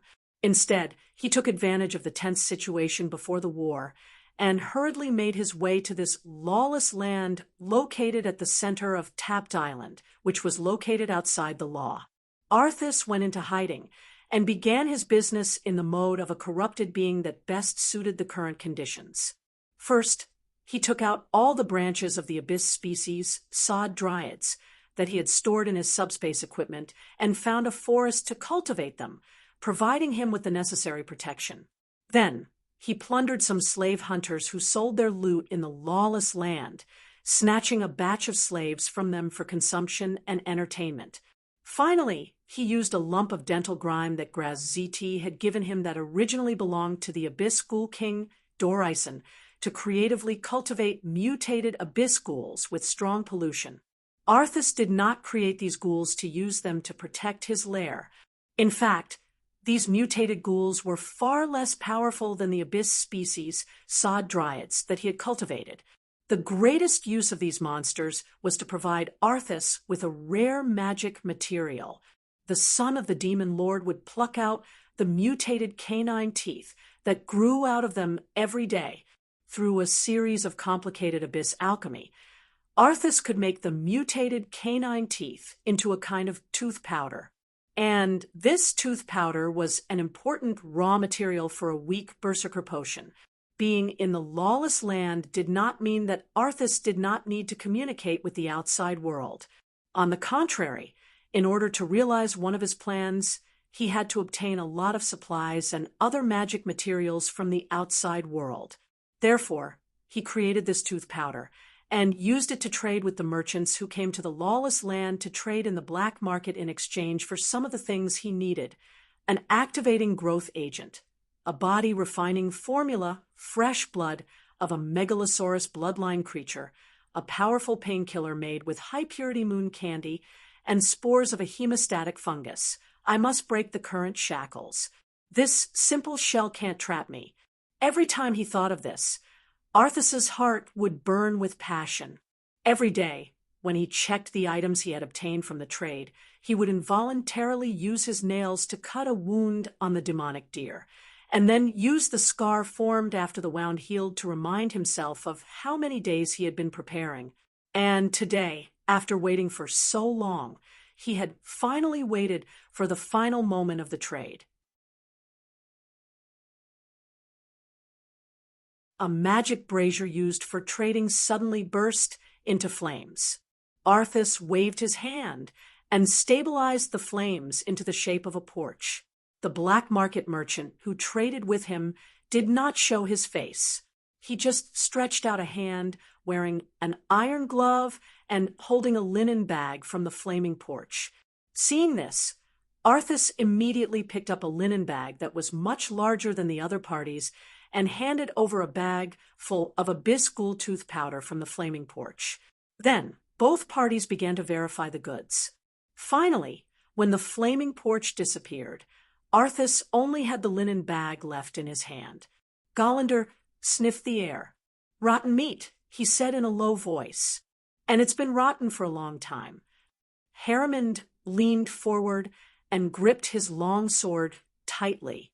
Keyes, who was disguised as the young gunslinger, Hugh Hood, and the dwarf Galander protected his flanks from the left and right. Harriman's old servant, Weather, pulled out 2 long daggers and walked at the back of the group, looking after their backs. Using the method Keyes came up with, they had already dealt with 4 satyrs of the abyss. The large beasts in this forest seemed to have been treated as food by the satyrs and turned into dried, waxy corpses. Now that the smell of rotten meat suddenly appeared, the situation was obviously not right. Everyone felt that it was very likely that they had encountered a new species of monster.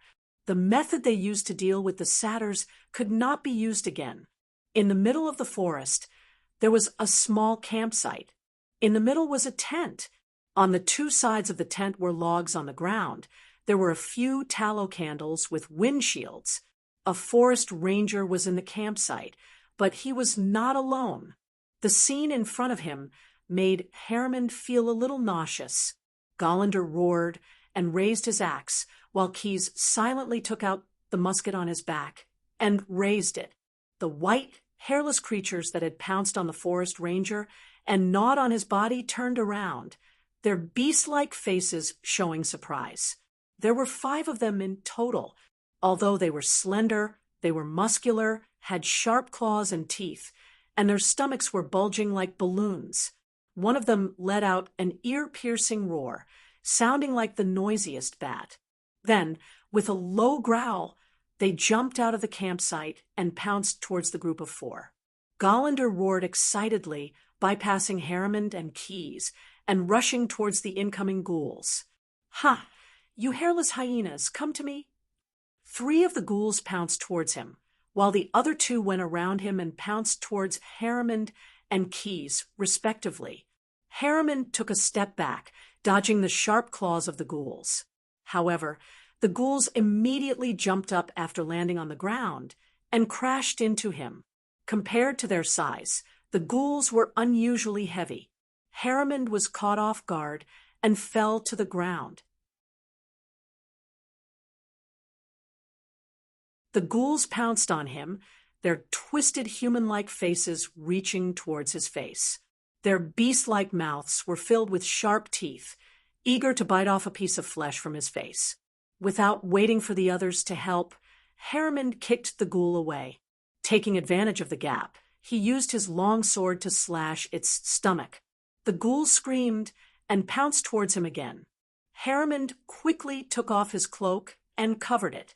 The ghouls struggled under the cloak. Harriman endured the nausea and stepped forward with his sword, piercing through the monster.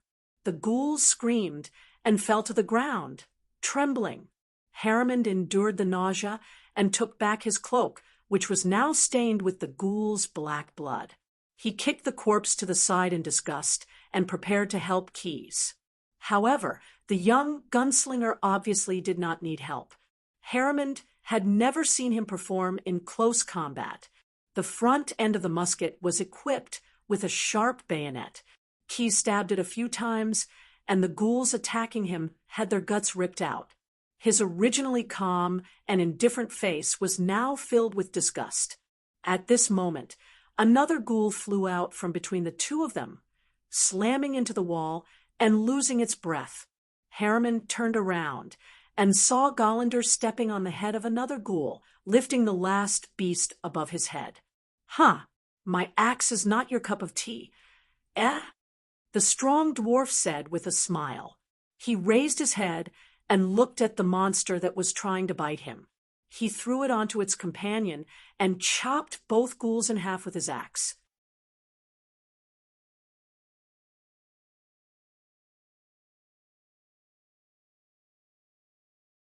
Chapter 1140. So these fellows are high on drugs. A team of shamans who were proficient in soul witchcraft, alchemists who were proficient in potions, and necromancers who often dealt with human bodies formed a research team. They worked together to dissect and conduct tests on the corpses that were carried up the city walls by Ulfric and his men. They finally came to a conclusion. They found a strange metabolic waste in the brains of the corpses. After a spellcaster led the reverse reduction work, they obtained some light yellow powder. And it was because of this that those people were willing to risk their lives during the day. Apart from that, the shaman sorcerer also tried to obtain more information from the souls of the 2 corpses' original owners. However, what he did not expect was that the souls of the 2 corpses had been contaminated to a certain extent. While it was normal for the souls of the dead to be muddle-headed, this muddle-headedness was accompanied by an indescribable feeling of ulceration. Even some bats-a-devil could not bear to see this. This substance is a stain on the soul. After receiving the report from his subordinate, anger rose in Naaman's heart for no reason. as a contract demon. He could sense the stench of an abyssal demon hidden deep within the small sample of light yellow powder that was handed over. It made him want to vomit. The false king, Vixius, is consciously preparing for a long war. The first batch of people he sent to attack should be felons from the southern country of Tapt. During the dissection, we found word imprints on the chests of the 2 corpses. Seeing that the Supreme Commander was not worried, the person in charge of the research team, who presented the report, tried to shorten his speech as much as possible. We speculate that after the prisoners took this powder, they would develop a severe dependence on it in the short term. The inspection team sent by the false king distributed this powder so that the prisoners would willingly rush to the city walls and take the risk, or rather, send themselves to their deaths.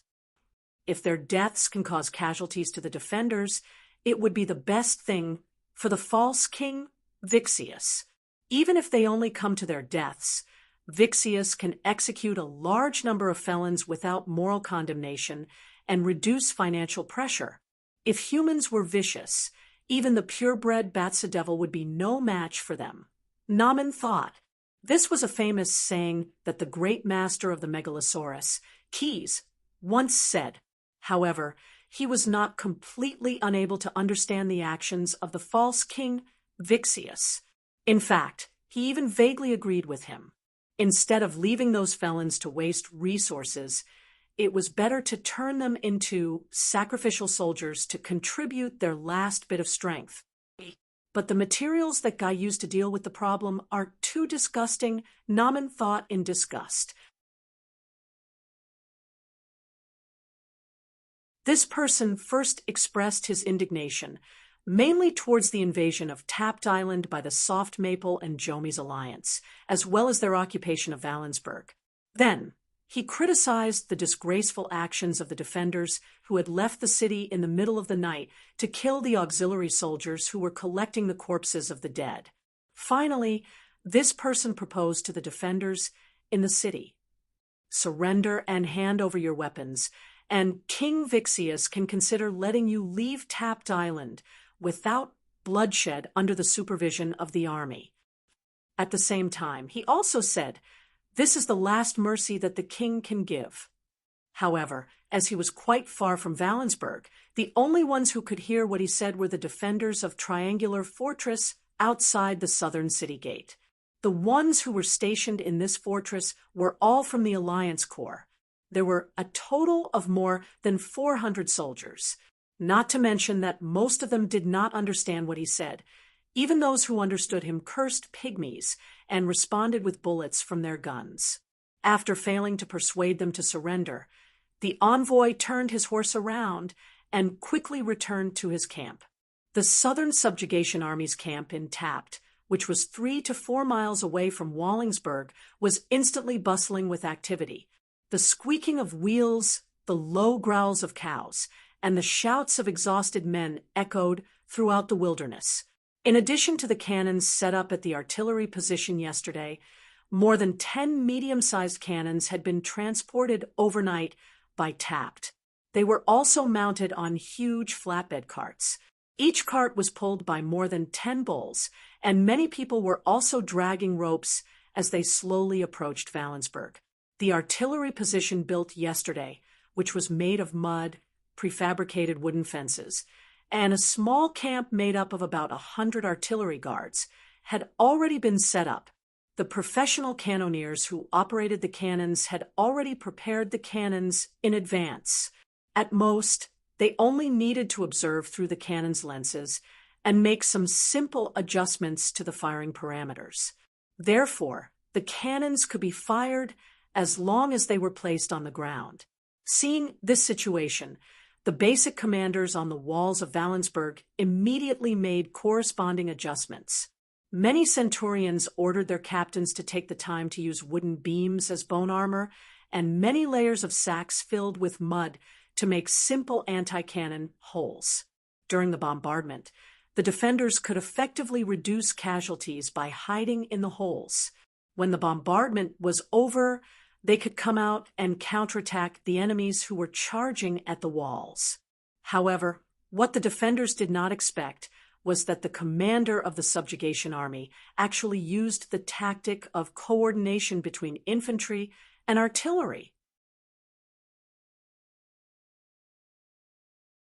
While they were preparing to deal with the bombardment, 3 companies of felons, about 100 people in total, similar to the ones that had attacked the walls of the Watergate yesterday, quickly lifted the cover over their heads, ran out of the simple bunkers where they were hiding, and rushed toward the triangular fortress in front of the city gate.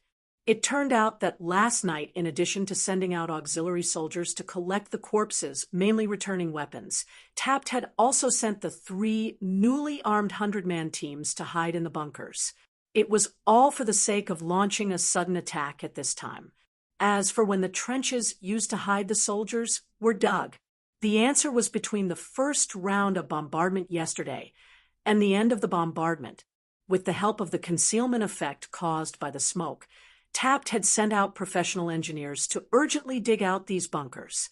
Without these bunkers, the felons who were charging at the triangular fortress had to first come out of the main camp, line up, and advance 2 to 3 miles. Then, they had to charge through the entire artillery coverage area of the Allied army before launching their assault. These people were not like the professional artillery soldiers who hid in the artillery positions, who could rely on the earth walls and slopes to avoid the enemy's bombardment. If they had to rely on their 2 feet to pass through the artillery coverage area in broad daylight, not many of these 3 companies would survive. With these bunkers, the artillery coverage area they had to rush through was only 1/3 of the original coverage area. As for the anti-tank cone area, which was originally meant to guard against coordination between infantry and artillery, it was basically no obstacle for pure infantry like them. In addition, the soldiers on the triangular fortress were preparing for the next bombardment. The 3 companies quickly ran through the anti-tank cone area, which was more than 500 paces away, and approached the triangular fortress standing in front of the city gate. During their assault, although there were people on the city wall who shot a few felons with flintlock rifles, these companies were not systematically wiped out. In particular, the few soldiers in charge of supervising the battle were still alive, and, well, Taft's side relied on these supervising soldiers. To be more precise, they relied on these people to distribute dependency drugs to the felons, to control the companies made up of felons. The reason they were able to execute the coordination between infantry and artillery tactic was, on one hand, because Taft's commander simply did not care about the lives of these companies. On the other hand, they relied on the on-the-spot command of the supervising soldiers. Fire at will. Don't stop. Grenadiers, throw out everything you brought. Climbing team, hurry up. As long as you occupy this fortress, each of you will be pardoned and receive half a pound of silver cube coins. The supervising soldiers lowered their heads and shouted among the companies. The clothes they wore were similar to the felons, which also looked like long robes made of linen. At most, they added a warm cotton jacket and a tattered hat. But in fact, these people's cotton-padded clothes were specially made cotton-padded armors. Each piece of clothing had to be hammered repeatedly with cotton weighing a few kilograms, and iron plates were embedded in the key parts as protection. As long as they were not shot at close range or using powerful firearms, these soldiers had a high chance of survival with the help of the cotton-padded armors they were wearing. The reason they were dressed like this was because they were worried that they would be easily discovered and attacked by the Joint Army's musketeers. After all, the real commanders of these 3 companies were actually the supervising soldiers mixed in with the crowd. On the battlefield, a newly armed felon could only focus on the enemy in front of him at most. A well-trained professional soldier was slightly better than the former. At the very least, they could focus on the situation within 2 to 3 yards of themselves. The low-ranking officers leading the operation had better vision than ordinary soldiers, but at most, they could only focus on the situation within 50 to 60 yards of themselves. Without these supervising soldiers mixed in with the crowd and cooperating with each other to give the order to attack, these companies of felons would probably be able to follow the initial order and jump out of the pit and run to the triangular fortress. When they arrived at the fortress, they would be in a mess and would not know what to do. However, when someone told them what to do, the result was very different. The soldiers who carried muskets and trident guns lit their slow matches soaked in salt, hung them on the rope clamps, and pulled the trigger casually at the top of the triangular fortress. Some grenadiers who didn't have muskets but carried a few ponytail grenades formed groups of two and hid from the people around them. One person inserted the ignited powder into the grenade, while the other person swung the grenade and threw it toward the top of the triangular fortress with the help of centrifugal force. Some felons who were originally carrying ladders quickly ran to the side of the wall and hung ladders that were more than 30 feet high, with iron hooks on the top of the triangular fortress. Then, some soldiers who were wearing half-body plate armor and chain armor that were more eye-catching than the soldiers of the supervision team began to climb up the wall with short knives in their mouths. You're tuning in to the Mystic Fist YouTube channel. Don't forget to subscribe and join us on this journey to catch the most captivating stories.